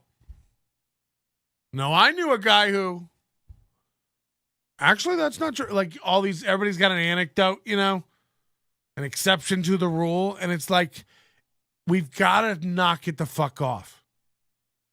You guys have to knock it off with your whole, let's turn in every gun and no more guns. And you guys have to knock it off with, like, I think I should be able to floss with an AR-15. But we also don't, you know, it doesn't help to have Congress people running around screaming about how easy it is to get an AR-15 at a gun show when that's not a thing. So, like, we have a bunch of dumb people saying dumb shit. We have a bunch of radicalized idiots who don't do their research, have super low IQs, and unfortunately, we're team red, team blue, and it's just, and enough. It's not fun. It's not good. Do you think we're better? Like, just use your dumb brain. Like, 15 years ago, 20 years ago, like, I didn't think boo about race and racism, and now it's shoved down my throat every day. Oppression, race, racism. It's just like, we're not going the right way. So, like, we say one thing, but we're doing another thing on paper. You know what I mean? Or we're saying something on paper, but we're doing another thing. It's like, it's literally the thing of, like, affirmative action. Like, well, it's to help the pendulum swing back. And it's like, well, when is it back? When is it in the middle now? And we stop. Because racism is bad. But this legal form of racism is okay to get the pendulum back. But, like, at some point, you're admitting you're putting an unequal force on the pendulum. So, like, by nature, it will go back the other way. When does it, and who makes the decision on what that is? The only solution is to knock it all the fuck off and let it settle. But honestly, I don't think we'll ever do it. We'll blow ourselves up. We'll kill it. We're dumb. We're dumb, emotional dummies. We make policy and decisions based on this guy, Elon Musk, is like a billionaire robot. He's an emotional dummy. He's proven it over the past week. He's a free speech absolutionist. And yet when it came to Alex Jones, they asked him why he wouldn't let Alex Jones back on the platform. He said, he used children. Anyone who uses children is a piece of shit. My child died in my arms. So he has this emotional attachment to this sense memory of his son dying or daughter dying in his arms. And he somehow attached that to Alex Jones exploiting children. And now Alex Jones can't come back on the platform, even though free speech is everyone's right. So, like, right, you are an emotional, reactive guy. So as much as we want to root for this man, and I do, like, it's fun to watch, and I do think he has the best of intentions, as Trump did in 2016. But power corrupts, and absolute power corrupts absolutely. I'm in a PhD program right now.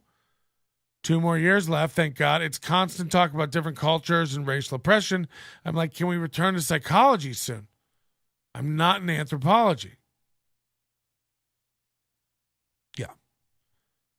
The Taliban is on Twitter. Right. So this thing where we do this thing where, like, it's not a question if you just use your brain and your real moral compass, because this is all cyclical. The right does bad things. The left does bad things. Right now, the left is doing a lot more bad things. And the narrative is that the right is doing a lot more bad things. And the problem is people don't even care to look anymore. They just hear shit. The news tells you advertisers are fleeing Twitter. Twitter's in trouble. It's like, go on Twitter and look. That's not true. And the biggest advertisers are returning. Apple, Amazon. Why? They're left. They're emotional knee-jerk babies. CBS News announced it was leaving Twitter when he reinstated Donald Trump, because it was dangerous and there might be a threat. It's like, are you okay? Are you all okay? It's dangerous and there might be a threat. What? By the way, he hasn't come back. His account's just on. And CBS went, ugh, and had to leave. And then they go, hey, everybody's still there talking. Should we go back? Yeah. And again, this is me, and I'm being 100% real, but I'm kind of a grudge-holding dick. Amazon, you can't advertise on Twitter again. It's 20% more. You want to come back and advertise? It's 20% more, or fuck off. Oh, Apple, we'd love to have you back.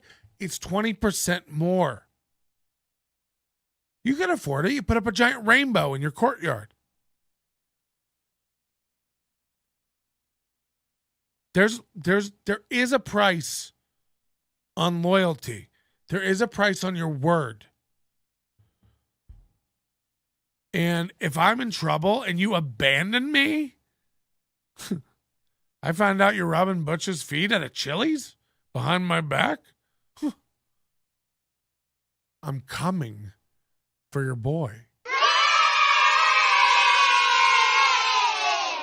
Do another, like, I don't know, anywhere from like 2 to 4 on the weekends. Yeah. So, so over the years we do comedy clubs, and when I would do a comedy club, they're like 5 or 6 shows in a weekend, and I can take a bit, like a 2-minute bit, and I can like work it in like that. Right in the club environment. In the club. Yeah. But now we do theaters on the road. Right. You can't really work in material at a theater. No. Well, let me say it. As if Butch knows what theaters are like. I'm not that good. I'm not. That's not me. So there's me and my friend. We wrote a whole ton of dragon-related stand-up material. This person constantly is moving the camera back and forth. It's like, will you just leave it? Did Butch tell them to do this? Probably like 30 minutes, and I reckon there's a good 10 or 15. And again, cameras are what? $500 for a 4K nice camera. You can change the lenses on and look nice. Get a mirrorless Canon or Sony. $500, $700. Get a couple of those. Borrow one. You know, I got one aimed at the ground right now. There's the Gorilla Tape that I'm running out of. They're not, you know, you're trying to pitch a TV show? Like, put a little effort into it. I have so many ideas for things I want to do, but like everyone sucks. And I'm not about to throw $50K of my own money in something. So, you know,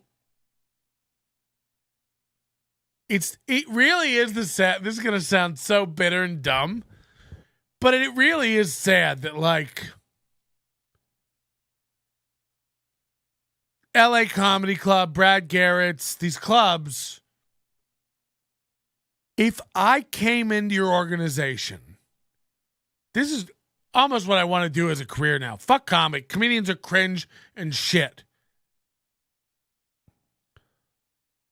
Like, do you understand how far up their ass some of these clubs that don't like me or work me are? Because of how nice I can make your fucking club. I can make you so much fucking money. I see so many mistakes you're all making. And no one gives a fuck.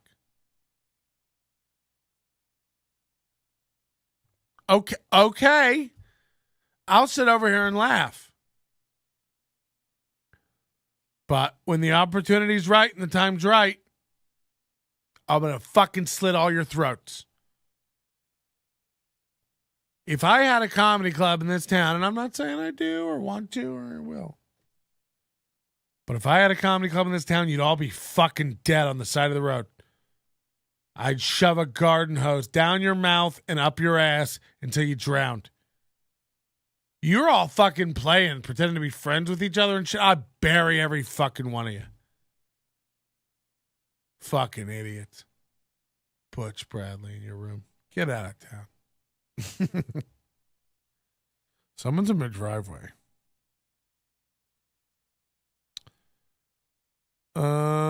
These cameras are nice. These new ones. Someone's in my driveway though. And I'm worried it might be Butch. Because this has happened before. Butch Bradley texts me. He texted me late at night, "What's your address? I want to come over and talk." And then he texted Alex Ansel. Thank God I have friends. He texted Alex Ansel and asked Alex Ansel for my address. What was he going to do? This is a guy who was threatening to come over and, like, you know, go see the text, hideawaycomedy.com. I'm not showing you my driveway cam. I don't want you to know. First of all, I have new cameras in new places. And there's some that are obvious, but I don't want you to know.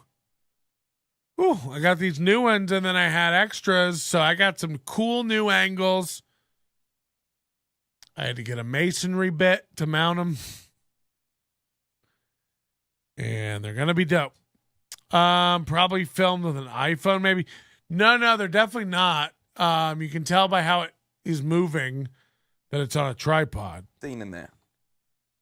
But it's going to need 50 shows. Yeah. I had a favorite piece. Whoever wrote the one about the catapult guy. The catapult is a good bit. Yeah, whoever wrote that, I love it. Yeah, that I was obsessed with thinking about the guy rolling the ball on. It's a good bit. Right, and they're like, back up. And the other guy just pulls the first night. Butch is doing that. Out there with just, you know. Butch is doing that Farley bit from SNL where he's like, you remember they remember the part where the catapult and then the guy came? Yeah, that was cool. Cool, Butch. Like here are like 50 premises. or At whatever it LA was. Comedy Club, right? Yeah, just and I riffing. went out, and I went the first 5 or 10 premises. Dressed as a dragon, by the way. The audience had no idea what was happening. Well, the point of this material is it has to be able to go into a comedy club with no setup, right, and just kill from the. That's where I'm going to get it. Yeah. So I go in. You firmly believe that is what I love. You're like, Right. it's going to kill. Yeah. Right, yeah. So I don't want it to be like, oh, hey. Butch is almost definitely a better comic than Piff, the Magic Dragon, stand-up comic. Like, by the way, this is how you know I'm a real man, okay? I'm not going to bullshit you. Butch is funny. It really is the sad part about all of this shit is like, under different circumstances, had that weekend I headlined his club gone better, it was Halloween weekend. No one turned up to his little Atlantic comedy speakeasy. And they didn't have the money to pay me. And instead of talking to me like a human and working something out, they began slandering me, saying I was drunk on stage, saying I stole from them. It really is a nutso story. And I don't even remember a lot of it now. But again, head over to hideawaycomedy.com and hear the story told fresh. 2 full episodes of what this guy, like, it's nuts. It's nuts. Look, dude, you were fucked up. It was a bad situation. You didn't handle it right. You fucked me over. You tried to fuck me over harder. You got fucked back. I put your club out of business in months with bad reviews, bad press. You went into a fucking hole for a year. Apparently got clean and headed off to Las Vegas, where you found yourself a new residency and chorus of believers. I'm fine with all that. What I'm not fine is you owe me, motherfucker. And then I sat down with you like a gentleman and we worked something out and you fucked me over again. Now, if you want to fuck, let's fuck.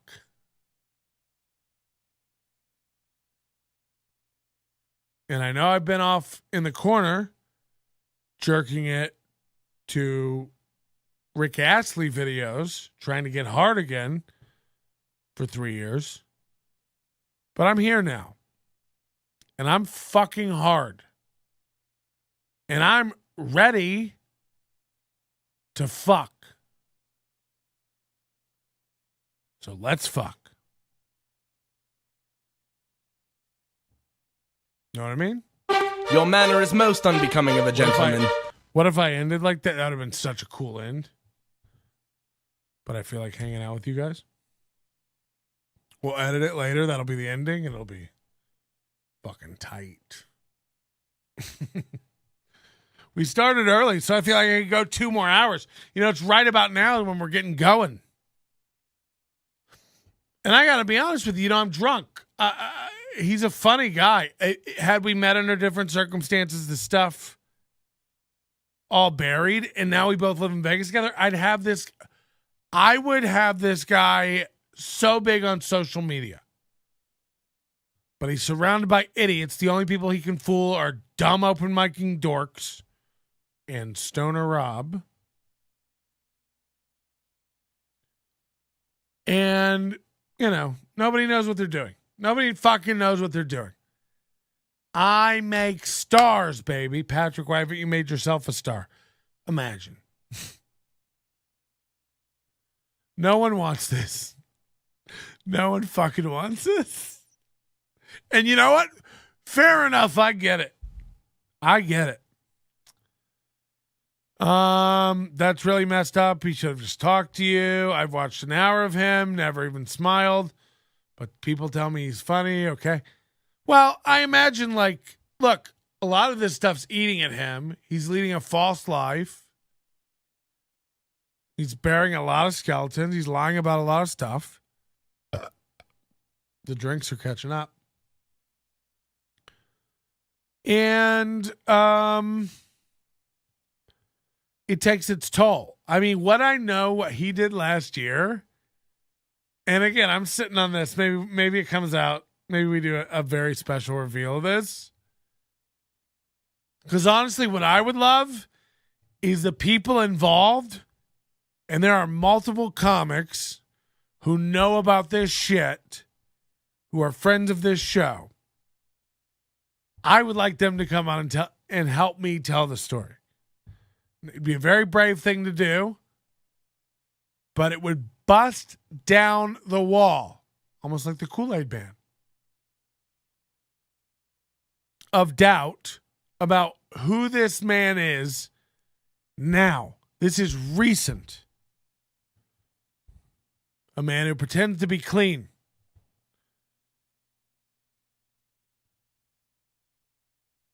It's a lot of dirt. It's a lot of secrets. There's a lot of parts of Butch's past that even I've forgotten that are twisted and fucked. There's the story of a guy he didn't pay for doing a New Year's gig. $500, he fucked that guy over. There's James Heskey who came out of the woodwork. We met James Heskey through Butch Bradley. Butch Bradley hired him for a gig, didn't pay him. The minute we had James Heskey on the show to talk about it, Butch reached out and paid him and said, please don't talk to Patrick anymore. Distance yourself. Get away from Patrick. It's like, wow. Wow. Imagine the stuff we don't even know. Imagine if, like, you know, we got Besu and Beetroot. What are his dog's name? Banana and Beetroot. We got them to eat an air tag and we just track their location forever.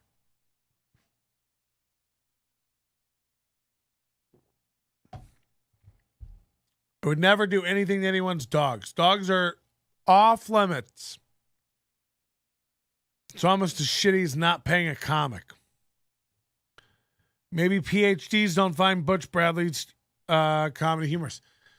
We're 5 minutes into this interview. Can anybody tell me anything they've learned about Piff the Magic Dracone? Here comes Piff the Magic Dragon. He's really funny. He's trying out my... No. I want it to be like, our next act is... Piff. Yeah. And then I go on and the audience has to just deal with it. Yeah, right. And so I don't know when it works like that. So anyway, I go on with like 10 premises. And the first one was... something about like how women take a long time to get ready. Doesn't he look like every child molester trying to like hide on a cruise ship? Oh God. And I said, I went out with this girl once, took her ages. Rapunzel. Right. And as soon as I said Rapunzel, I just stunk up the room immediately. Yeah. The whole room was like, nothing you ever say from this point forward will be funny. So We're done. We're done with this. Right. And it was like the first premise, and I was like, oh God. And it was brutal, but I love it because you know what? When I first started, I was like, oh, am I funny? Like, I don't know whether I can do this. Right. And then over the last, I don't know what it is, like 15 years or something. Also, I was watching The Quartering for a little bit earlier tonight. He was doing a live broadcast of the Twitter files released tonight, which is fucked. Did you guys see that? Like, basically what happened is the Twitter files thing that happened Friday night, they were like, part 2 tomorrow. So we're all sitting around Saturday like, where's the new release? And there was no drop. And then it comes out today.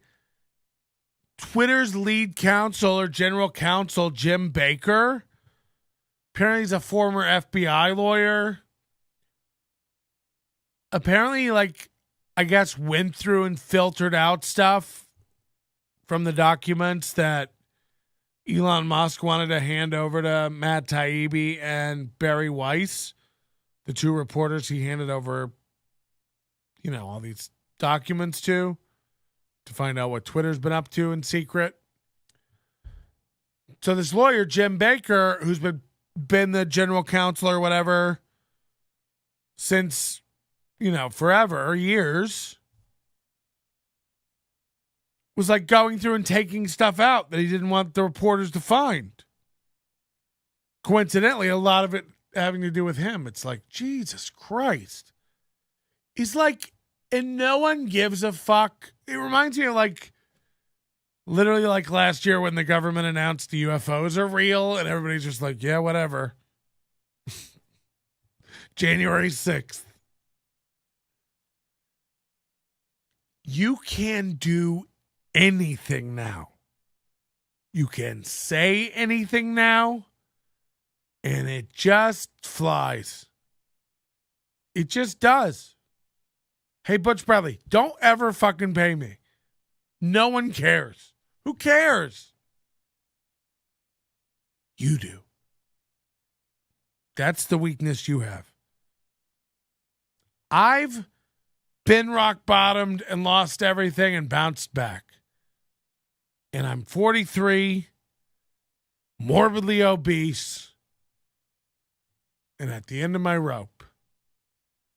Every goddamn day from here forward is a bonus from my mouth to God's ears.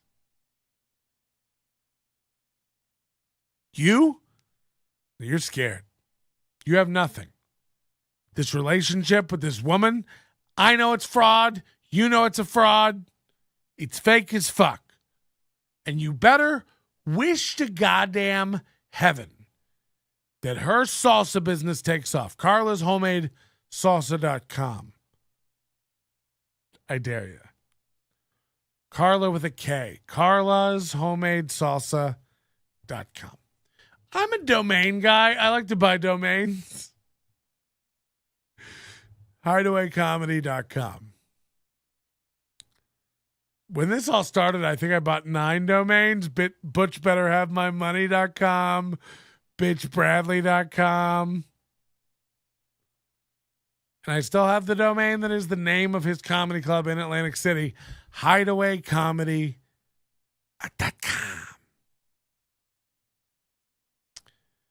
And I can't see me stopping, frankly. I love a good domain name. Now, and by the way, I'm about to air out my whole playbook. I don't care about anything. Say whatever you want about Patrick Melton on the internet. Ugh. You, on the other hand, a lot to lose. Reputation. Nobody here except William Strange knows the old you. Me and William Strange. So, maybe it all comes out, Ty Rivera, I had nothing against, and he wasn't on my radar, and he made a crazy Facebook post about me that wasn't true, and I ran him out of this city. It took me 2 years. When I met Ty Rivera, he was one of the biggest headliners in this town, working all over. And in 2 years, what happened? LA Comedy Club gone. Dirty at 12:30 gone. Brad Garrett's gone. Laugh Factory gone. Started his own shows. Artisan gone. Started his own shows. Ocha gone. Run out of apartment after apartment after apartment. Not getting paranoid about who's after him, who's filming him, you've already started it, Butch. I heard you asking people, hey, you're buying. Butch sells salsa after his shows. This is how well he's doing as a comic. That tableau is insane to me. And I can't get booked anywhere. But I've had success. I know what it looks like. And what it doesn't look like is setting up a table of salsa outside of your show. Chips are extra. You just clank, clanging a duffel bag of salsa all the way to the fucking parking garage after your show. Your unsold salsa. You fucking cuck. Imagine selling your girlfriend's wares at your show. And a comic came up to you and wanted to buy some salsa. And you said to the comic, "You better not be giving this to Patrick Melton." Wow. Am I living in your brain rent-free? Because I haven't thought about you in years. There's a cat in my driveway.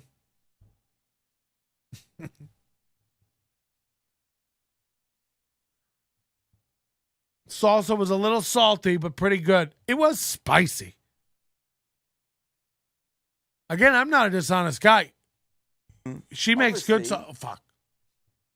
She makes good salsa. It's not bad. The problem, it's expensive and salsa's cheap at the grocery store. Also, I don't know if your chick has a food safe production facility. I have a feeling all this salsa's being made in the same facility where you burn candles for the dead next to a Bill Murray photo. But that's just me. I have a feeling you make this salsa on a residential electric coil burner stove in a big pot where she tastes it with a wooden spoon and puts it back in the pot. You know, I can't trust that.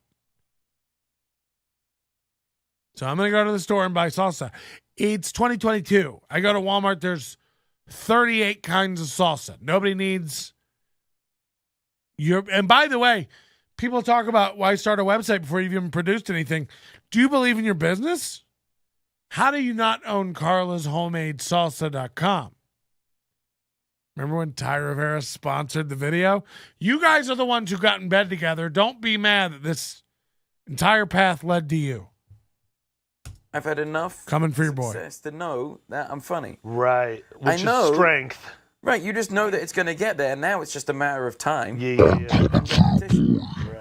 So I'm coming for your boy. I'm coming for your boy. I swear to God, motherfucker, I will come for your. You know enough to know to cross over I'm gonna come. I'm gonna come for your boy. I swear to God, I'm about to come for your boy. First of all, I didn't know you. Why would I even take this guy seriously? You hit a lot of bumps after, and Rapunzel. The first night, literally nothing worked. Right. I have it on tape. I have it as a document. I don't say anything worked. Nothing worked. Do you remember you came out and I never met you and I hugged you? I go, how was that? And you go, you said something, you're like, thank God I have my own show or something. And you walked off in your dragon suit. And I looked at you with admiration. I go, I don't even think he knows he's in a dragon suit. Like no, not anymore. You walk. And I love. Oh, fuck. What's happening? Oh, that's a little too hot of a mic. Yeah, that's just a little bit too hot of a mic, motherfuckers. You guys like it high like this? You guys like it low like this? You like to get deep? You guys like to get fucking deep? I don't know why this is funny. Is this funny to anybody else or just me? You tell me what to say with this voice and then I'll say it. I'll say any goddamn thing you want in this voice, motherfucker. I swear to God.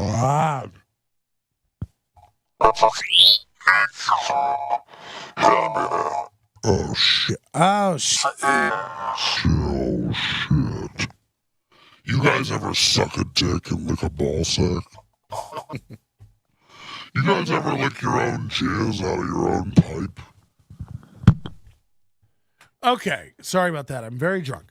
Speaking of, we're getting to the bottom of another vodka. Look, it's 11:20.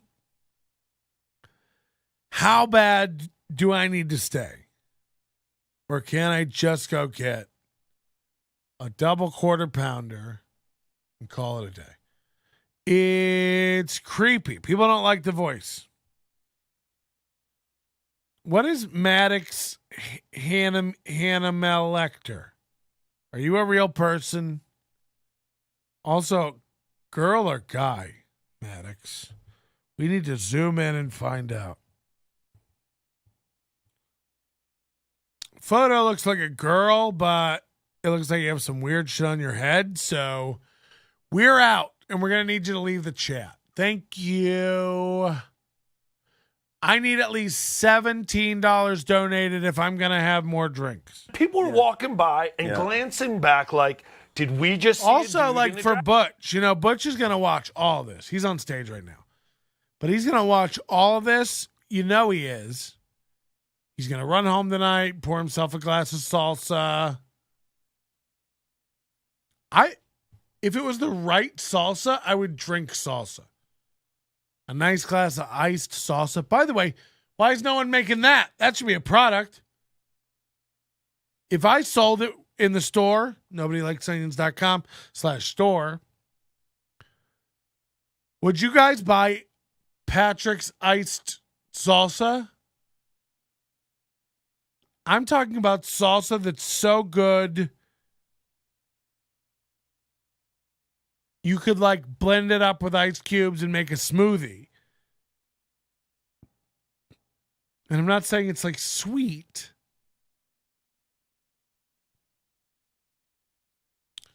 Do you guys want to call Butch?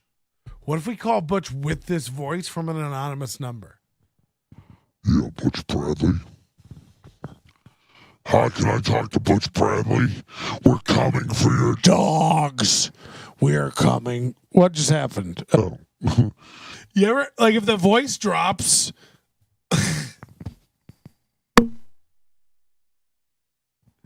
If the voice drops and you're trying to be tough, it doesn't work. I'm coming for... Oh, shit.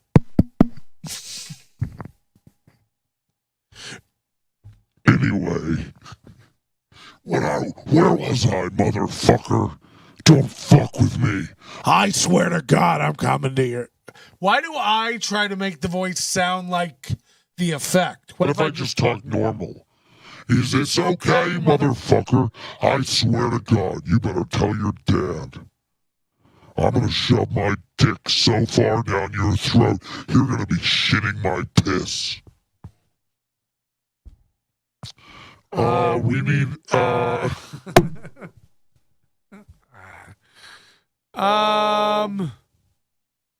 Let's call Butch and ask him to donate to the show tonight. This is too funny. I'm going nowhere. Order some salsa with the voice. I swear to God, you piece of shit. Oh, shit. I swear to God, you piece of shit. Oh, God. We're about to hit 3 hours. I've been drinking vodka since 7:30. I have 17 other stories to get to. Josh Denny was on Tucker Carlson. Do you understand this? And yet all we've done tonight is make fun of Butch Bradley. Can't we do a little better? Aren't we better than this? These lights will guide me home. The answer's no. But it's Vegas, so it could be normal. Who is it? Some people are like, oh, that's Piff. I've spent more of my life in that suit than anything else. You know what's great also? Your girl is beautiful. Did you meet her in the dragon suit? Yeah. Wow. We all needed onesie dragon suit, yeah. So the first night, literally 0 jokes worked. Right. 0. So I went, took my 10 premises, and I think I scrapped 8 of them as just material that would never work. It was just to be abandoned.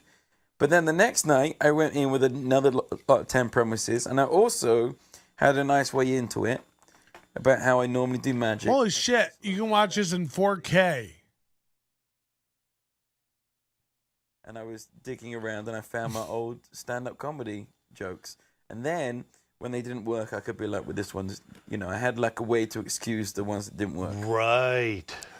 But I started with the castle stuff, and then I did the catapult stuff. And you did flying over the wall, which I love. Flying over the wall. You go, I don't know why you always defend in one direction. Right. And like when you're in a castle, you pull up the drawbridge as if somehow this protects you from dragons. Right. But there's a big open square like a KFC bucket. Look at these comments. These are weird.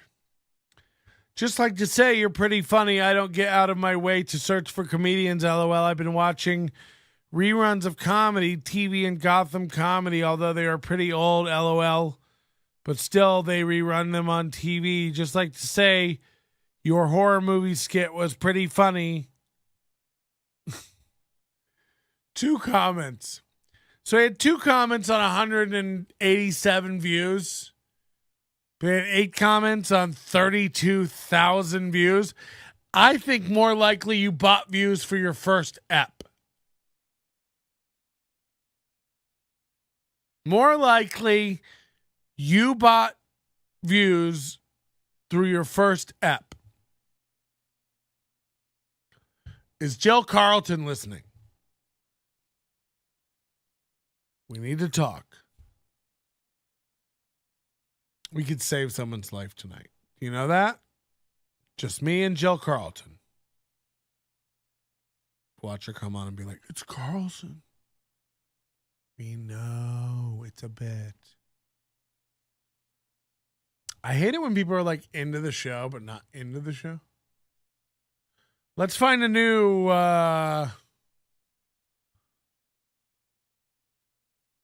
So after Piff, he did Frank Mir, and then Max Roxfa, and then Bella Mir. What the fuck? Yeah, it's me again, Butch Bradley.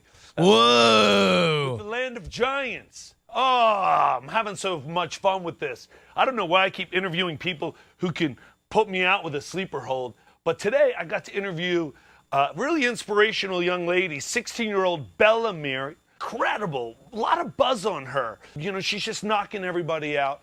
Really in the grappling. I don't really know a lot about this jiu-jitsu, as you can already tell, but she's incredible at it. It's so bad. It's like, why would you have people on your show you know nothing about?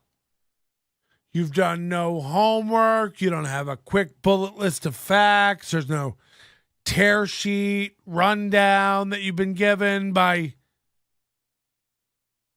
you. It's like you wake up and go, we're going to go shoot an interview today. With who? I'll find somebody. It's like, I wonder why you're getting no views, dog, on any 99 views on Frank Mir. And then you're like, is your daughter busy? Todd Fisher, 75 views. Stephen Bonner, 42 views.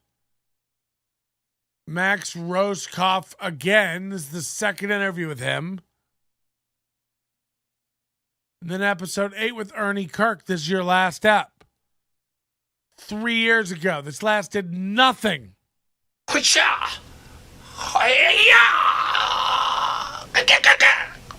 I got to start that over. That was insane crow imitation. I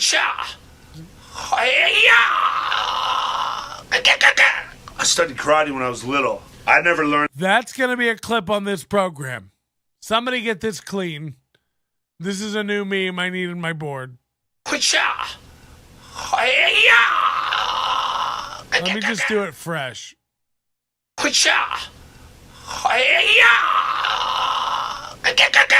studied karate when I was little. I never learned that move. It's advanced. I've seen it in movies. I'm sure it's real. Ernie Kirk, actually a Krav expert. He's got so many. So then this remember, this started out with a DJ, and then it went to Piff the Magic Dragon. So it's like music, entertainment, and then it just immediately went to like Frank Mir, his daughter, some guy we've never heard of who knows Krav Maga. It's like, this seems dumb.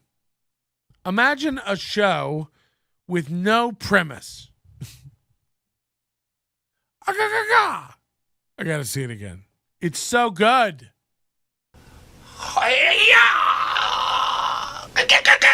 I studied karate when I was little. I never learned that move. It's advanced. I've seen. Fucking hell. I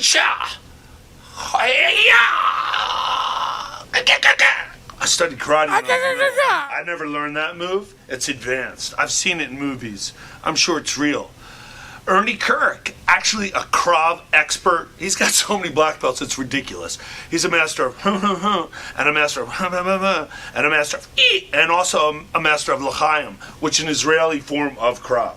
But we interviewed him. Incredible. This guy trains some of the most elite SF people in the world. No BS. The Land of Giants this week with Ernie Kirk. It's the last week.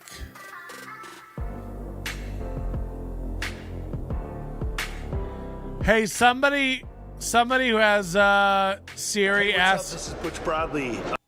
Let me see if Siri can identify this song. That's crazy. What is that music? Let me rewind. I'm drunk as fuck. Hey Siri, what's this song? Land of Giants this week with Ernie Kirk. Hold on, let me try it again. Hey Siri, what's this song?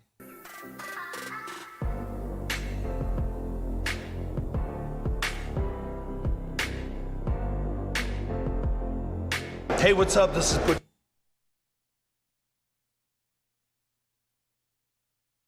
Can somebody try to Hey Siri that one? What the fuck?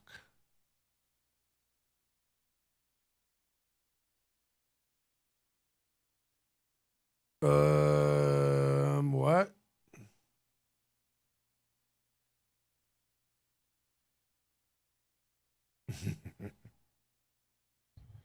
Barf. Bradley, the Land of Giants.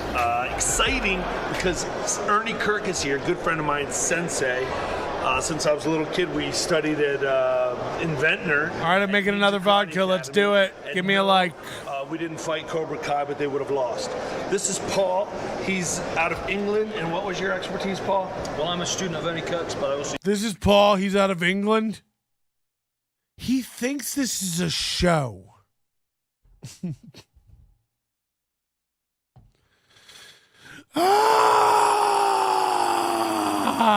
Used to be on SCO 19, the London Counter-Terrorism SWAT Unit. London Counter-Terrorism SWAT Unit. That is so incredible. My God, the title. It's just awesome. No microphone, camera, audio, garbage. So, what are we doing here? This is combative training. Where's Robert Lee when you need him? So what we have here, we've got an event in order to tie in agility training, combative training in terms of being able to defend yourself against realistic threats, and also to incorporate the CERT pistol to involve firearms training as well. And finally, we also have a first aid station to replicate a room entry where a hostage has been injured and they have to apply a tourniquet to save that person's life. Wow. It's something wrong with me smiling while he was describing that, right? I love it. What is wrong with me? That's incredible. So would this be something you actually work with? Like when you're back in England and you were working with SWAT units, how realistic is this course?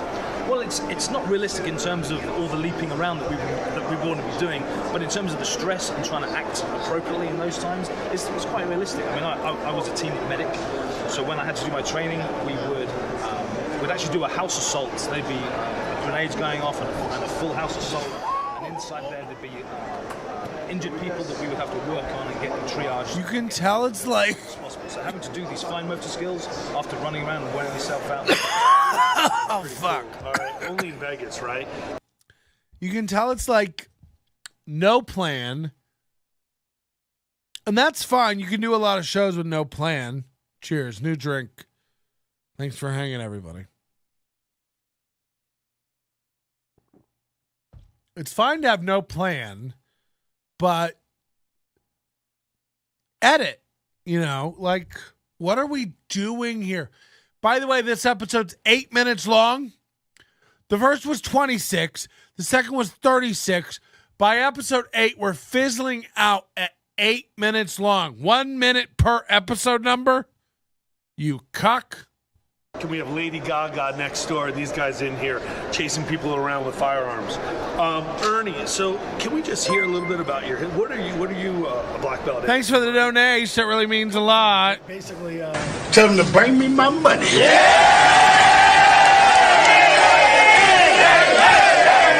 law enforcement. That's pretty cool. And your schools are out of Philly right now. Yeah. So, yeah. You want an off-topic rant? $1 for an off-topic rant. Okay.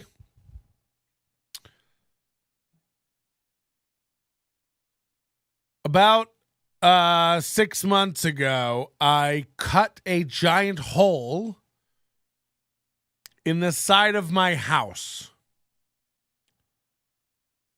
Now, my house is 3-4 years old, new construction,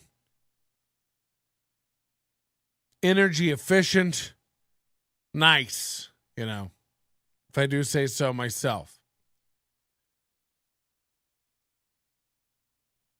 I got a dog. I love my dog. Butch gets it. And to give her the freedom and autonomy that she deserves, she's a very good girl. She's very trained. She's very obedient. She's off leash on walks. Heels to me like peanut butter and jelly. On my leg. Attentive. Very good. Not perfect, but what dog is? And about 6 months ago, to give her the autonomy she deserves, I cut a giant hole in my house with a drywall saw, a diamond blade, and installed a pet door. I measured how tall she is, how high the ground is, all the right things, and she loves it. She runs inside to outside, inside to outside, inside to outside, leaps through this door. It's the perfect height for her. I nailed it. It was a $600 project to put a hole in my house.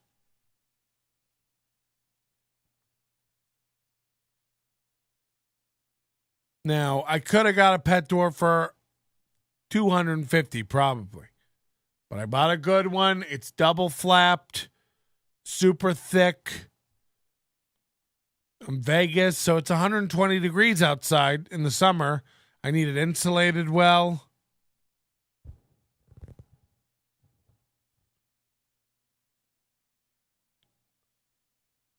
So the reason I picked this pet door, it's made by a company called Hale, H-A-L-E. The reason I picked this pet door is because I was told by a company called Pawport, P-A-W-P-O-R-T, that this is the door I had to buy. Sup, dude, new sub. Oh, fuck yeah, we love new subs. Got him! Got him! Oh! Whoa! Whoa! I was told by this company, Pawport, that if I buy this door, their product would easily and streamlined fit over top of it. Their product, Pawport, is a security, steel reinforced, automated pet door. So right now I have a security slide that I slide up and down. You know, at night I lock the door. When I go out of town, I lock the door. Bolts the pet door shut so no one can break in your house. And it's like, great. Great.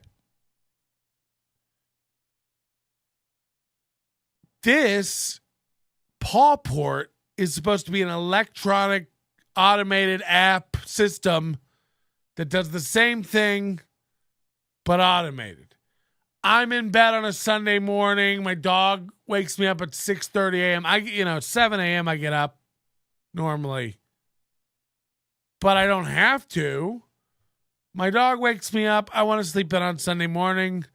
I unlock the paw port from my phone, turn over, go back to bed. That's the dream. That's the dream. I started looking into it this year, found that company. They had that door. It was a GoFundMe. They had raised it. They were working on the product. They were having supply chain issues. They said, get this Hale pet door. And then once our product's available, it'll slide down over that, integrate perfectly. And I said, game on. I mean, it looks great. This thing looks great.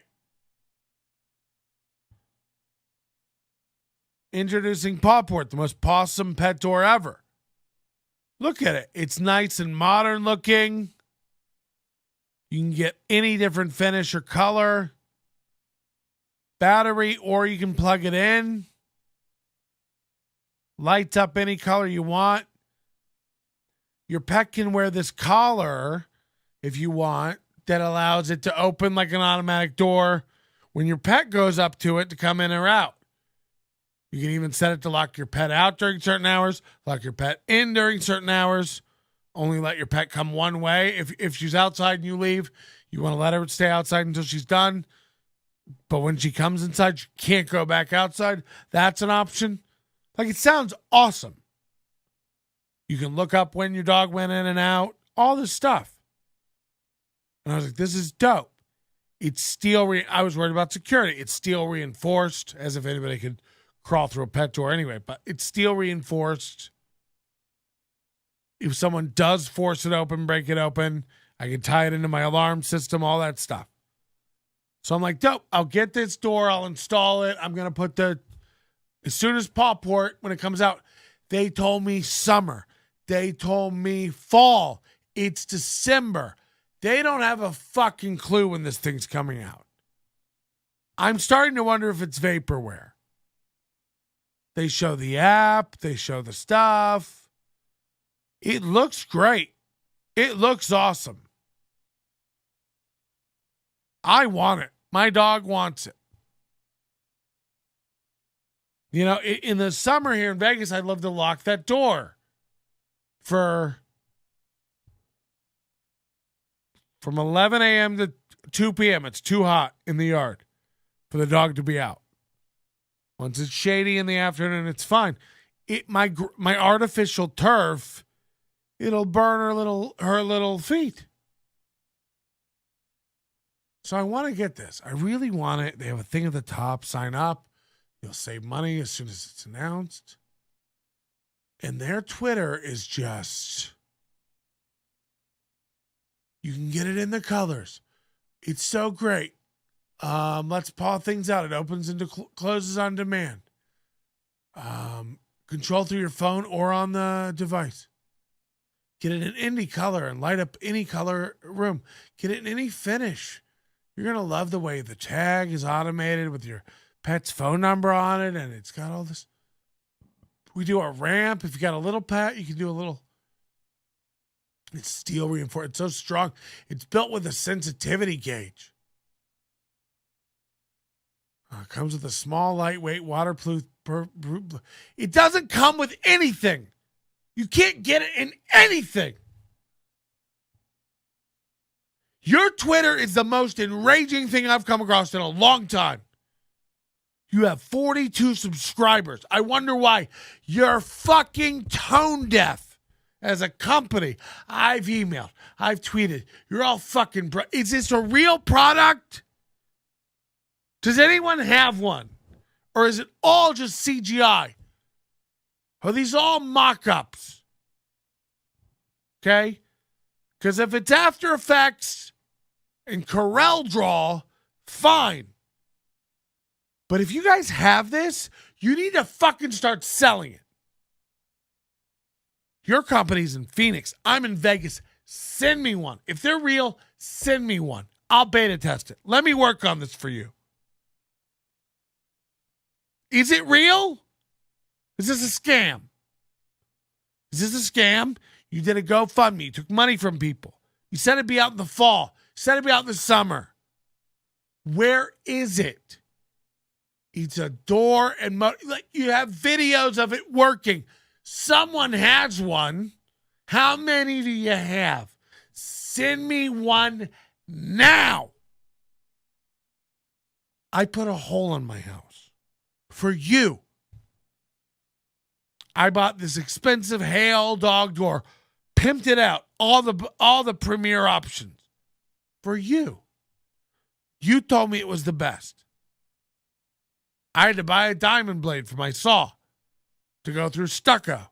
You know what that feels like at a Home Depot? Putting in a door for my dog. Where is this product?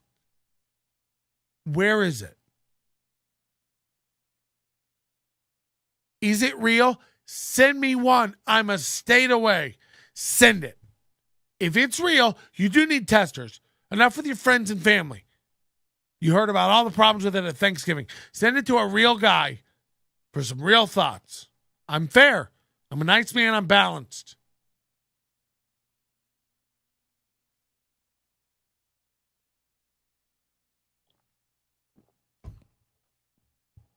That was a long rant for $1 donation. But, it irks me. I do want it. I want the paw port. Doesn't that sound cool? The paw port? No. We just tweet every fucking 3 days about how it comes in different colors. You can light it up different ways. How great the app works. Oh, the cool collar you can get for your dog. It's compatible with ramps. Don't worry, the paw port comes with this. The paw port does that. No, it doesn't. It's a scam. It's not real. I've been wishing for this thing for a year. It doesn't exist. And whoever you've hired to do your PR or marketing or whatever just regurgitates the same garbage over and over. What about real updates and facts? Where is it? Is this real?